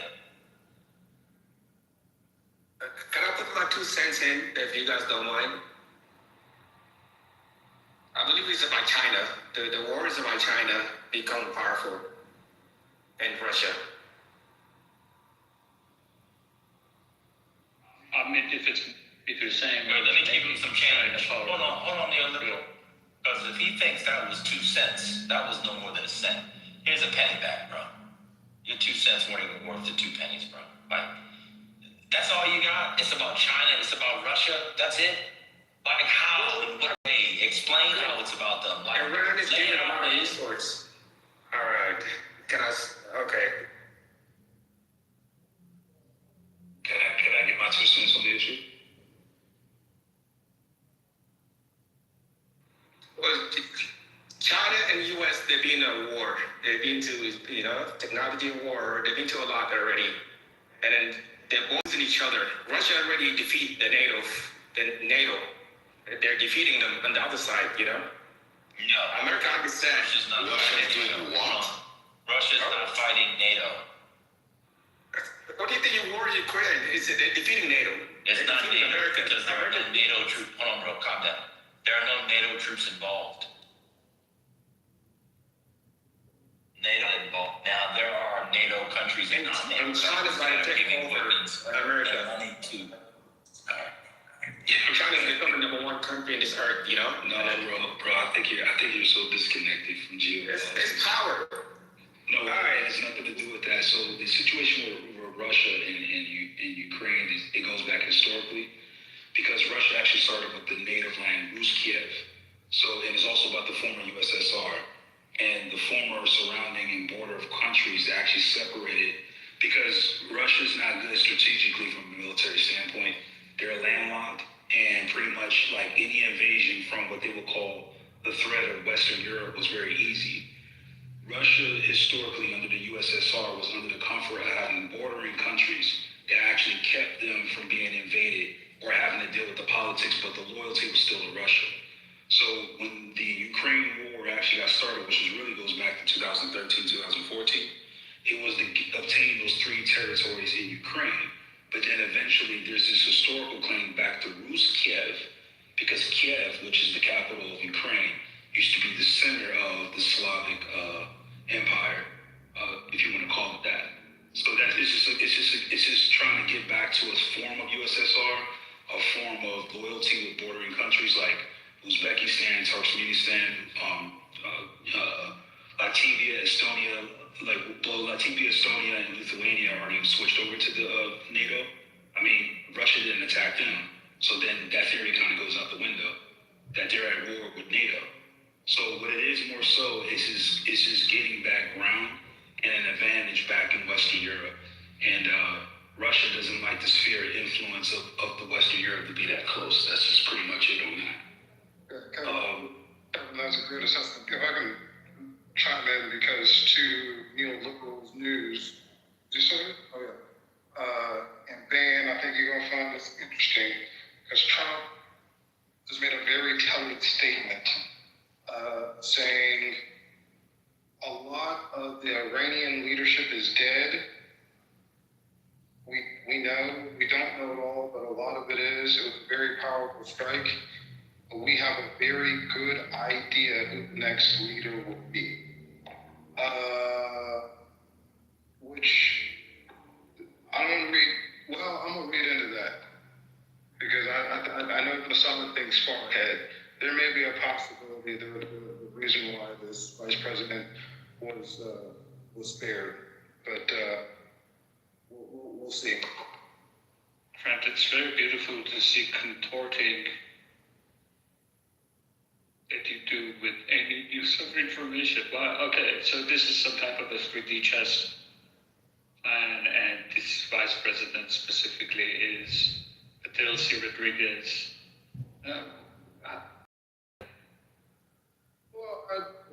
What do you know about what do you know about RF? I don't know anything about RF. So how are you making that judgment? How am I making that judgment? Yes. I don't know anything about RF, but I know about Trump, and Trump he just makes statements that, like, you kind of, it's his hints. He drops hints because he can't keep his mouth closed. And when he says we have a very good idea who the next leader would be, I would not put it past them to have gone in, to have infiltrated the government and tried to find a friend. It's basically what they did in Venezuela. That could also just mean that they know how power's going to flow. Well, they could know the success. Yeah, I'm with you. They could know the succession plan, but I think if you do this, you don't do this without having somebody that you, either a general, somebody in power that you could look to gain control. So I don't.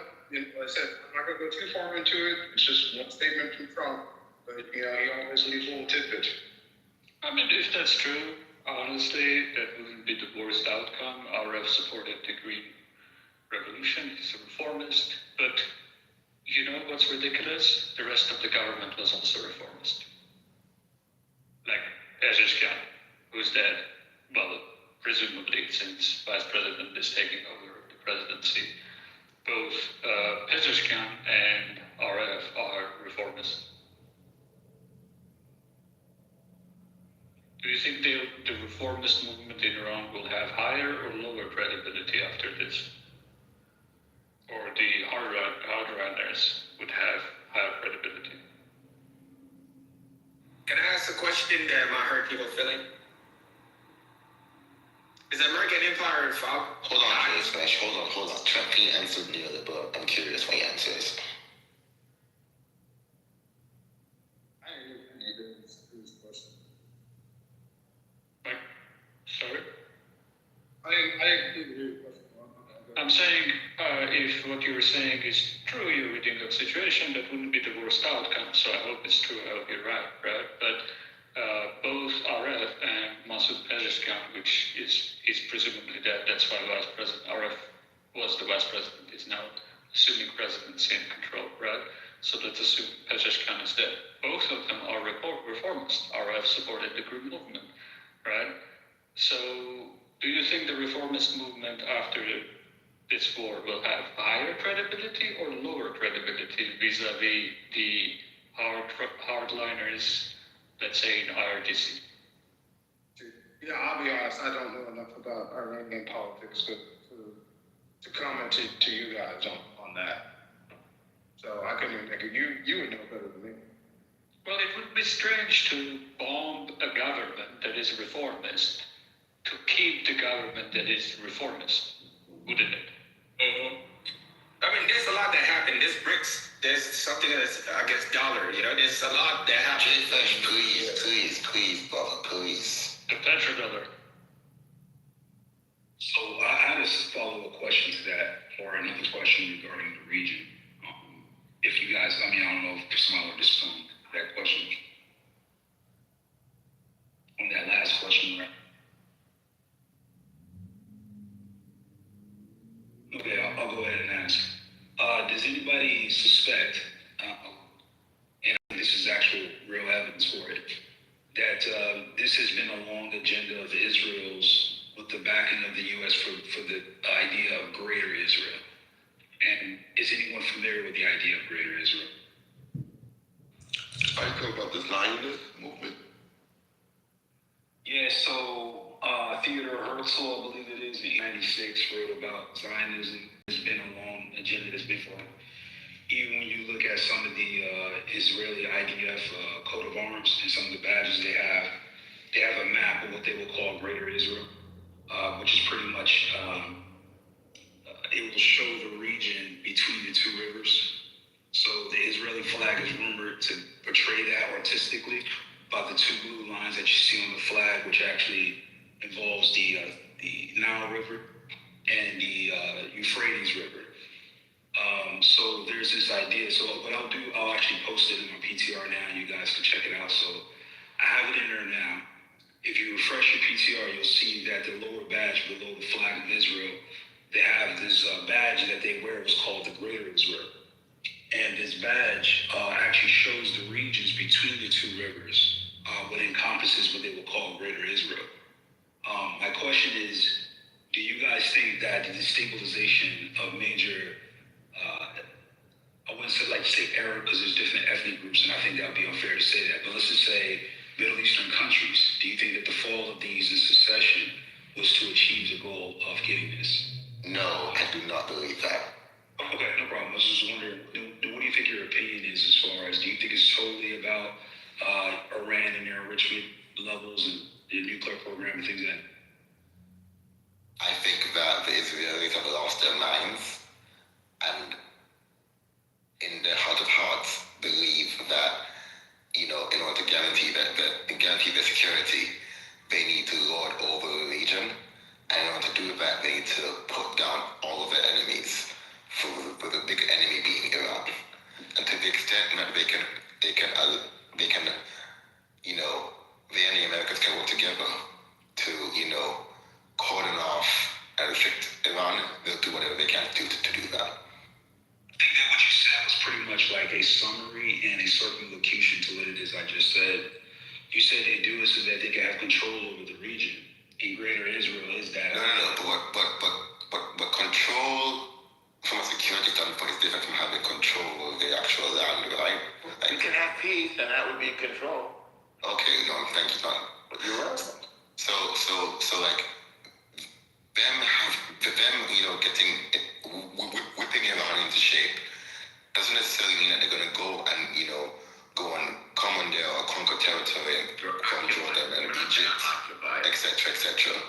I'm not saying occupy, but whatever the case may be, what I hope though is that Israel is just stopping the nuclear program, allowing the government to reform itself, and then hopefully Iran will turn back to the way it was. Well, there is no nuclear program to stop because Israel's nuclear program is already done and it's good to go. So no, we're stopping Iran's nuclear program. Oh, okay. My bad. Okay. No problem. No, it's all right. I was just wondering, that's my hope, that they allow Iran to get back to the way it was, I think, in the 70s. And I think, because Iran was pretty great in the 70s from what I remember. I think they had their own form of Hollywood. The women were pretty free. Education was really high. They have fantastic cinema, actually.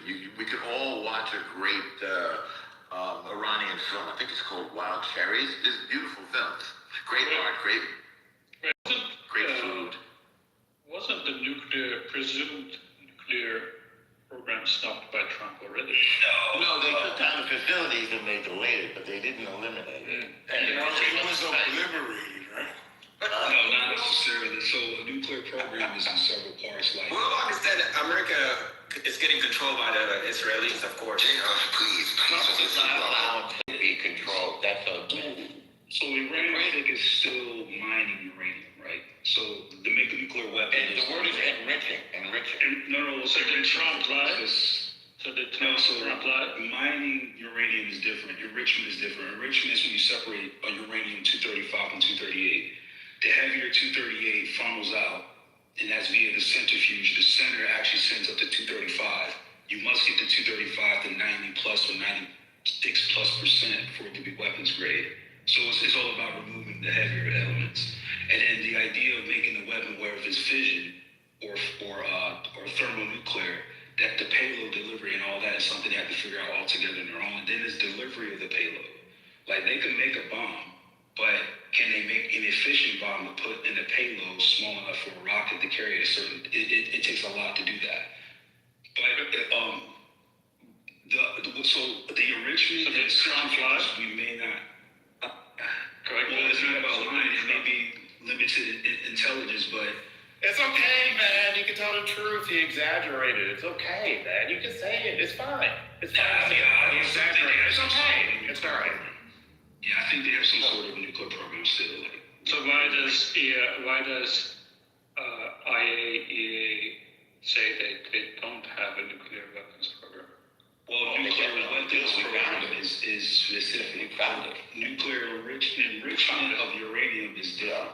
Mining and enriching uranium is different. You just got here and you're talking over everyone. You need to relax. You need to relax. You just got here. People are having a conversation and you're talking over people. So when you say information, I know more it's about fine. You can do that without interrupting people. That's right. I'm not interrupting. Just add. You are interrupting me right now. People do it. You're interrupting me right now. Thank you. Okay. So when we said we found it, is it like he and his homies went to Iran and found it? What does that mean? United States own intelligence said they don't have nuclear weapons program before the 12-day war. It's different. So a nuclear weapons program is military and government intent to weaponize a nuclear weapon. However, mining and enrichment is totally different. That's where the centrifuges are. Thank you, that was my point. So there is a difference between nuclear weapons program and an enriching uranium, right? Correct. Yes, sir. Yes. So U.S. own government said that there is no nuclear weapons program. Then Trump said that the nuclear weapons program was decimated and obliterated, right? And no, he said the facility was decimated, which is true. Whatever. Well, the facilities of what? The facilities of what? Oh, yeah, facilities will be like centrifuges, so that's what you need. Okay. So, Okay. yeah. Yep. So if they were eliminated and decimated, then what is happening right now? They reconstituted. Well, they reconstituted it in what time period? In the period since June. Oh, do we have any non-Israeli intelligence for that? Yes. Because it seems that just now, right, a senior U.S. official and speaking to Fox News said the reason for this attack has nothing to do with nuclear weapons threat. That's about ballistic. That's inaccurate. That's one of the major acts. Yeah, that's actually not Let me just work with neoliberals' point here. So that's a PR story you're saying about the nuclear program, but this was a regime change thing. I'd be like, why are we playing games? Like, it's fine, right? And maybe, hold on, let me make this point. And maybe if this exact war plan had been presented to Biden and it said we can take out senior leadership in 12 hours, I don't know, maybe Biden would have went for that. All this regime change. But we don't need to hide and say it was the nuclear program. That's like very, very, very secondary. Very, very, very secondary. Wait, CEO, hold on. How's the regime changed? How has the regime been changed? You've taken out senior leadership. You've taken people to this. Yeah. So you're saying, okay, so I just want to get this right. You're saying taking out 10 of the highest ranking people in one government is not a regime change strategy? What the hell is it? What the hell is it? Okay, so decapitation.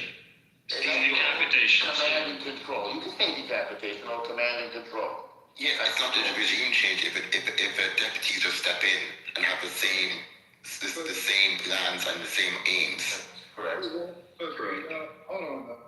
What Trump said in his speech overnight is that this is about regime change. I completely agree with you. Correct. It is about regime change, but the question is, did regime change it? Yes. That's not what we were talking about. We talked about what the purpose of it was. We said what the purpose of the strike was. The purpose of that. Yeah, so Kevin, let me just say one at a time. Trend code, then who wants to speak next? If you took out the entire cabinet, basically, right? You took out the cabinet of the Trump administration, including Trump, and the only person left was J.D. Vance. Then I would call that regime. We would call that regime. Okay. Eric Trump or Donald Trump. No, just killing the top guys doesn't mean it's a regime change. No, why did he say it? So he said it. That's what the purpose is. Trump's statements was in regards to the goal, the telos of the entire mission. The airstrikes and everything is not the thing that actually brought regime change, but it's the start or the mechanism to bring a future regime change. Correct.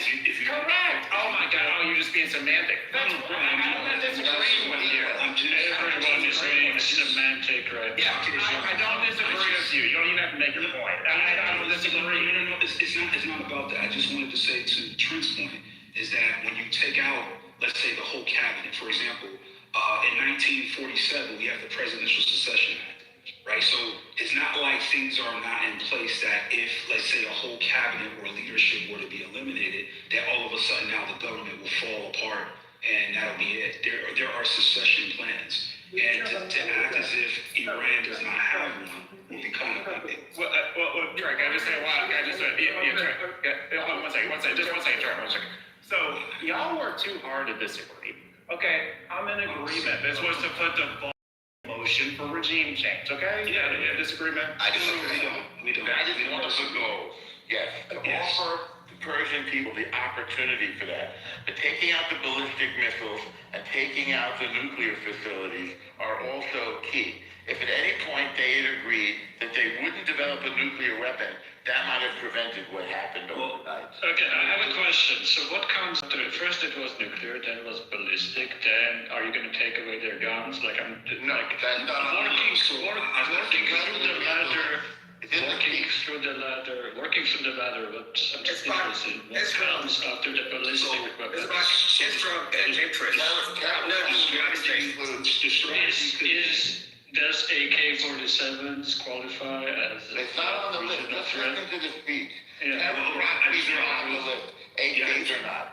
Yeah, I think that's kind of jumping the gun. Well, ballistic weapons weren't on the list when the conversation was about the nuclear weapons. Ballistic weapons are on the list. Ballistic missiles Well, they are on the list now. They weren't on the list before. They were part of the negotiation. Yes, they've always Well, been they part. weren't. No, they weren't. Because they No, they weren't. It was about the nuclear weapons program. Yeah, they are. Exactly. They've always Well, been. now they are, but before they were. You might not have listening to Let's speak the truth. I'm just interested. What comes on the list after the ballistic weapon? No, they would never have a nuclear weapon. They would never do that. They say that's the end of religion. They would never do that. Correct. There is a. But it's about Israel interest because they. That's a conflict over that because they're clearly developing them. That's what the centrifuge is. Oh man, I don't think that's the thing at all. I think what the U.S. and Israel is trying to do. I thought they bombed it a few months ago, 8 months ago, right? Oh my bro, let me just Yeah, they've on some of those sites, not all of them. So it's a lie. Kevin is speaking, so let's have. Yeah, I just want to say this real quick, right? So I just think that they're decapitated the government. I think they want to shift from a direct war to a proxy war at this point.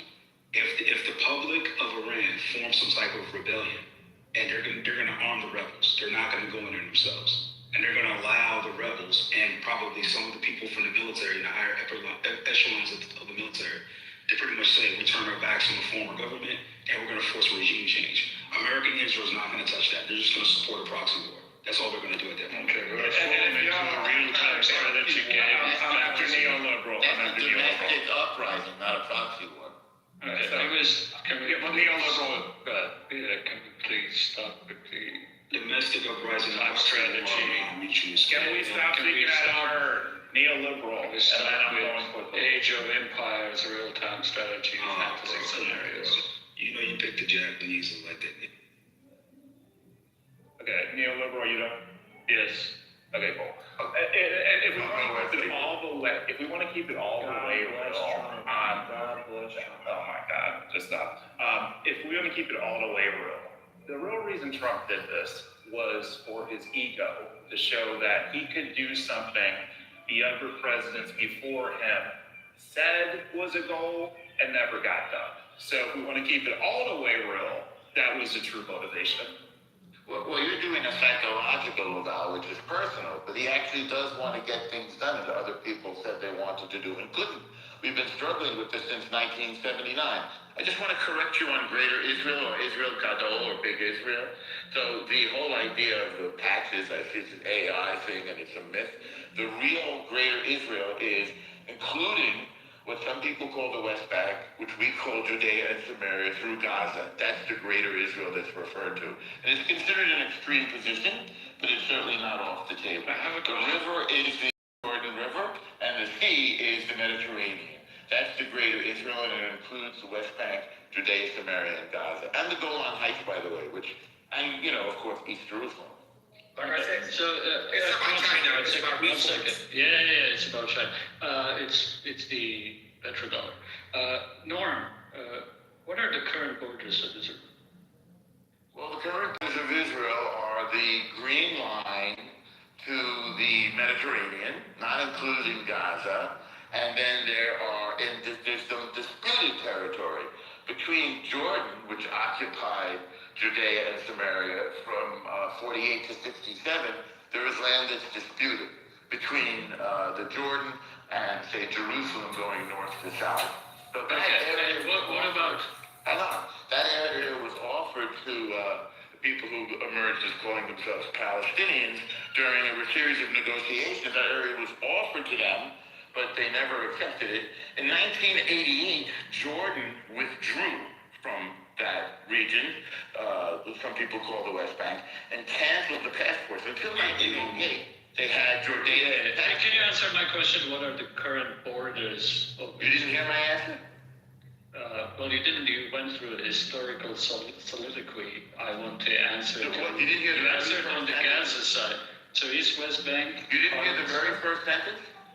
So is the West Bank part of Israel or not? Parts of the West Bank have been settled by Israelis. They're not officially part of Israel, but because it's disputed. What about Golan Heights? You're interrupting. You may have heard, yes, Golan Heights have been annexed. That's officially part of Israel. But you may have heard me mention that disputed area we've offered to the Palestinians, they have not accepted it, except in Oslo. So under Oslo area. I'm just interested. I don't care about the history. I'm just interested in the current borders. That's where the borders are. It's the geography. Literally I'm not interested in you don't really want to know because you're cutting me off. I'm literally giving it to you. So you're giving me a historical lesson. I'm not giving you historical. I'm telling you where the borders are. Unless you have the map. So where are they? So where are they? You want me to start over? Start from the beginning again? Well, just point as if somebody's at a gas station and ask for directions. Don't give the history about it. Yeah. It's not the history. You have to understand what I'm referring to. So, for example, it's hard to answer the question. It's only hard because you cut me off 4 times. It's really hard for another reason. No, it's easy if you don't interrupt. Are you willing to not interrupt? I'm happy to give it to you. If you ask, the person I'm talking to. If you've asked, I'll try again to indulge your slowness or willingness to hear. I'm very slow. I need to point to I need a map. It's very slow. So Israel is most capable of Israel is the U.S. most capable ally. Yes, the only democracy. You're insane. This is what Trump said. You can disagree with him. Israel is the most capable ally of the U.S. in the world. Yes, that's recently rated. Yeah, because the European allies don't have armies. And they're not willing to use it. Okay, go on. Anyway, Golan Heights have been annexed. So East Jerusalem. So if Golan Heights was annexed, how is that to the question about Greater Israel? Right. So why is Golan Heights annexed? Right. Good point. And the thing about it is, I was going to ask him, can you read Hebrew? I can a little bit. The badge there on the bottom, he says, that's not talking about the 2 rivers. It's not true. The badge there on the bottom literally says Eretz Israel Had Meshivkat. Or if I'm not pronouncing that correctly, somebody can correct my pronunciation. But Hanuf Takat actually means the promised land of Israel. That's literally what it says. That's the little translation of the badge below that. It says the promised land of Israel, right? So now, why do soldiers have this flag or this badge that shows from the Nile River all the way encompassing Iraq, even going far as Iran, and it's called the promised land of Israel? If it's not, that's why I asked the question. It's just a question. It's not anti-Semitic. It's not anything. It's just I've seen this badge. I recognize this symbol a lot, and I'm just asking about it. Well, there's an argument that the symbol is anti-Semitic, but whatever. It's very strange when people crash from a simple answer of what are the borders of the country. Gosh, he literally was trying to answer your question. Okay. Yeah, he wasn't answering it though. That was the problem. I'll say this. I'm hard pressed to find a more formidable ally past 25 years. The Canadians. What? The Europeans. The Europeans? Which country? I don't know, France, the UK. Like, why do you believe that Israeli military is of all militaries that are allied with the US, the Israeli military stands ahead and above? Because they have the best air force. Outside of the United States, they have the best air force. Good question. That's a great question. Outside of the it's not a silly statement. I'm not sure it's accurate, but it's not a ridiculous statement. Yeah. I was thinking, look, yes, France may be the strongest military-wise out of all our allies, but formidable. If you use that term, the one that you don't want to cross over the past 26 years, Israel. Formidable because the Israelis have. Oh my God! Formidable because the Israelis are fighting what? Hamas and some kids and some young adults. What are you talking about? What are you talking about? Oh, everything got those kids up in Golan Heights and Hezbollah. Like, what are we doing? Black men saying this is insane. Name another U.S. ally. Name another U.S. ally. Some people don't want to know why you waste. Hold on, Jayfish. 1 second.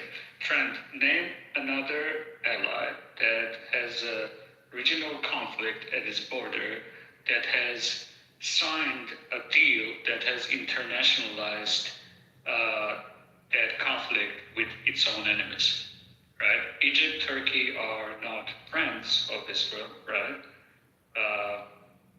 Name another U.S. ally that has signed a deal that has internationalized a conflict at its own borders on which the guarantors to that deal are its own enemies or adversaries.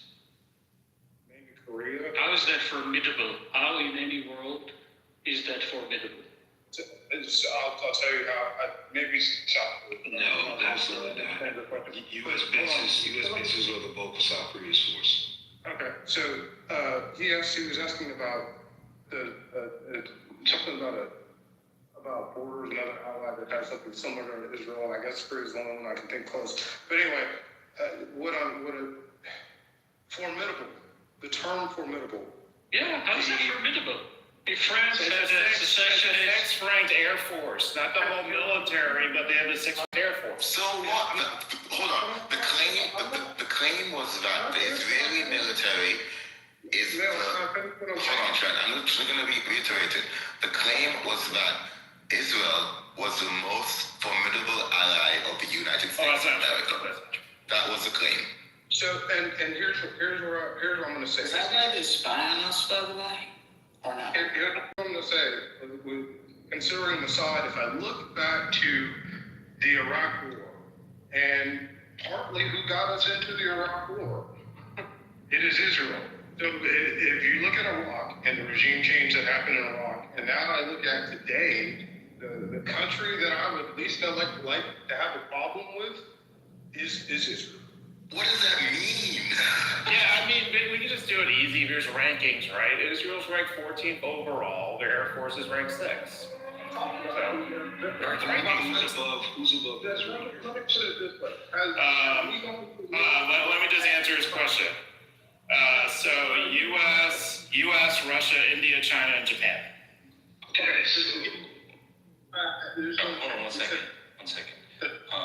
CEO, who does the voting for the rankings? Is it the coaches? No, it's a media. No, it's U.S. report. U.S. is all. Israel probably have That's a good one. They're probably number 2 as far as Air Force. You got to understand, when you're doing sorties as much as Israel does with air to ground, air superiority is like the thing now. If you don't have air superiority, you might as well just check out. Like if Israel alone, just the country alone, could go and wipe out all of Iran's anti-air, all of that, they can do it alone. Then if they can do it alone, why would it be turn crying to the U.S. about who should strike first? Like, I never get this point where, like, Israel, on one hand, has such a great military and they're all-stars, and on the other hand, Israel is so weak and they're so bullied. You know the answer now. You know the answer. Don't ask questions. You know the answer. Like, why are you playing? You know the answer. They do control the U.S. They control the anti-Semitism right now. So please stop. Yeah, what I'm saying in terms of formidable, if we look at what has happened in Iraq, and then look at now what has happened in Iran in the last, 25 to 30 years, it would be, I don't remember us getting into a war. That's called influence. That's called influence. That's called influence. Yeah, I know. That's why I'm saying formidable, right? I'm not saying they got the most powerful military. The Mossad and their Air Force, whoever said that point, is true. But if there is an enemy that I would not like to be an enemy of in terms of country, it would be Israel. Because I don't think Canada's ever gotten us into a war. So you think they got us into Iran? Is that what you're saying? Oh my God, what is this, yo? Let's get to common sense. Why are we talking about this? Israel control American politics. Common sense. Everything. Money-wise, everything. J-Fresh, please. Yes, can issues that are Influence, just say influence, doesn't control what influences. No need to be hyperbolic. No, we're not being hyperbolic, but that's formidable is a great term. Now, yes, I think France is probably the most powerful of our military allies, but who had the influence and capability to push regime change in Iraq and partially Syria. I forgot about Syria. Basically, our entire Middle East strategy the last 25 years has been heavily driven in conjunction with Israel and Mossad, and today is probably the culmination of it. So if Israel wasn't there in the Middle East, then America wouldn't be involved in any of this. Iraq war, Iran, Kuwait, none of that. Probably not. That's facts. That's true. No, You're all wrong. Okay, just put it on the line.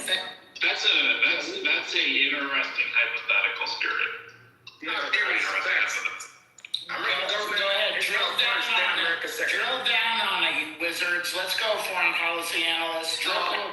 I'm just going to clear up one thing. When you guys talk about capability as far as Air Force is concerned, and y'all say Israel's number 2, they do have F-35s like Britain and the other countries.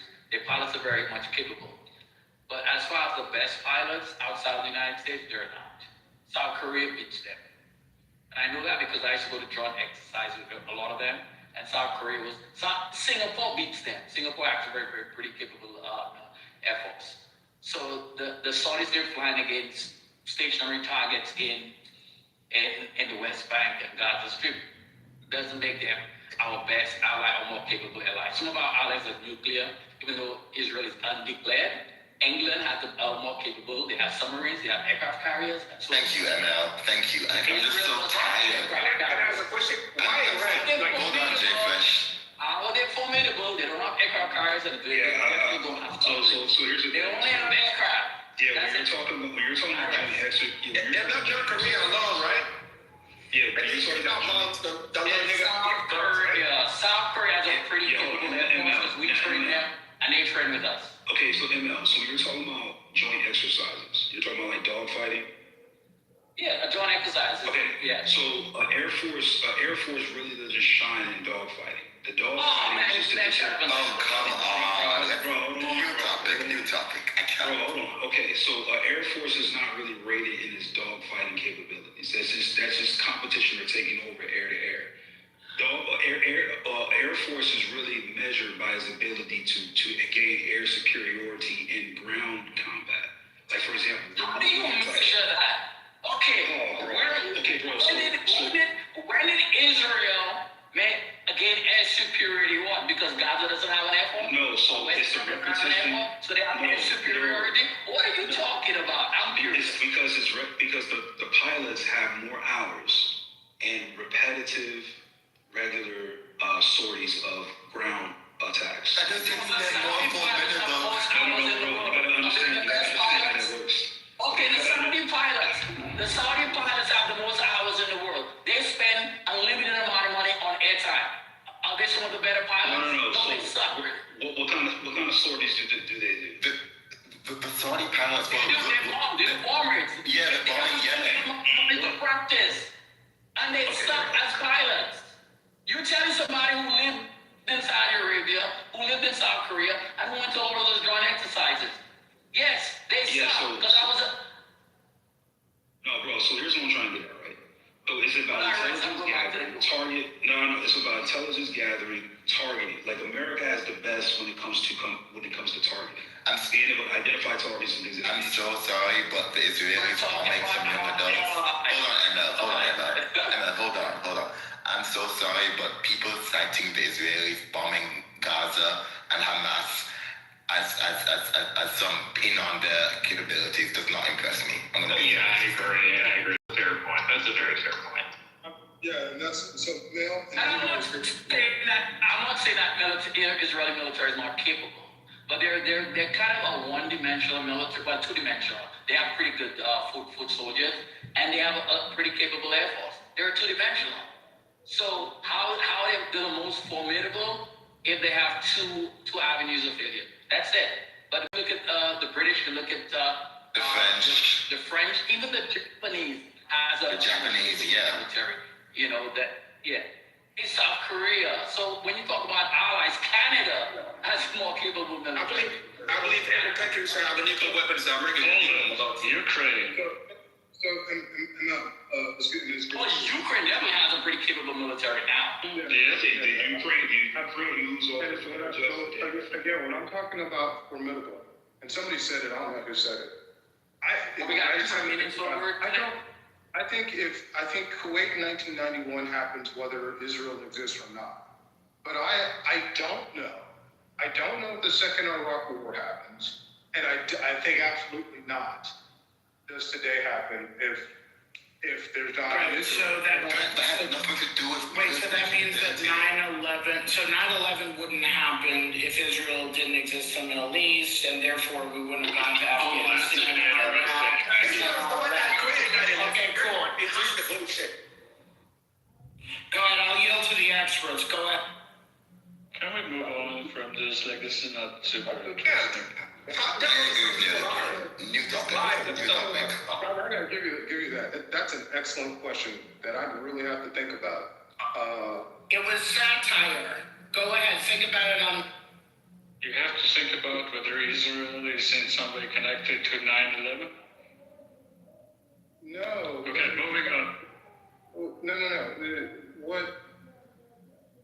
Well, I mean, it's a difficult question because one of the reasons that Osama bin Laden uses is our support for Israel. So that's a difficult question for me to or for anybody to contemplate.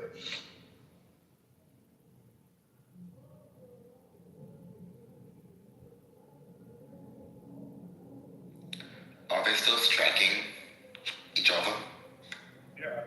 Iran is being bombed right now. Iran is being bombed right now. It's about 27 minutes ago, and there are celebrations all around Iran.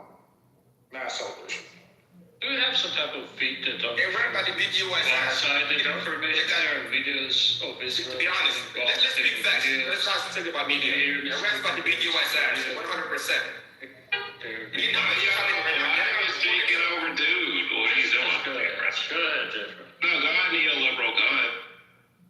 There are videos of bombing of all types of places, including. US doesn't have enough. Just go ahead. Yeah. Weapons over there. They're gonna have to come back. Iran by the bomb over and over non-stop from China. Just watch. They're gonna come lie to you on social media. Thank you, Jay Fresh. What were you asking? Sorry. Oh no. Anyway, does anybody have any news? Is Jay Fresh one of your attorneys? Because you seem like the only person that can wrangle them together. I have my third eye open right now, so I can communicate with my acting brothers. Okay, so you're his wrangler. I get it.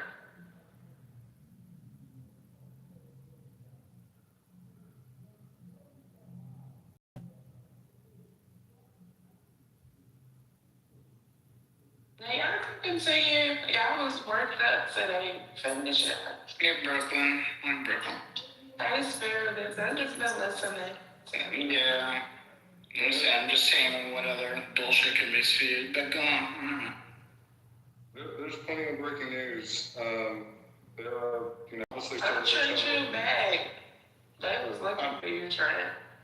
Don't let these people, Trent, you miss. Trent, don't let these people make it seem like they ain't fuck with you, because they was looking for you when you was going. Because Trent is the highest ranking military expert at Clubhouse. His track record beats all y'all.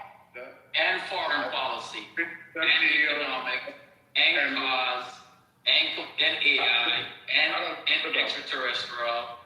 I got everything covered. No, he got a pretty good record on these military strengths. No, he does not. The border, yeah, the border. looking for you. They was looking for you. So don't let them make it seem like they don't want you around. They want you around, Trent. Okay. What is it? I told everybody that you were embedded over in the Middle East getting intel. No, Trent is politically correct. Corrects Christiana Amanpour. So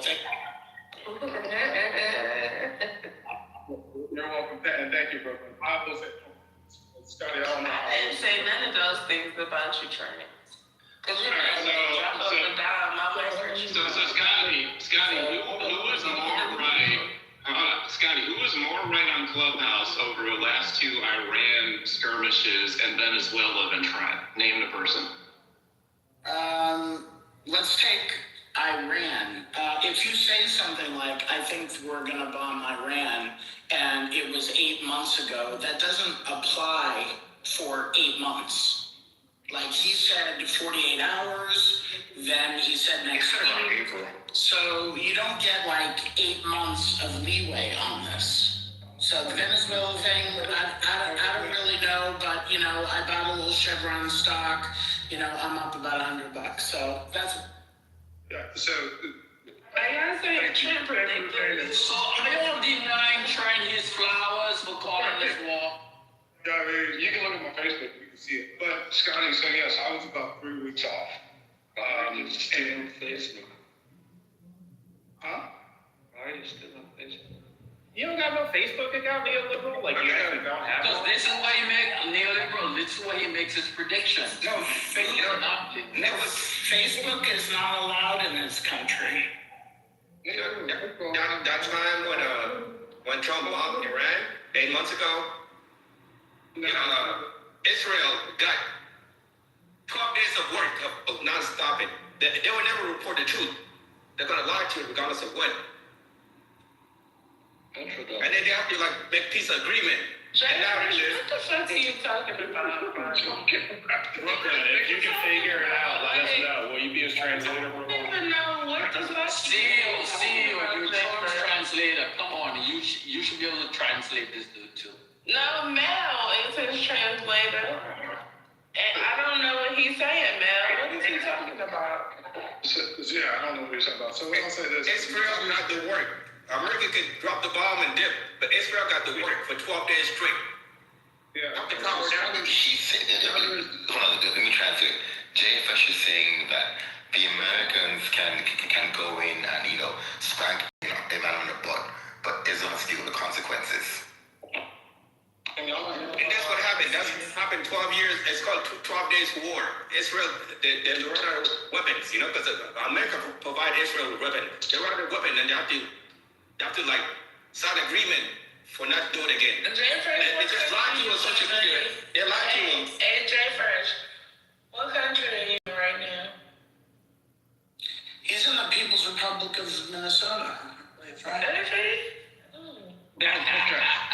kill me. I'm in my way to Arizona. I just wanted to know the country. I didn't ask you where. I didn't say drop your fucking pen. I don't care about y'all so much to be trying to stop none of y'all. Just know I pay attention to politics. I do have a degree in political science, and I pay attention to politics. I know, but when bully become bully, it's too much. I don't understand why they're doing this. Yeah. So to address Scotty, you are correct. I was 3 weeks off on the strikes, and You're not going to get Chinese flowers. I really want credit, Trent. That's okay. Let me. It's all you. Thank you, Richard Engel. I really appreciate. You predicted it. He predicted both Iran and Venezuela. Brooklyn, you better go check his Facebook. He didn't predict them. It was in the news. He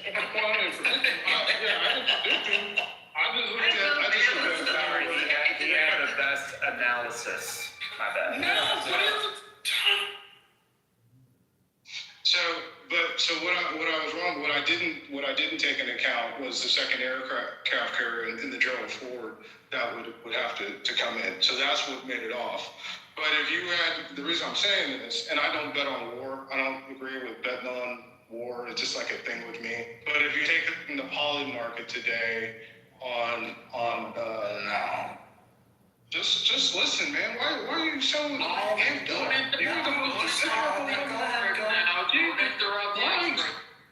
If you'd have taken that poly market that had Kamani going out of power, I think earlier this month, it was like at 17%.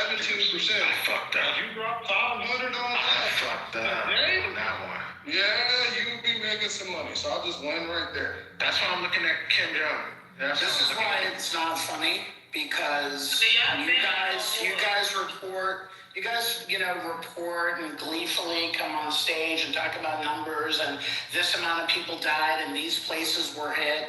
And it's the cavalier attitude of this that, for me, is personally really fucking disgusting. And I know you're joking about the bets and everything, but it's really fucking disgusting. Who's joking about the bets? That's dead, and people are dying, and you're joking about making bets, and then running and saying, oh, breaking news, 4 more people died here, 100 people here, some are children. This was happening. It's violent. Wait a minute, stop. No, that's sick. No, that's sick. Are they really betting on the war? If it's going to be a war night? Yes. Yes. Is that a 100%. Yeah, there's words for that. Yeah, and I do agree with Scotty. I think it's pretty foul. It is pretty foul that on something. Yeah, I think y'all can at least keep that part a secret. If y'all going to do that, you could do it silently. Well, no one's betting on kids dying. We're betting on who's gonna get it. What you would have? Pretty sure I can find a market for that. Yeah, we're talking about the leader.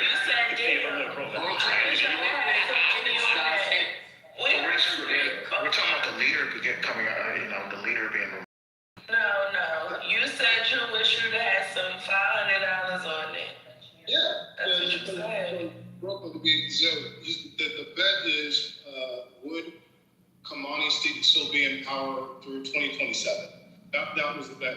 That doesn't mean that there's going to be U.S. strikes or Israel strikes. That could be people inside the country overthrowing Kamani. It's just you think he could maintain power throughout the rest of the year. And had you put that bet, actually on the top of that bet, had you put that bet that he would be out, you made a substantial amount of money today. I do think it's one of the great signs of how society has evolved that there is even a market like that and people wait around. Shouldn't it sick like back in Roman times when they used to bet on who would die in the fucking arena? That is a good point, actually. Yeah. Let me say, hold up, see now. Let's not act like that hasn't been happening for years. You just haven't had access. We, as regular people, haven't had access to that market. But that has been happening through the stock market for quite some time. Okay. But how do I? So one, even if that's true, I kind of expect it from like a small group of people. But the fact that it's gone mainstream and people are comfortable with it, that is my issue. The fact that the elites can benefit, but the regular people can't. Okay. Benefit from No, it's that those people are pigs. I expect them to be pigs. There's always going to be. If that world continue, America will fall. Inflation is coming. As long as a pigs is a small group of people, I'm good because there's depravity in society, right? But the fact that is now mainstream, that is a problem. I have to agree.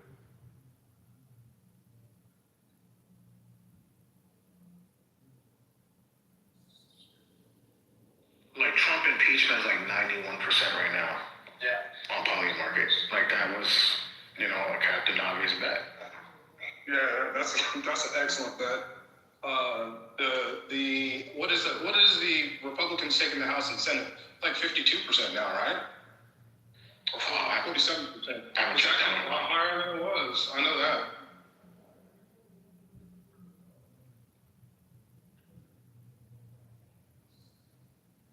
The crazy part, there's no point. It doesn't make sense.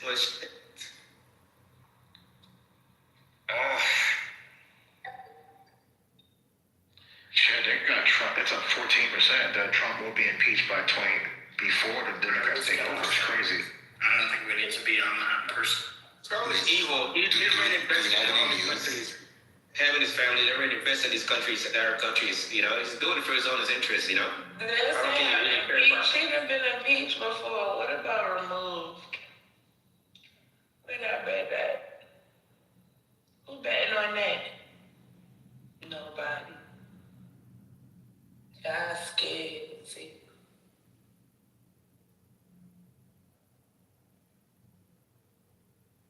Why y'all scared to talk about that? Why y'all quiet now? I'm trying to see if I have one, but we're trying. I think you may be. I don't know if you're wrong or not, but on the issue in regards to Venezuela, I think you said by April they're going to come out and announce that it's all about the oil. So you got 2 months. You got about a month left. You said about around the first week of April. No, we don't need to go back on Yeah, we don't need you to tell us what we need to do, please. Well, because it sucks because we have a title in the room. Thank you. We have a title in this room for like $200. This is not a trend prediction room. So he just got back here. Let him breathe. Yeah, this is also not a Scotty making let him breathe room either. Another trend prediction. What about the aliens? This Well, time, guys say alien office bomb. We don't have to go down there. Well, yeah, it was a big month on the alien conversation. What is it? I think Iran said that they hacked into it. So let me give just a 20-second version of it. So Obama came out and said aliens are real, and then he walked it back a few days later and said, oh, he was just talking about probabilities. And then Trump said Obama was giving out state secrets and he shouldn't have did that. And maybe I'll release the information so he's not in trouble. And then he later that night announced that he was going to release all the alien-related files at some point. Why is he trying to release aliens? You don't really care that much about it. Let's be honest, Trump is a racist piece of shit. He was talking about how Obama was born in Kenya, all the fucking weird shit, you know? Jesus Christ, Jay Fresh. Yeah, no morals. Obama have no. I mean, not Obama. Trump have no morals. Do you have political Tourette's? Yeah, can I? Sorry. I'm just speaking the. See, Jay Fresh, can you hear me? Can you hear me speaking right now? Yes, I hear you. Yes, I hear you. You get CEO commentary about aliens. I want a Trent. So go ahead, Trent. Thank you, Brooklyn. And let me just say one thing to Amari. It's not whether or not I don't know what you said. Take over oil. It was because they've already told you it's all about oil. It's whether or not a major American corporation or a major corporation will begin pumping the oil. There'll be an announcement of contracts in Venezuela by April. That was bad. Just so we don't. Yeah, you said on January 15th. I mean, I was paraphrasing, but I had to go find the notes. On January 15th, you made that statement. Yes. So I just wanted to make sure they have. Wait, you got record keeping notes? Dang. You got record notes. What's a record keeper for PC? I'll take. All right. Yeah, because he make and so I want to make sure if his predictions come true and if he The prediction is wrong. The prediction is wrong. And they have not told me it's all about the oil yet. I have not heard that. The oil company sitting in the White House didn't tell you it was all about oil. Okay. But they were invited though. I don't think they said, and in that meeting, if I recall, they said that right now it's not. And I'm paraphrasing that. Right now, it would take them a while to get that oil out. My understanding. So. Okay. All right. Well, we'll come back to Venezuela because let's go to aliens because that's what Brooklyn wants. Yeah. So. Hey. What they're gonna release the file like CEO said. NASA has already said that there's nothing in their file. I do not expect. You know, his wife. You got it from Steve. His wife, right now. He does have political power. Yeah, literally does. I can't remember my thoughts. I don't expect that you're going to see them come out with like evidence of like the U.S. government has interacted with. Off my car? What the fuck are you doing? Wait, what do you mean? You in the bathroom. You're out, man. I'm outside, dude. Mute up. Yeah. Thank you.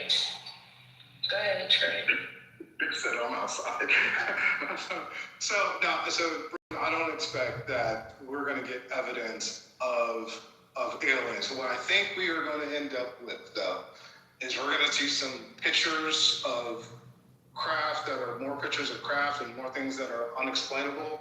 But I don't think that the world is ready for an announcement that we've interacted with alien craft. However, I would say Laura Trump, which is Trump's CEO, she the daughter-in-law? She's the daughter-in-law, right? Not the actual daughter. She says that Trump has a speech prepared to announce alien presence or interactions on July 4th or somewhere around there on the nation's birthday. I'll land right there. So we doing the Independence Day this time? Omari, did you record that one, Omari? I did not. Oh my God, I'm doing a change request on the project. What did he say? He said an alien announcement around July 4th. Okay, on the birthday. Gotcha. Yeah, Independence Day. And to be clear, you don't mean like illegal aliens. You mean like outer space aliens, right? Yeah, we'll go with that. Got it. All right, cool. Just wanted to thanks. All right, I already write that down. Yeah, I'm making my day. Why somebody made a joke and said that they should have the illegal aliens go after like child predators and name the series Aliens versus Predators. That shit was funny as hell when they said it. It's not funny when I say it though. Another ballistic missile for this hit ring.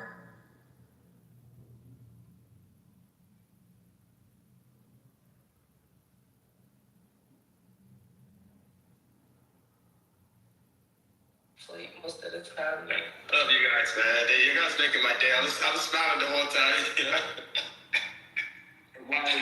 What did we do? Hey, first you that bastard man that yelled out nigga in the middle of the day. We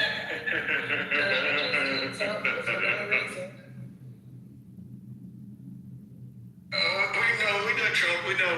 I can't say nothing about it, but it just it's funny.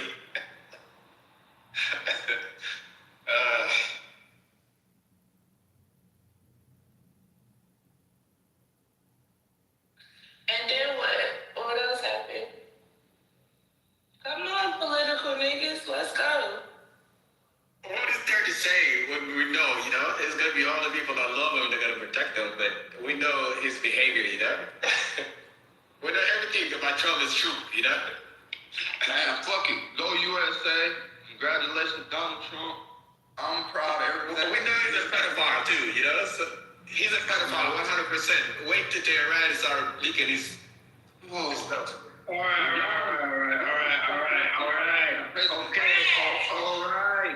Jesus. Here's a question. Are we hearing anything about Khomeini loyalists? Because yes, we know that Khomeini, the leader of Iran, I'm sure he had a following. Not everybody wants this, right? We know this. Fuck him. Okay. I'm going on there. They need to blow his ass up next. Congratulations, USA. Is that Gemini? No, it was a trap. What you know about what happened today? Tell us. All I know is them niggas hit the school. All of us first goddamn happy, and then everybody started crying. So I'm confused. I don't give a damn. I know he hit their ass, and their ass is motherfucking gone. Congratulations, USA. I'm about to go. So you celebrating a bunch of little girls dying today? I'm about to go to red, white, and blue Nike tech. Buy me a new motherfucking Glock and outside and show them I'm American. Fuck them niggas. This is the political analysis we need. And Devon, there is some news on the low. That's baby Gemini right there, yeah. In Not baby Gemini. It sounds like it's not him, but it sounds like it. Trap, are you from Southern California, bitches? No, he from South Carolina. From the South Carolina. One of the Carolinas. Fuck that. Trump come down to the Carolina, you know what we do? We all Brooklyn, this is your boyfriend? No, No. Nigga, what? That nigga my son. Carolina, we all get motherfucking crab and motherfucking shrimp, and we got down, set a table up, and wait, boom. And guess what? When he come across, we all start clapping. Everybody. Hands all in the air. Go Trump. Motherfuckers, yes, Lord. Y'all gotta stop this shit. That white wife. You speak, that white wife be talking through you, boy. I swear to God. Why would you say that? That's just crazy. And he got a white wife too, Brooklyn? I am American. Y'all not American. Y'all must be from Iran. Trump is the only president that actually has the black community's best interests in mind. Nigga, you better shut up talking to us. Thank you, Kyle. Zero friends. I'll let your stupid ass come up here now. You better shut the fuck up. Why? People don't like Trump. You know, because he's too nigga. He's too nigga. He's all campaign. Let's make it great again. It's not about you. It ain't talking about black people. It's talking about his race, you know? And then Marco Rubio went in there, let's colonize the world again. Get him, Jay. Get him. I know you might be from Africa, so when they say make America great again. Jay Fresh. Yeah, your ass. Don't let him talk to you like that, son. I'm not gonna talk shit, but last month in EU and Germany, what did he say? He said, let's colonize the world again. We're not gonna lose our civilization. Yeah, colonize. You should let them talk trash to you, Fresh. Our Western civilization. I'm not trying to change that. But I have a question. It's just giving me like love while locked up vibes. I don't know something about it. He a warehouse worker, just wait. I work with a DJ. I'm literally a white collar worker. Oh, All right. Hold on. Trent, you said you had some news about Khomeini loyalists. Can you wake that up, or was that Omari? I'm trying to stop the crash. I've been waiting for this. I can't take it. No, I can't take it. Come on. So two things. I don't know if we've reported the first death. I don't know if anybody's who said that. If you have, but the first death in Tel Aviv has now been reported. It is a woman in her 40s. And the second thing to the loyalists, they seem to be allowing celebrations in both North and South Iran. I can't read these names of these provinces. One's called Fars. But you can see the celebrations. They're pretty massive, and the police are not anymore trying to stop it. Yeah, I literally just came here and said that. I told y'all that they was happy. Like y'all are more upset than them, realistically. Yes, you were as specific as Trent was. You're right. You gave us all those details. Okay, but who's upset? We get information. America's more upset at what happened to Iran than Iran. So let me ask you a question, Trap. Because maybe you don't worry about it in the warehouse. I don't work at a warehouse. I work with a Brooklyn, I can get Are you concerned that Iran will try to get some No, man, that shit happen. Listen, see, look, the way I see this shit is, when blood gets shed, then niggas get upset. So why you not concerned and the government is concerned? I'm not concerned because listen, if it happens, guess what's gonna happen? That red, white, and blue that I'm over here telling y'all I love so much is gonna put belt to ass. So at 20, so you're 21, right? So you know you're still in the age range to get drafted. You're a sellout. You're a sellout. Be drafted. Wait, at 21, wait, at 21, you in the age range to be drafted. 22. So, Brooklyn, you a cougar? You in the age range to be, nigga, would you stop? See, mute up. Yeah, they draft me Brooklyn. Yeah, they draft me Brooklyn. They got me. You ready to fight? You ready to go to war? Yeah, they draft me. And if I decide not to go, guess what? I'm a citizen. No, you can't. It ain't no decide not to go. Yes, you can, because you a citizen. What you gonna do? How you gonna do that? You'll sit in the jail cell for a little while. You think you gonna go to jail? You rather go to jail than go and fight for your country? Go red, white, sitting in the jail cell watching their ass. That's interesting. Hey, Brooklyn. Look my name.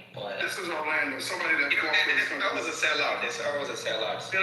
This somebody that did fight for this country. That's an interesting question, because I do hear him. Yeah, tell us, Orlando. Tell us your take. Go ahead. But he's too old to go back. You mind? Wait a minute, because he done did it already.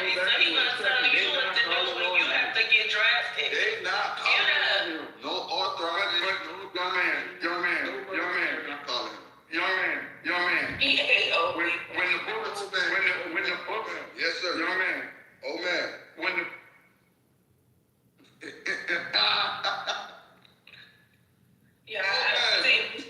don't pay attention. Young man, when the bullets were flying for you to be able to call me old man, when the bullets was flying for you to be able to say that with freedom, it wasn't very nice. But for you to be with such bravado to say, we'll go over there with boots to ass, belt to ass, and not be willing to say, I will not go, that's asinine. Wake it up. Fastimony, baby. That's what fastimony. Well, clearly, if you heard what I said, I first initially said I don't have a problem going. But even if I decided not to, the most that they could do to me is give me jail time. And I'm still sit there and say, go red, white, and blue. Nobody that even when I did go, I didn't want to go. Your president, Trump didn't want to go to war. It's okay. No, it's a lot of niggas that do want to go. Like, it's a lot of Americans that do want to go. Trump, your president. Everybody want to go till the bullets start flying. Bro, we are from America. This shit happened in your local neighborhood, bro. What are you talking about? See, look, here's the difference between you old niggas and a lot of us young. Talking about America, the president don't want to go. Niggas is crazy work. Stop that, bro.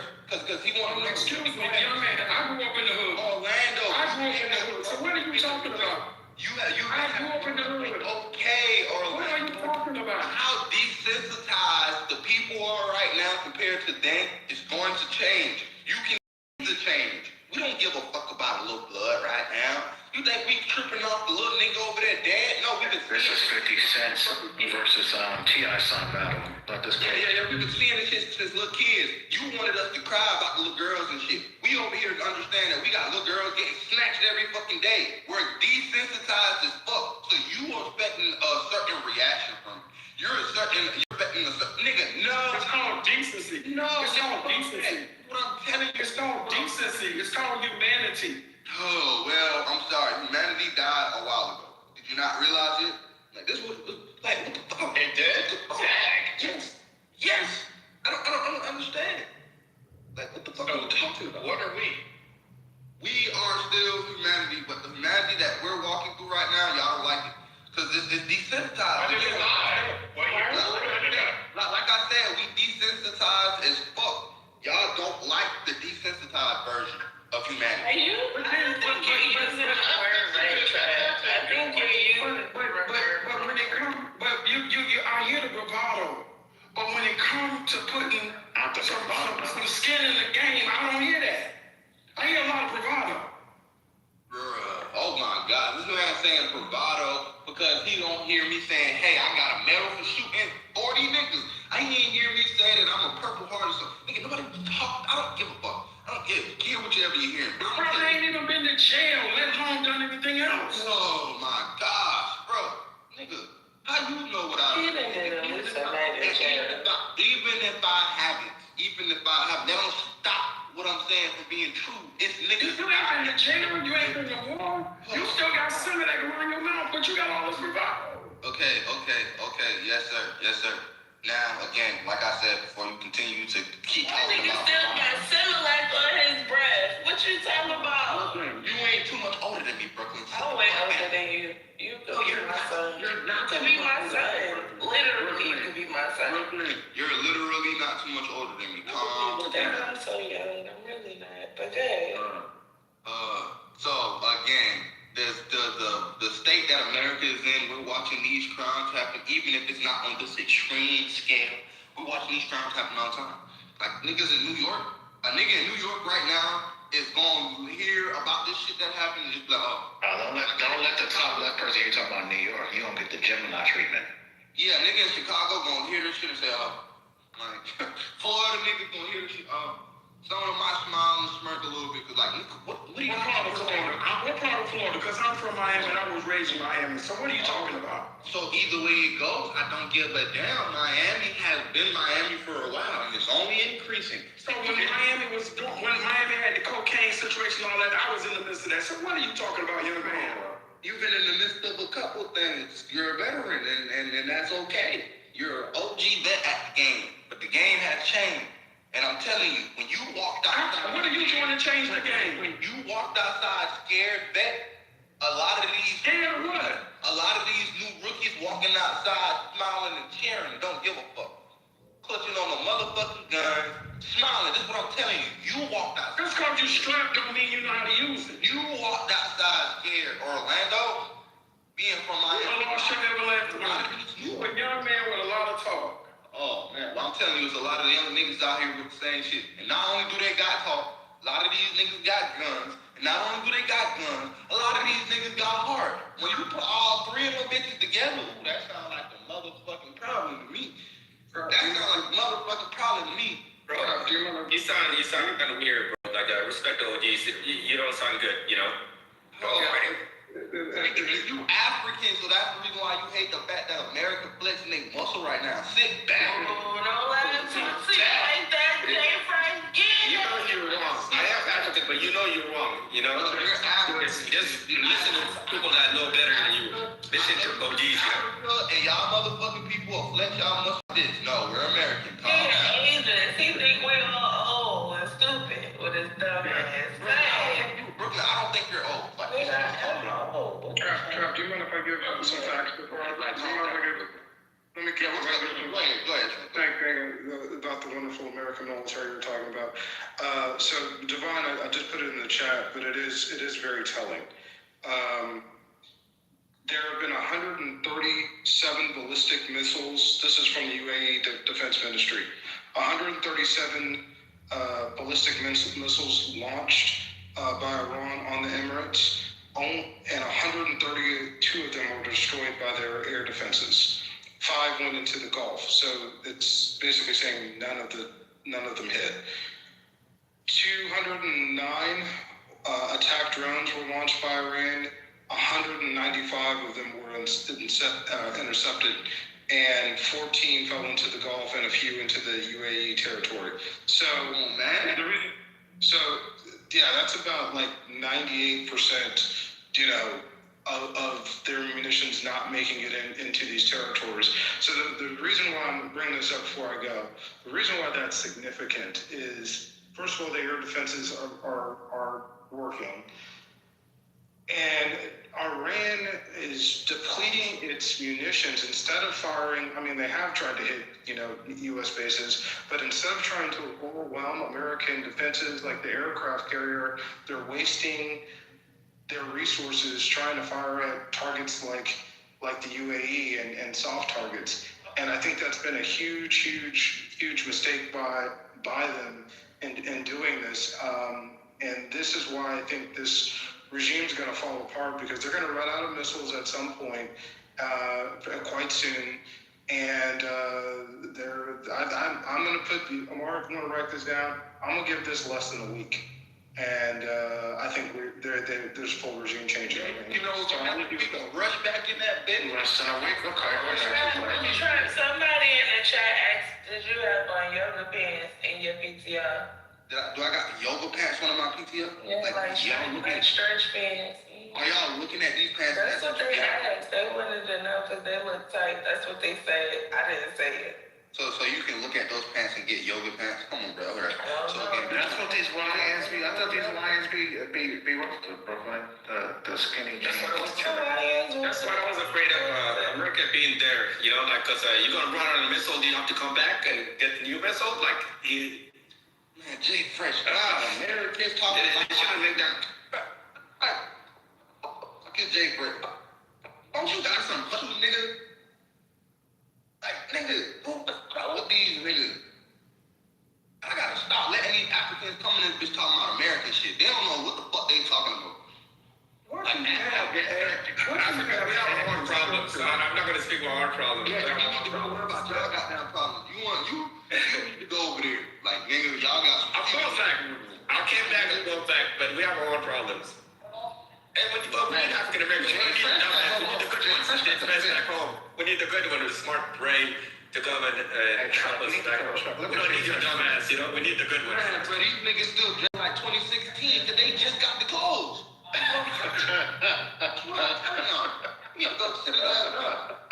You just get ready to vote, and you just 2016, nigga, that's crazy. You just second, Orlando. just getting ready to go for the second time in your life. Orlando. The second time. I'm not trying to stop at you, but I know I got better style than you. You got the Versace's. Way better style than you. Way better style. Jay Fresh. Y'all. You see his name is Jay Fresh, nigga. What you talking about? Don't ask him to smell me. You can barely smell me. Yeah, he got the on everything. I think I don't even wear deodorant yet. Which one are you, Jay Fresh? I'm the one. I am that one. He the one. He the one on the red hat. Nigga, you don't even know shit about style. You from New York, right? Jay Fresh. But I'm about to stop this piece. I'm a nigga, bro. The only nigga that's fresh in this picture is the nigga with hat. Like, that's the only nigga that's fresh. The nigga There's two niggas with red hats. No, the one with the bucket hat on. Like, that's the only fresh nigga does. It doesn't matter. It doesn't matter. But I'm there. That's the one with the Versace. For real. In real life, I'm styling you. Nah, the nigga. Tell him Jay Fresh. He don't know. No. Whoever the fuck this is with the white and black goddamn shirt on underneath that. What you checking the picture out? That shit look ridiculous. The nigga with the fucking Air Force. It's not about bro. I don't want to speak. Let's speak about the real shit going on about the world. It is kind of funny drinking Coronas on the LA River. It's crazy work. The niggas is crazy because these niggas is like, what the fuck? Y'all mixing African goddamn clothes with American clothes. Like, that's mixing designers to a whole new extent. And everybody drinking Modelo. You probably can't even name what Why does it matter? Why does it matter? Like, what I'm dressing. Like, you talking about. You don't even know. Man, my suit game is crazy. My suit game, not even a regular clothes. Suit game. I wear suits. Oh my god. Niggas go to motherfucking TJ Maxx and get suits and now they busting. Oh my god. That chicken game is crazy too. Fucking suit from He TJ got a Maxx. tail of me. What you talking about? You still shop at Ross. Oh my god. Well, at least I can shop at Ross. I'm American, right? Good lord. You act like he's in America, dickhead. Man, no. That's just as stupid. When the last time you left North Carolina to drive? I stay in Atlanta. Why you keep talking about the I Carolinas? ain't live in Atlanta. But I want the Carolinas, nigga. Okay. Alright, girl. Oh my God, I know y'all hear me. All right. I barely hear you, Devon. I bet you can hear me now. All right. Tell him, Devon. Lord have mercy. Y'all talking about going on a tangent. Come on, can we bring it back? Yeah. No crashing. We at war. We at war. Let's bring it back to the events of the day. Somebody bring it back. You want to put us back to sleep? You're not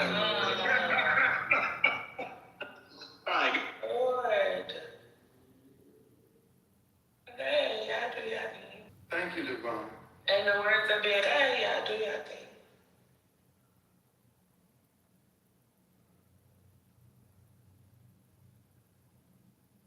Trying this thing.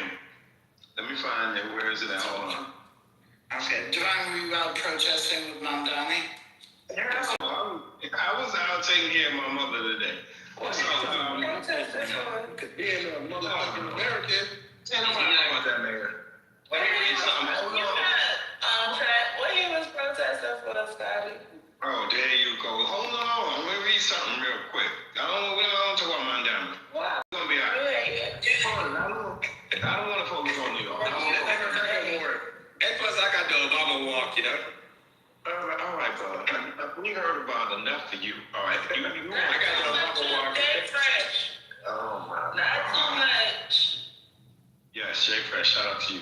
So I'm gonna read some of this. We know most of this, but I'm just trying to put the train back on the tracks. All right, U.S. and Israeli forces have launched large-scale coordinated strikes across Iran, targeting leadership, missile infrastructure, and naval assets in what President Donald Trump termed a major combat operation aimed at regime change and elimination of Iran's missile and maritime capabilities. Explosions and reported Tomahawk impacts have hit multiple sites in Tehran, with satellite imagery and initial U.S. claims indicating Severe damage to compounds associated with Supreme Leader Ali Khomeini, whom Trump has publicly asserted was killed in the strikes through independent verification and remains incomplete and contested. Well, yeah, it seems a lot of American news are saying he's dead. It says this is incomplete, so I don't know. Don't know what to believe. Iran has responded with ballistic missile and drone attacks on U.S. and allied targets across the Gulf, including the U.S. Fifth Fleet facility in Bahrain, Dubai, and Kuwait City, prompting wide-scale airspace closures and the evacuation of key civilian infrastructure such as Burj Khalifa. Damn. France has called for an emergency UN Security Council session while regional and European actors warn of systemic risk to global energy markets, maritime security, and non-proliferation governance arising from explicit U.S.-Israeli pursuit of overt regime change objectives in Tehran. So it seems that U.S. and Israel, the rest of the world seems to be chiming in. The UN is meeting. Like I said, let's try to discuss today's events. I want to pass the mic. Let's go. That shit sound amazing to me, man. That shit sound like music to my ears. Keep going, Trump. Go U.S. fucking goddamn military. Do something. Goddamn. Oh, that's probably, look at that. That's probably my brothers and them trying to tell me about the war. That's it.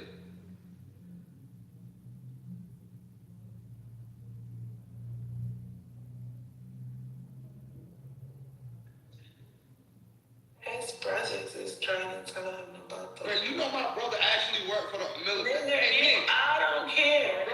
He ain't say nothing about your brother though. Hey, Nick, no, my brother actively inside the military right now. Like, I know y'all can hear me.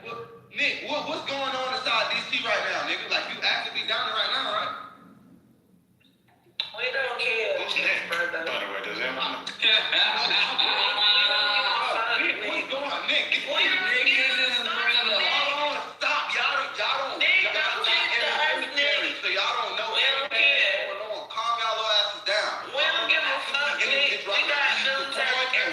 D.C. If none of you niggas are, Brooklyn is not, then that means Why is your little brother helping Nick? That's the question. You mean he's like patrolling the streets? He's deployed to every time else. Why is your little brother helping Nick? That's the question. Yeah. So ML, I don't think I heard from you, ML. If you did speak, I want to hear from you again. We know you're a man with certain experiences. You're well traveled. Don't divulge my resume because apparently that offense go. No, it's going to be used against you. No, I'm not gonna. Don't say your resume, but I want to know your thoughts on the day's event. I am in Brooklyn. I'm in the Bronx right now. Just left Brooklyn. Okay. Did you go via the Throgs Neck? The Frogs Neck Bridge. The Frogs Neck today. That's the only way I have to go to Long Island. Right.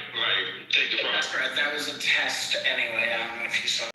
I'm learning the city day by day. Yeah, if you're coming into the boroughs, you take the Tri-Borough or the RFK Bridge, as they call it now. No, we call it the Tri-Borough Road. Come on. Yeah, we do call it the Tri-Borough. But no, ML, what are your thoughts on today's events, bro? I mean, militarily speaking. I mean, we always knew Trump was bustering to attack Iran, and it happened. I mean, when y'all think when Bibi flew down to Mar-a-Lago and was talking to Trump, you think they didn't hash out a plan? Because Bibi's been trying to get us to take out Iran for a while now. And Trump is just the right patsy to do that. Yeah, he's just the right patsy to do that. And hold on, J Fresh. ML, what do you say to people that say, they don't need the U.S.? Israel has a strong enough army. They can take out Iran 1, 2, 3, no problem. Israel could bomb the shit out of Iran. That is a fact. Because they have advanced, they have fucking awesome intel about Iran. The thing about Iran and Israel is that there are a lot of Jews that lived in Iran. So therefore, the intel the Jews have on Iran has always been so fucking exact. So they could bomb bomb Iran to oblivion. They could take out all the leaders of the different factions of the military leadership because they know exactly where those people live. They know all their family members. Israel is good at that. Government, the intelligence service in Israel is, I think, is actually one of the best in the world. But they could bomb the shit out of them, but they could never take Iran. The only country who could take Iran is us, and that's what they did this for.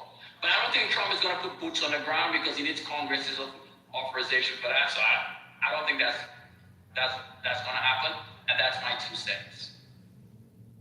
One more question. What do you? That's not 2 cents. You're 2 shekels. Get it right.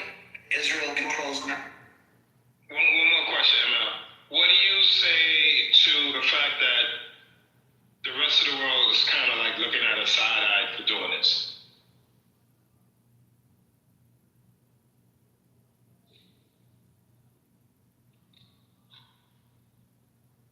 What is your consideration of the rest of the world? Well, I just read in that said, France is like, hey, are you the only, why is it just you and Israel? Like when we did Iraq, remember the quote-unquote it was coalition of the willing? Yeah. Exactly. There's no coalition in this case, so yeah, because there's not a broad consensus that Iran is having the ability to actually field a bomb. Anything about Israel, obviously that's the arch nemesis, and Israel is like, fuck it, this is a perfect opportunity. We've been trying to take those motherfuckers out to be king in the region. But think about the other Arab countries and the other Middle Eastern countries, they're fucking hypocrites because they all want Iran to bow down too. So don't just blame Israel. Israel wanted this. Israel wants this as much as fucking Saudi Arabia wants it. And I think Saudi Arabia even wants it a little fucking more than Israel for the regime to fall in Iran. So there are a bunch of fucking hypocrites in the region. They're all kneeling down with Israel against Iran, and that's the coalition right there. The fucking countries that have military bases in American military and they're bombing, those are all the co-conspirators in all of this. They all colluded to actually to make this happen, and they all pushed Trump to make this happen. Come on, MBS was probably in Trump's and Trump's every other fucking week to make this happen. But Israel is the one that's going to take majority of the backlash for this. Thank you, brother.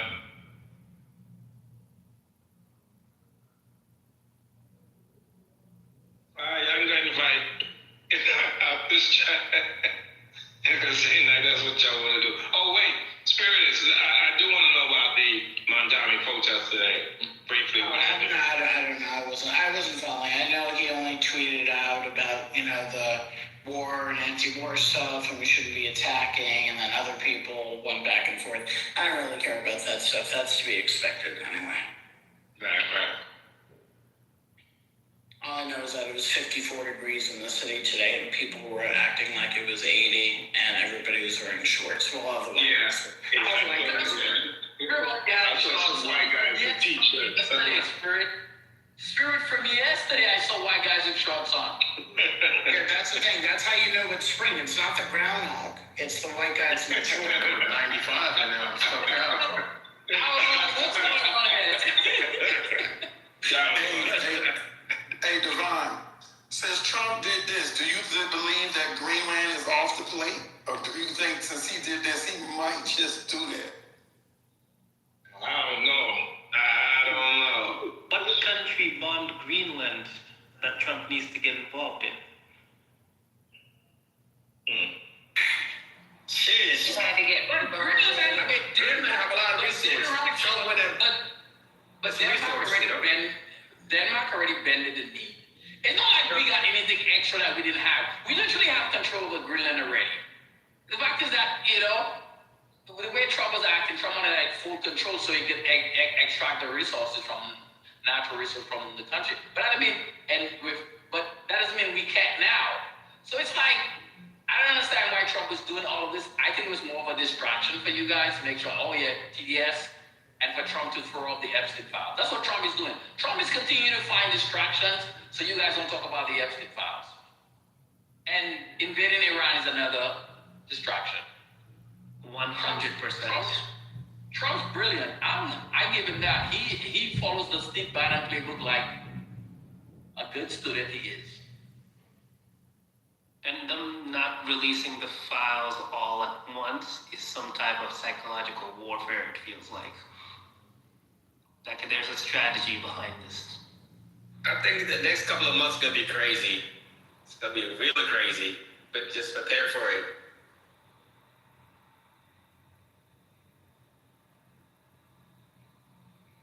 Well, maybe it's time to leave America.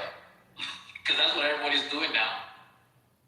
There's been a huge, so many people, like there's an article last week about it, so many people actually live in America and actually moving to other countries. They're like, fuck it, I'm done. I mean, did you hear about, you probably know this because of what you do, Europe has something with Visa, like they no longer accept like Visa card readers or something. There's something going on that I came across. That would make me want to move to Europe, personally.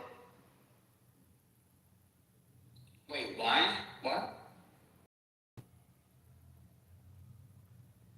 Oh yeah, He said it's more than Europe.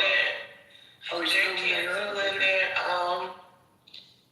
their they're gonna make it where you can't use Visa and MasterCard in Europe. Like they're canceling whatever. Oh, I thought you meant traveling visas. Yeah, Visa and MasterCard. Wait, Yeah, they coming. They got their own. What's the beef with Visa and MasterCard? The Euro card? It's something like the card or something like that. Wait, is it going to be, was it going to be a charge card or revolving credit Diners card? Club again or what? Or back to Diners Club? Oh, I mean, they kicked out Africa. Hold on, let me try to clarify. So they realized that the U.S. kind of had a corner on the market when it came to Visa and MasterCard, and also that we had the ability to kind of sanction individuals, just like we sanctioned Russia, right? We could do this to anyone in any European nation. So they went, and you have to Google it, ML, I don't know what it's called, but they started their own version of Visa/MasterCard for Europeans only, and millions and millions and millions of Europeans have run over to sign up for it. Wait, but this doesn't mean Americans can't use Visa, MasterCard in Europe, right? You're not going to be able to use it. No, that would be shooting themselves in the foot. That doesn't even make sense. No, because you're not going to be able to use it. Because everybody who travels, it's not, oh wait, you might have to get some travelers checks. That's how people work. We're not going back to travelers checks. It would kill every European city that Americans travel to. That's stupid. Let me know the details. Please speak on it. I don't have all the details. Ifani, I thought you come in. I've never heard of it. Yeah, raise your hand, Ifani. Come to the stage. We're not going back to travelers checks, guys. That was the worst thing in the world. I don't know if anybody had to go through it. I hated travelers checks. And we're like aging ourselves. Yeah, traveler's checks are a hassle. It's not fucking 1980. It's gone. I think we can still use ours over there, but they're going to have their own version of it. I didn't hear that they won't take it. They're like, we gonna make them, instead of paying you guys all the money, we're gonna come up with our own version. Is that what they're doing? That makes more sense. Yes, that was my understanding, yeah. Because I mean, all those networks in the world. I mean, you look about the SWIFT network, you talk about Visa, MasterCard, all those a bunch of networks in America. Well, the SWIFT is international, but Luxembourg, I think that's where its headquarters at. And, but MasterCard and Visa is one of the two richest corporations in the world, and for good reason. They have a monopoly on charge. Well, you have American Express, and I guess you still have Discovery. Is Discovery still a thing? It is. I thought it went backward. It's called Discover.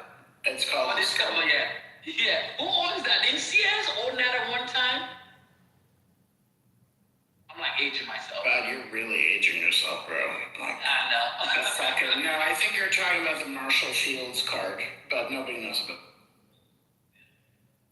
But crazy time. Anything extra exciting happening again apart from the war? Anything else? Any tidbit news? I've been involved in other stuff. I've been trying to keep up on news lately. I feel like that's about it. You know, since we got up today, that's what it's been all about all day. Ain't you Not even all about stabilization in the region? It is the last day of Black History Month today. That's not really news. Patty, what was we talking about yesterday? Man, my short term is gone. This war done took over everything. Trapper's going crazy in the goo. He's going crazy in the goo? Trent? What is Trent doing? Trent, what are you doing?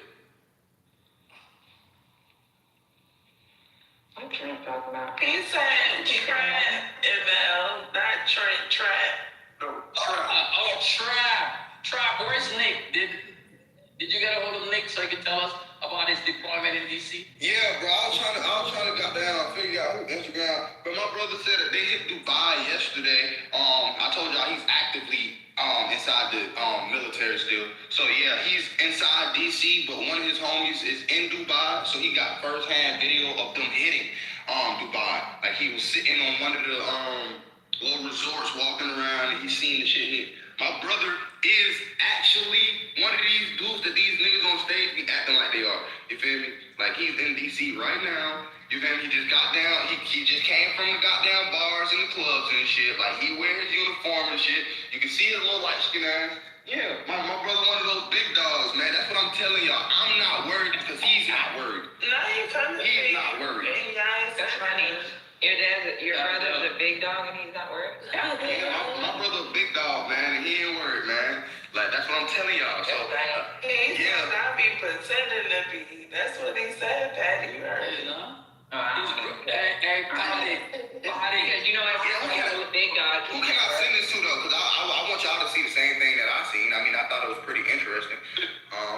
Your brother's a big dog, and somebody so your brother's a big dog. He's in the military, and somebody from Qatar or Qatar sent him a video of incoming. What's this? I'm about to peep. You said Dubai. Yeah, Dubai. Yeah, this was yesterday. Check this out. So now, what would happen to you as a big dog if somebody sends you videos from overseas? Man, ain't nobody. During the light of action. Man, ain't nobody care about all that shit, man. But your brother's a big dog, though, right? Yes, he is. He's a big dog, man. That's what I keep telling you. Is he stationed in DC or is deployed to DC? Which one? Bro, he's stationed in DC. Okay, you said deployed. Why is he in the army if he's a big dog? What do you mean? Why is he in the army? Because I mean, my brother have all type of shit going on. What's your brother's rank? Nick, what's your rank? Oh, God, wow, ain't no big dog. Yeah, Nick to get on the phone. Nick, what's your rank? He on the phone talking with my other brother. Brother in the kitchen to nobody. They ain't no Nick. Nigga, I swear to God, my brother's on the phone. Nigga, what the hell? Both of my brothers on the phone. Is y'all crazy? Give him some grace, man. It's Trap. You know Trap's entertaining this. Why do y'all always think I be lying like y'all? Light-skinned brother. Look. He's an E3 and he works in. What you said, Nick? E3. I knew you was an E3. What you said, Nick? Only a private would send some dumbass You were telling us about who? investigation. How about that? Only a private would do some dumbass shit like that and be put under investigation. Nah, okay, so y'all see my PTR? Y'all see my PTR? What's his rank? Trap. No. Trap. What's his rank? Ask him his rank. Nick, what's your rank? E4. Oh, yeah, that makes sense too. Hey, he's a big dog. And that makes sense, doesn't it, ML? Yeah. That's a real big dog. That sounds like a chihuahua. Could you imagine that? Yes, sir. He's a yes, sir, man. Ain't one of those. And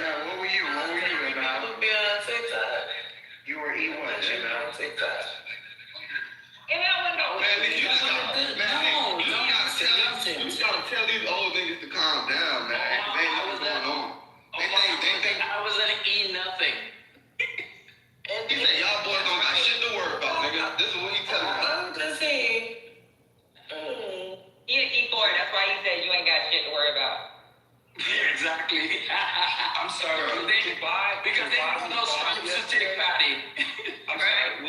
Was Dubai bombed yesterday? Is that what I heard? Yes. He acting like he telling us something we don't already know. That's Y'all don't got the video. Y'all ain't seen it. Did y'all see how I'm sorry.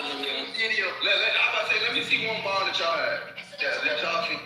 Bro, it's on Twitter, bro. It's on Twitter. You ain't got no top secret information. The Twitter video look like my video. Divide, it's a different video. Why y'all can't give Trump his grace? Come on. Exactly, the Twitter one look like That's for the shit. Patty, when the last time you had to consult an E4 for some information? But what is the E4? What is the E4? The E4 is equivalent to a corner boy. It's like E4. What is the E4? Now, I'm listening to people who are not inside of the military right now saying what An E4 is nobody. An E4 is not even a commissioned officer. private. He hasn't even been boarded. Like, And what are you? You ain't shit. What kind of y'all ET? She's a civilian sitting at home getting ready to go to Walmart or some shit. Sit your ass down. What the hell? You know you want content and you don't even know that you're content. This shit is Man, y'all talking about content. I'm over here learning some shit. Trav, she's a civilian that if she knew your brother's name, he'll be in the brig before the night is out. Man, no he won't, bro. Y'all don't understand. Y'all slow. Yeah, don't be putting that out there like that right now. We ain't slower than you. Yes, y'all is. Y'all see my PTR though. Y'all see I'm not playing. I'm not playing around. Y'all need the one over here trying to get the information. I just got to pick up a phone. Get your ass to school. Get some real education. Instead of you don't know shit. Y'all don't know shit. Let's get some real education. Y'all only think y'all know. Y'all only think y'all actually know. I actually know. I don't even gotta do shit but pick up the phone. See? Congratulations, me. oh. He actively inside DC right now. Yeah, he's in DC. Grass or he's probably. My brother just was with the president not too long ago, literally. He probably mounted up the captain's office right now. No, he was My brother with the president less than 30 days ago. Hey, so Trump, when you want to visit him in DC? I can go visit him anytime I got down want to. Why y'all worry about my motherfucking brother? Like, what did y'all worry about him for? Y'all don't want to go see my brother. My brother, although he's in the military, Not your brother, What branch is he? What branch is his brother in? He's in the army. Thank you. In the preserves, please. Yes, I'm a very proud brother, yes. Man's active duty, man. Give the man his flowers. Yeah. Yeah, active duty. Not one of them niggas that's sitting on the couch. So who get the congratulations? Not one of those dudes sitting on the couch because he got arthritis. Who get the congratulations? You and your brother. Shit, both of us.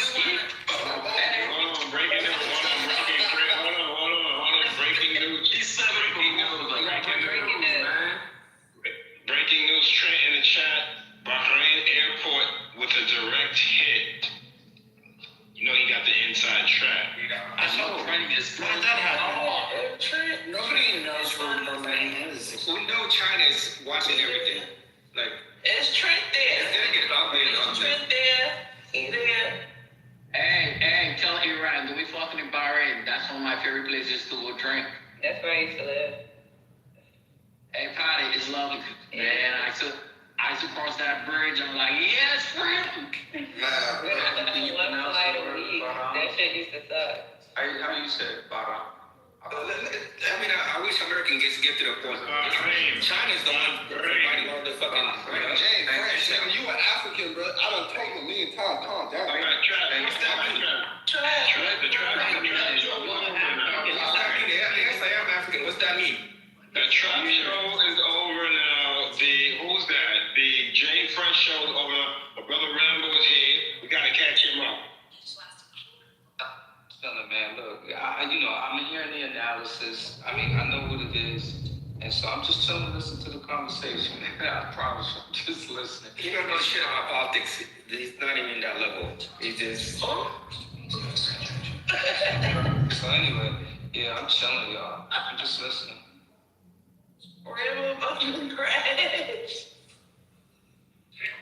Nah, I ain't gonna do it. I'm just chilling. But earlier the room, I love that trend. I love that what was pointed out earlier about neocons. Like, because MAGA has written, first they wrote the coattails of the Republican Party, then they were doing their own thing, and then, now the neocons have splintered off from them. So this is very unique.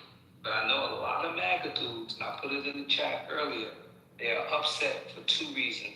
Number one, global strife. They're against that. And number two, the Epstein file. That's another thing. So yeah, they're not happy right now. So I'm just gonna sit back and watch this unfold. This shit is a mess. Rambo, you mean the Democratic hoax? That's the shit not real. Oh, I didn't say that, but if you I said what I said. I'm very funny. I'm sorry, man. Yo, ML, man. I'm so chill right now, man. Like, so part of me. You had a pump session there. I'm just chilling. Yo, man. Hey, everywhere I go in New York, people just be lit up. Marijuana is everywhere, y'all. I swear. What? What did you say? If you what? Everywhere I go in New York, people just be smoking. You can just smell the weed. You're driving. Where do you go, bro? Everywhere. Yo, when I'm in the Bronx, even in Manhattan, when I'm down in Manhattan, I smell it too. I'm like, it smells like weed. Bro, we gotta do lunch next week, ML. Hit me up, man. Well, I don't go to the office because it's 100% remote. I only go to the office for end of month. So the next time I'll be in tomorrow. No, the next time after the month closed, next time I'll be in the office probably around the 10th or the 11th. I need to check my schedule. Hey, my brother there that left you with E5 and above, shut the fuck up talking to him. Don't even know who the fuck is this telling him that he is not who he is. Like, tell him it's Rambo. First blood on me, cuz. No, because y'all tried to say he was a little nigga. Y'all tried to say he was a little nigga, and I had to relate a message. He said, unless you was an E5 and above, shut the fuck up. I'm just telling you. He's an E4. So Trap, can you speak for yourself, though? He's somebody. He's somebody. He a worker bee. You go in the military. He makes shit happen. He the one that shoot me. I want to go tell another man, yes, sir. They act like they're in the military. Yeah, man. They act like they're in the military. We want to know what you think, Trap. We're like, Hey, he said, answer him. Are y'all in the military? Niggas don't. There's too much technology down for you to go. Tell him to get on the Yes, sir. Tell him to come to the phone. It's serious question. About to move that clearance. Tell him I'm a W1 in Call of Duty. You can't hear him, but multiple people talking. Tell him to download the app and come in the room. Tell him come on over. You didn't download for a Let's go, guys. Study science. Gonna change the world. Something he ain't getting on it. He ain't getting on this. Tell him to get on yours real quick. They got 35 and above to say that they're anything, right? Can I ask ML and Patty a serious question? Yeah. Please. ML and Patty. Patty, it's good to see you, sweetheart. Hey, man. What in the fuck do we have that could drop 30 bombs and not be detected in broad daylight? How did that happen? Where'd you go? I'm from you. Wait, hold on, Iran. What were you saying? What do we have in our arsenal that dropped 30 bombs on the presidential or the Ayatollah's compound in broad daylight and wasn't able to be detected? How could they fly that far and those people not be able to get out? The new kamikaze drones. How far do you think Iran is from? I think they're sitting ducks, you know? I don't think it's worth it. I mean, they went for the fake out. I'm asking the military people. I'm military people. Before they answer, I knew the game, man. Remember they had him over here? No. Let the military people answer. I'm not answering that question. I'm let the military people. But what I'm saying is, they had everyone thinking everything was going to be cool. You know, their reps are here working it out. And they fell for that shit. I did not. I said they didn't for that. I'm asking the military people a serious question. We're going to respond. In the meantime, they will respond, but I'm just doing filler Trent. Relax. But I'm just asking real quick, like, how in the world did, in broad daylight, we have something that they couldn't detect? I mean, what the fuck is that? And what was that orb last night, ML, that was in the air? Okay, so see the silence that you're getting? That's why I was talking, because if anyone had begun to respond to you, I just would have let them speak. So that's why I was doing some filler. So it makes sense now, Trent. All right. Yo, you right now. I'm just saying, like, sheesh. Yeah, Trey, you know, you hear that silence, you hear that little gap in the conversation. Yeah, that's all. We always listen to people who are subject matter experts in this room. We shut the fuck up when somebody is doing what they do. Nobody's gotten off the mic and done that. So I'm curious too. How they get it? Like, how were they that asleep? Do you want to let them answer? You can let them answer. It's okay. If they want it, it's kind of a weird question, but that's a.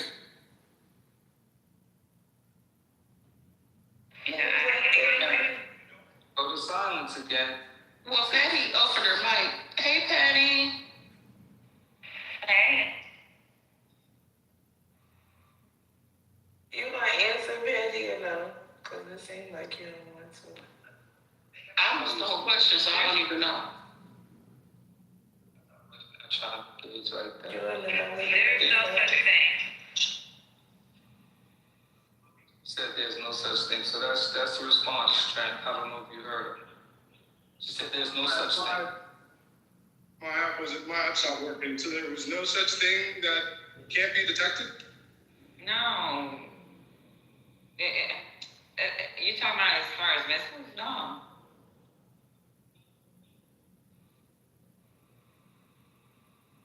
You can fly them low.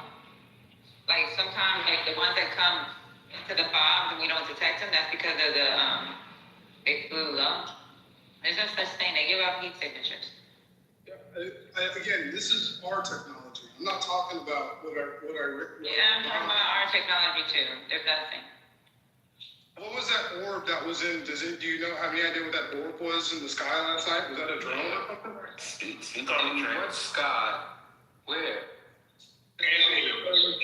There was an orb over Tehran last night. What was that? You talking about the UFO? Yeah, it was a UFO. You ain't hear about the UFO? Come on, man. They don't want to get into it. Come on, Trent. We don't want to talk about the UFO. Yeah, we obviously got some technology that is. Well, you now got some scholars on the stage, Trent, so they gonna help you. Nope. I agree with it. Hey, Victor. All right, thanks a lot. Thanks, people. I'm born in Iran and I live in Washington. And I just want to say thank you lots of times. You support the Iran, but do you support also Iranian people or no? This is my question. I just want to ask. Do you support Iranian people? I'm happy. Do Iranian people support black people? Of course, in terms of the Iran, Abadan, Bandar, Abbas, all they are black. Victor, are there black people in Iran? Glad this thing is being transcribed because I do not understand what. We have very black people in Iran, but it's not means to just want to run another country. We have black people. The weather, how the was in down Iran. Iran is not a very small country. We have different with the blue eyes. They're not asking, do they support many black people, even in another town, when they go over there with the blue eyes, when they see first, they don't know from which country they come, but when they talk same language, they understand, oh, you're from same country. Say, yeah, many things we have. Don't think when we see some black people, I have. Because there is not anything about the color of your skin, anything. We are all the human and we talking. I just want to talk about the... Victor, is that you in the picture though? Is that you? Yes, I am. Oh, okay, right on. Yeah, I am. So, I just want to say, because of, I don't know who joined me in the group, but war with Iran, it means, do you support Iranian people or you look at the political view to the Iran? I want to hear your answer. Do you support Iran as a support Iranian people or you support Iranian leader? This is important for me. I just want to hear it because you're talking about the Iran. Thank you. I'm a little nauseated by someone asking that question. So you're asking us. I need some clarity. Wait. So you said, do we support Iranian people or do we support the leaders? Yes, exactly. Yes, please. I don't really know, to be honest. Personally, me, I hope for the best for all of the people around the world that I'm black. Come on. Again, I'm black too. I'm black too. Because you're black, you're different. We are all the same. No. I see, that's America. That's right, all lives matter. That's a country. My father is black. My mother is white. What? Wait a minute now. So where did Gonzalez come from? Looking at your name, and I'm like, Gonzalez. I'm from Iran. That's not a Farsi name. Yes, I'm from Iran. And I'm originally from Israel. Yes, I'm originally from y'all. Okay. Shalom Aleichem. Shalom. I'm black American, and I don't have. Yeah, my father Benny. What Assalamu am I gonna try and tell him, What happened now? No, I think Iran is gonna win. You know, God sometime against. You know. If I could. I know how it works right now.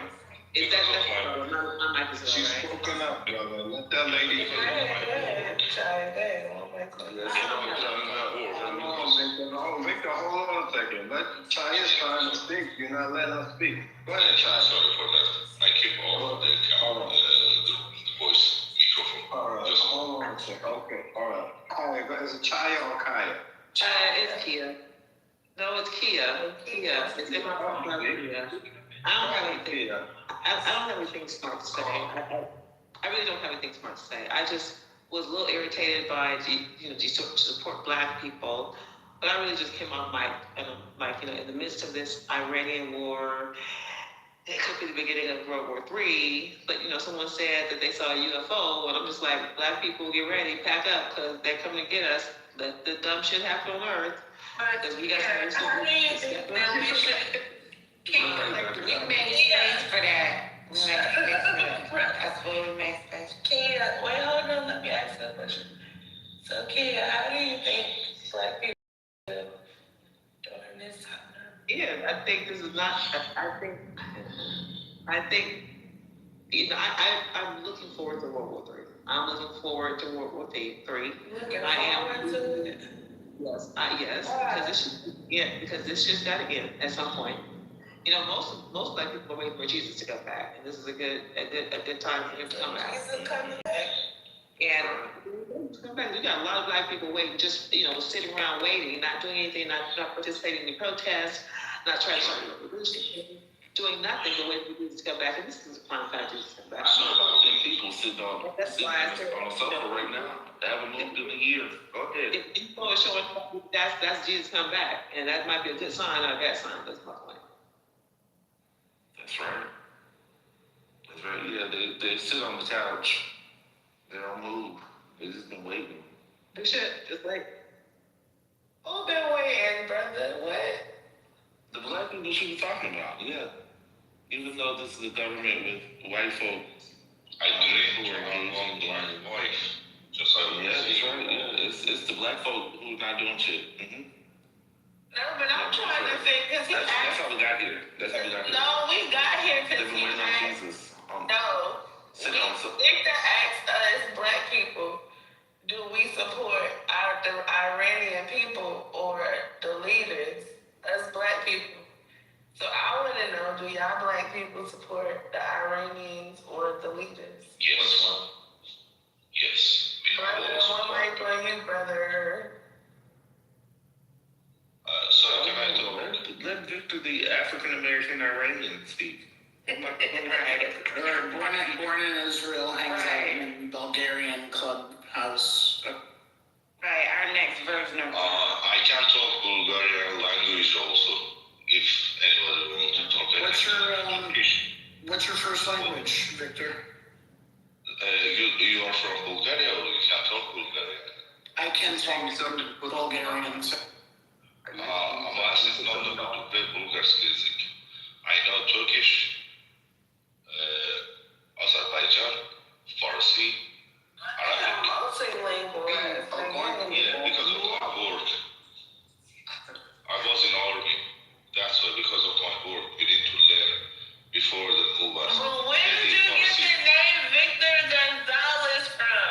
Are you trolling us? That's the question. Things up and I put them down. Gonzalez is from the... Shut up. Let him answer. He's a troll. He got Gonzalez.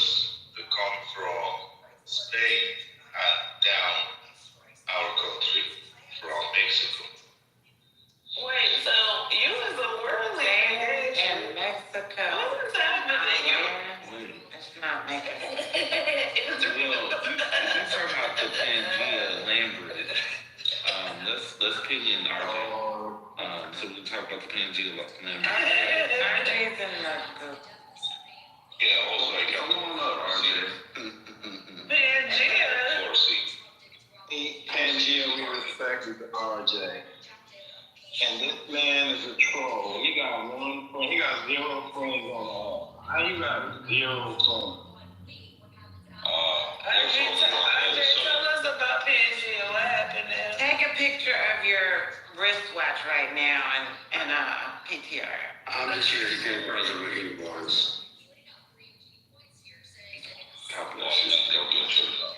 Welcome, RJ.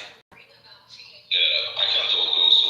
RJ, what you said about Pangea now? Tell us. Can I talk Farsi? RJ, we don't speak Farsi. We black Americans. We are black Americans in this room, sir. That's not. We don't speak that way. Mute, please. Mute up, Victor. Mute up. I drink love. Rambo mute. Everybody just go on mute. I'm black African, South Sudanese. From South Sudan. The dark.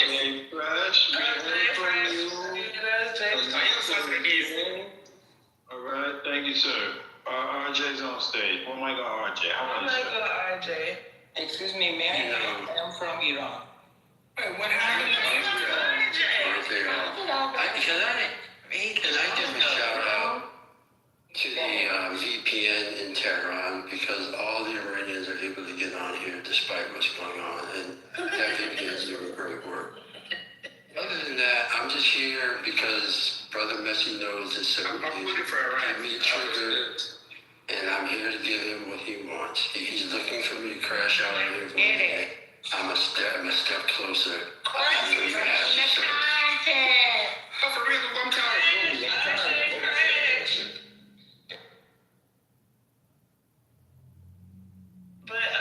You still ain't tell us about Pangea. That was the whole point. I mean, really, this is a great brother scholar, activist, concrete, who often talks about the NGO. I was just wondering, the man said he was from Israel and from Iran, but when he said his country, and you go straight down, you go to Mexico. I figured they would know. Yeah, really, maybe it's the world. Possible way. I thought maybe the configuration of Pangea at one point might have commingled spaces that made it possible for him to be in Iran and then move to the south to Mexico. Thank you. I figured RJ could help us with scholarship. My Pangean security chief in the GU has told me not to speak on these matters, so I'm very sorry. I'm gonna have to be quiet unless I get permission. RJ, Victor's back on stage. Let's have a conversation. Excuse me, reason moderator, can I speak? Can I talk or not? Charlie, you've been up here this whole time, and now you went. What are you going to tell us? Yeah, let Teddy go. Go ahead, Teddy. What would you like to say? Okay, I want to confirm that Victor said some things about the black and white. It's easy. You have ChatGPT and Google. You can go search about our history and culture. Where do you live? We have documents, formal documents from 2,500 Okay, years. Teddy, where do you live? Where do you live, Teddy? Every color, every religion is respect for Iranian people. And we have a different area in Iran with a different color. We really don't think about this. Maybe in America you say the black and white and something. Really, it's out of our culture. What are you saying? Now let's wake it up now. It's a joke for us. For Iranian people, it's really joke. Where do you live, Teddy? Where do you live? So wait a minute. I live in Europe. I live in Europe, but I'm Iranian. I can speak Farsi with Victor. You are asking him, do you speak Farsi? You are asking many questions from the Victor. Do you know why? Questions now. Do you know why we do that? Do you know why we do that, Teddy? Because a lot of people come in here, dozens and dozens, every time there's an Iranian room open, and they do the same thing that you all do. So that's why we're asking questions. Some people are lying, some are not. So it's just trying to figure out who's real, who's not. That's all. Sorry, no. If you want to know about who is real and something, okay, it's another issue. But right now, I saw many clubs and clubhouse that they are speaking about the war. They don't know what is the facts because they don't live never in Iran. We know what happened.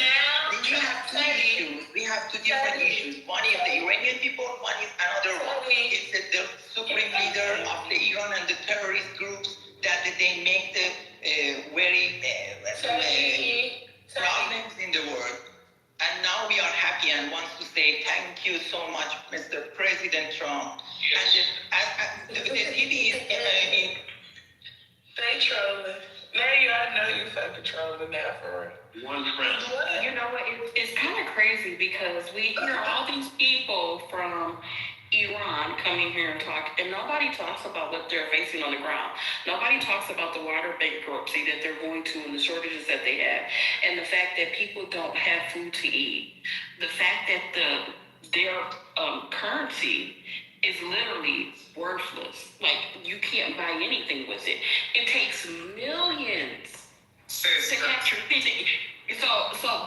But we get to hear about how thankful they are for places to get bombed. Like, this is crazy. Yeah, because they just killed 15,000 Iranians in January. 50,000 Iranian civilians were killed. Oh my God. Army, they're here comes Chimu Noam. Go ahead. Here we go. They were getting manipulated by United States. United States doing all this shit on purpose. Wait a minute. The US doing this shit. Confused. I'm so confused right now. Because it's the game. It's manipulation. It's all because of China. Hold on, Jay Fresh, hold on, because now my wheels are turning. So you mean to tell me all day that it's been Iranians they here talking about they thankful for President Trump? How does that even make any sense? They would never tell you the truth. Y'all trolling. Y'all need Why is it hard to believe that people don't like the Iranian regime? It's been very repressive. I mean, why do you think that why is that so hard to compute? They literally have bigger fish to fry. They don't have clean drinking water. They don't have food to eat. And the history of that can be fixed, but like a repressive regime. Iran is diverse. Why would they celebrate their own people? Everything they've been feeding you is lie. You not fresh. Why would they be celebrating their own people being killed? Like today alone. Same thing with extreme examples. Same thing with Iraq. Something they just lie to you and then destruct. America is there to distrust. They're trash. We're not Afghan. Jason, you in America? Mute up. What? Who's that? Can I talk also? I pause. Thank you, President Trump. Thank you, Benjamin Netanyahu. We are happy, we are dancing. Iranian people are dancing on the street. You can open the TV and see. Teddy, we hate the fucking guy. And I hate the fucking guy. So stop with that fucking nonsense. Yes. Didn't the little girls get killed today? Why would you be so Oh man, here we go with this shit again. Yeah, the Ayatollah got killed. There's a lot of disinformation coming out of Iran. They're gonna blame. They're gonna say. So the school didn't get involved with the little girls or anything. I don't have any proof of that, to be really honest. I know Iran wants you to believe that. You don't got proof. Okay. Now that the Ayatollah has supposedly been killed, what's going to happen? Hopefully the Iranians will form a new government. Hopefully. Can I talk, please? You know? I mean, it was impossible to form a new government. Alright, there's nothing new. When am I coming, Victor? Hey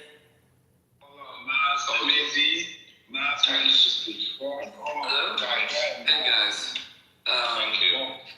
So, I can explain a lot of stuff. So I'm half Iranian, half British, okay? So, the reason why the Iranians are happy that Trump has attacked the Iranian regime is that because the Iranians have been oppressed for over 47 years. Iranians have been held hostage.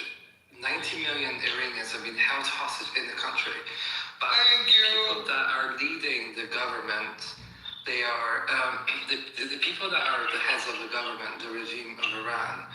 These guys are not even Iranians. When you look at Wikipedia, open Wikipedia, put in every single leader, you see that they've been born in different countries, not even born in Iran. So the reason why everyone's happy is because they want this regime to end. Yes, there's problems in the country, food, currency issues, but this will only be fixed if the Iranian regime falls, if that makes sense. How does what just happened change the regime or fix anything? They drop some bombs. Can I just say one thing real quickly? If I could just state the obvious real quickly. There are absolutely Iranians who don't want the regime to exist in Iran. I'm an outsider, I'm an American. I don't like the Ayatollahs. I definitely don't like the IRGC and their treatment of the Iranian people. However, I will say this, there are also millions of Iranians who do support the regime, who do want them to continue to exist, who do see Israel and the United States as their staunch enemy. To say that 90 million people are being held hostage, and every single one of them don't want the IRGC or the Ayatollahs. I mean, their entire military. Nigga, whose side you on, nigga? Born in Iran. So let's say 1/3. 1/3 supported, 2/3 are against. 90 million, okay, 90 million. I'm about to send your ass over there. That might be nobody else. So that might, 90 million might not be. Why had to arrested him? Right? But, no, you have to let him You have to let him finish. And then. But let me see, the difference between the No, it's not your turn. Let her finish. Go ahead. Not you, Victor. Yada. What happened to Yada? Oh, he in the audience. Thank you from you all. First of all, thank you. You accept me in your group. I appreciate. I know all of you have the sweet hearts. You're welcome, Mr. Gonzalez. Thank you so much. Thank you so much. But I would like to listen all your words, what's going on, what you think. As I say, I'm also, my parents, they are from Iran. I live in Washington. And I would like to say, please, don't think we don't like Bahai or whatever. I dream to a black boy, and I'm still single. I'm almost 40 years old. Never for these things. Now, if we talk about the politics and these things, believe me, there is many people in Iran that died because our country is full of the culture, is full of the things inside, the petrol, the expensive things, but where they spend all, they go to Venezuela, they go to supporting another Arabic country. To what? We want to remove the America and Israel. And if I see someone from America support Iran, it means, come on, do you see the news, what's going on? Iranian leader, they say we want to remove the America. How you can remove the America? People live all over the world. This, look, we are in one town, and few child, they say, I won't kill you all. Come on, what's going on? What I do wrong with you? And if you feel that anymore, like politics, you understand? Because America say, Wait, hold on, Gonzalez. Mute up for a second. Mute up. Because let me address Agent Pete and Crystal in the audience. I'm the only reason why anybody is talking right now. You two simple ass bitches. Don't get me fucking started today. Because if you want fucking content, it'll be definitely content. I don't have time for this chat banging shit. The only bitch that can talk shit to me is motherfucking Maya, you simple ass hoes. Y'all better stop fucking playing, or I'ma drag you hoes on this motherfucking app. Thank you.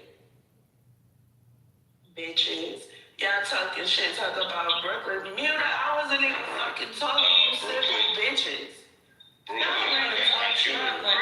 Brooklyn, you fine. Leave the cat in the chat. Leave the cat. You fine, Brooklyn. I wanted to say it and not type it. Because I banged for real, bitches. No, even Brooklyn, I like even your dog picture. I have also golden retriever. And I born with the dogs from my childish. I grew up with the dogs. Okay, Victor, get back on topic. Yeah. So, the thing is, Iranian people do want freedom. Iranian people, they don't want some leader come, which they are not Iranian, from another Arabic country, some leader come, and they say we want to remove America. Come on, what's going on? All the world heard, because they say, it's just bullshit. But now, when they want to get like an atomic bomb, we understand, no, this is going to be serious. So it's time to remove them. That's what's all. And now, the Iranian leader, Khamenei, is killed. Iranian people next celebrate, so we know all the world be going safe. How you can understand? Somebody come say, oh, we want to remove Israel and USA. Come on, for what? For what? And people even do not understand for what you want to remove. Some other country, people living inside the US, because, you know why? Because they don't make their own bigger. Mute up. Enough of this. Enough of this right the fuck now, because we don't even know what you talking about. And I'm in the chat reading these simple bitches keep talking shit. Y'all talking shit about me, and I ain't even saying nothing, but this nigga Gonzalez rambling and y'all not complaining. Y'all really want some shit, and y'all gonna get it tonight. the time, okay? Don't let me say You heard President. I'm not her. Hey. I want to hear from you respectful, dude. Okay. One second. Want to welcome the movie to the stage. Welcome Anthony to the stage. I see that Christopher. Well, welcome to the stage. Yes, man. What's going on? And the movie. What's going on, man? Was that William? And welcome William to the movie. What you saw at today's events, brother? The movie, PAT. All right, Anthony, how do you feel about today's events? Oh man, listen, bro. I'm speechless, bro. Yo, they got Khomeini. They got him. This is wild, man. I really wasn't expecting that. And, you know, initially, I was trying to give Iran the benefit of the doubt when they were denying it. But, yo, he's up out of here.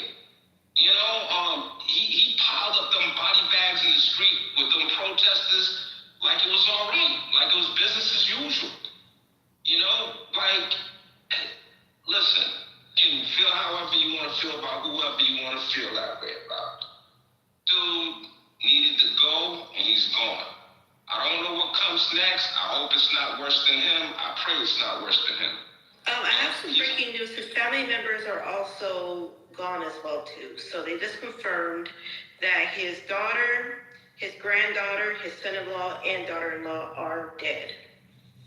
What are your sources? Go ahead, Anthony. It's on BBC. It's on. One thing. Let Anthony finish, and we'll go right to you. Yo, man. All right, cool. I'm gonna let it slide. I ain't even gonna go in. Yeah. So, listen, man. Ultimately, I'm in awe. I'm shocked. I'm like, yo, we have the potential for something great coming out of it. We also have the potential for something worse coming out of this. All right. But we got possibilities that we didn't have yesterday, that we didn't have last week. There was What's the possibilities and what's gonna come great out? They're never gonna tell you the truth. Just be careful. Seriously. What's gonna come great out of it?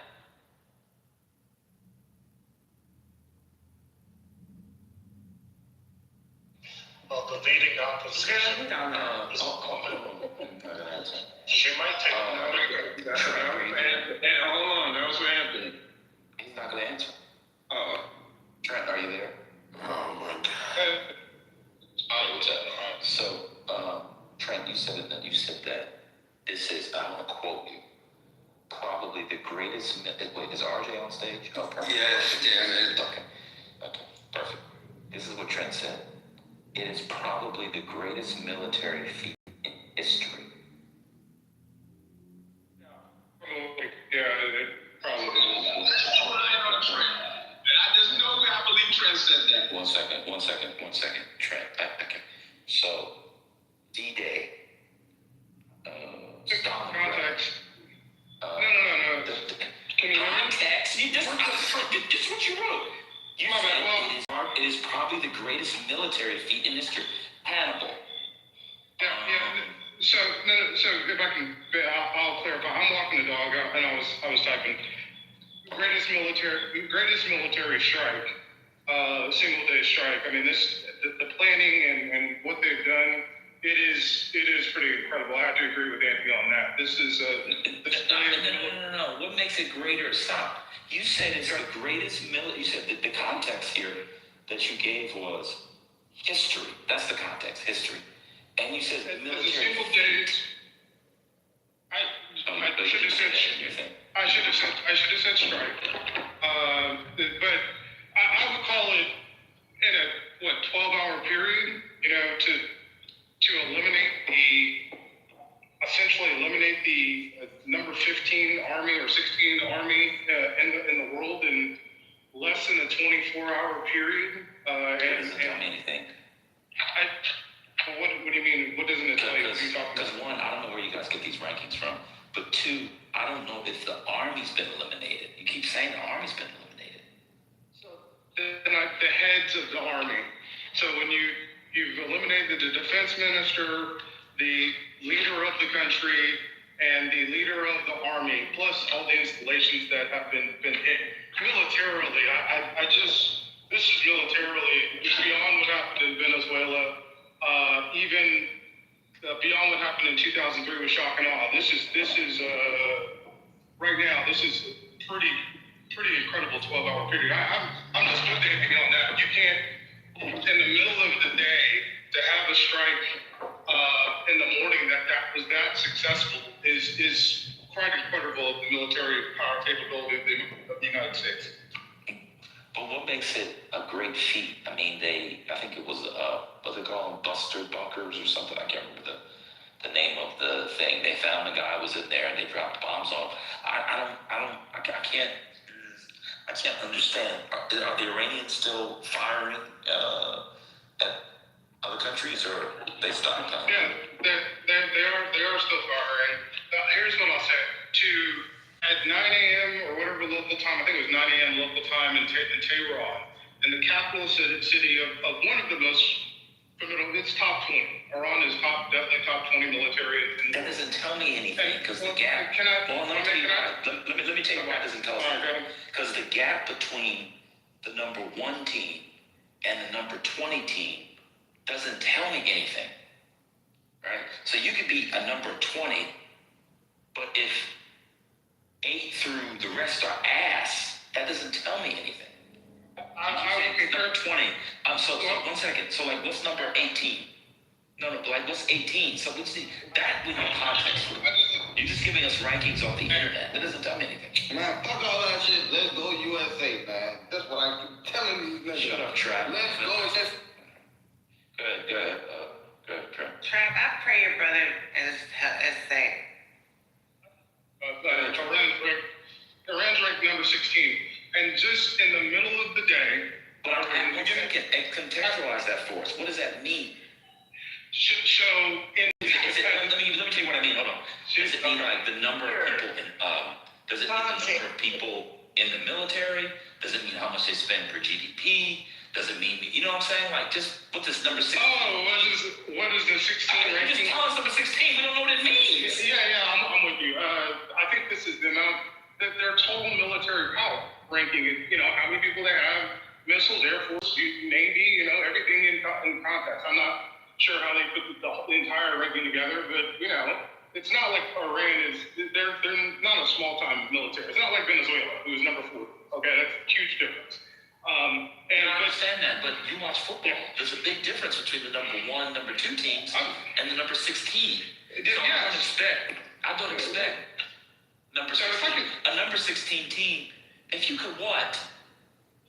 I'm trying to get context. Yeah, I'm trying to get it was the greatest military feat in history, and now you're changing it to single strike, single day. I retract we'll just meet up. I'll retract my question. I'll retract my question because it was my question to you. Because you just want to gish gallop and rant. No, I apologize. I didn't understand what you meant. I'm thinking like, I can think of some battles in the Civil War. I can think of some stuff in ancient history. I can think of stuff in World War II. I maybe can think of some World War I. I have to think about it. I can think of something, lots of things. They killed some military heads through precision strikes. I wouldn't put that up there with the defense of Stalingrad that the Soviets did against the Germans. Now, RJ doesn't know anything about that. That's why he's here to learn from you, Trent. So we'll let RJ stay on me. I love having RJ on stage. And now you're saying that number 16, a number 1 football team versus number 16 football team, literally could be a 28-point spread. So you're not telling me anything. So if the number 1 team handles the number 16 team, no one will ever say, that's the greatest win of all time. So that's why I was trying to get the context. But I retract. Crazy. No, I retract it. Let me go back to that. No, walk it down. Sure. All right, thanks, buddy. Yeah, thanks. You too, buddy. Brightest crap ever. I don't blame that man for retracting his statement or whatever the hell. America shouldn't find itself in needless wars. We continue to find ourselves in needless wars. And Donald Trump was supposed to be the man to get us out of wars. Instead, we continue to be in them all over, in Mexico, other places. We're bombing boats and all this other stuff. This is not what America should be doing.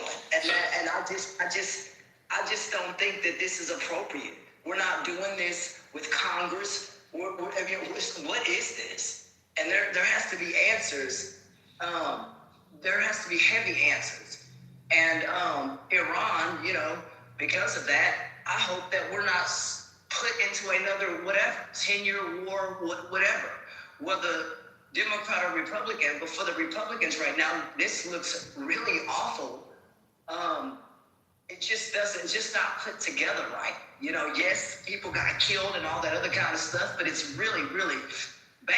You know what I mean? It just doesn't make sense, and we don't have the we don't have the money. We don't have the money, and the people who eat this stuff is the taxpayers that have to continue to crank out hundreds of billions of dollars to feed wars and whatever else that just doesn't make sense. And if Republicans are with this kind of stuff, that throws our country into just heavy debt. It just doesn't make sense. The military, it has the biggest budget in this country. That, man, ladies and gentlemen, is where your money going. You want to know where your taxes going? Slice that pie down, and then you start to find out, man, my god doggone taxes is going to this crap. And we don't need to keep fighting and keep doing stuff if we don't have to. It makes no sense. Ooh, I'm sorry, repeat it again, sir. Come again. You're kind of repeating yourself a little bit. Sir, I just think that it's a needless situation for us to be in. We don't have to. So, yeah, I feel you, brother. Okay. So maybe RJ, you can help me, or anybody else who knows. Military history is not my thing. But I don't know, what would the equivalent be in Carthage? So now we have planes and rivers. Like, I don't even know how you would make, how does one make that comparison? Like, they had a bunch of swords, or, during the War of the Roses, some broadswords and epées, and the Yorks descended on the Lancasters and killed Henry VI. And that, like, what would the equivalent? I don't even understand. RJ, can you help me? Like, what does that mean? And the other thing is, I first see you'll do it today. Where do military rankings come from? I've never heard adults who read. I've never heard adults who read get military rankings. I've never even heard of this before. What does that mean? I thought the Associated Press was back in business somewhere. I was going to go look. And I was like, is there a committee, like for the BCS, like a committee to see who gets in the play? Like, they're ranking military, and like, it's number 16. Well, I mean, I forget how many countries are in the world, but like a good 80 of them don't have militaries at all. That doesn't tell me anything. It's very strange. I don't know. But what would the pre-modern equivalent be? How do you even compare our technology today to 200 AD with the Romans? I don't know. It's very, very strange. I don't know how people get it. Military strength index by country. Yeah, it's rankings. It doesn't tell me anything.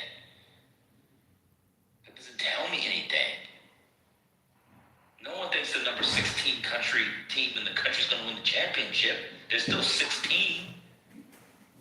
Do you know how relative measure works? So he thinks it can be defeated in a day. I think that's what... It's not defeated. That's a bloody... I mean...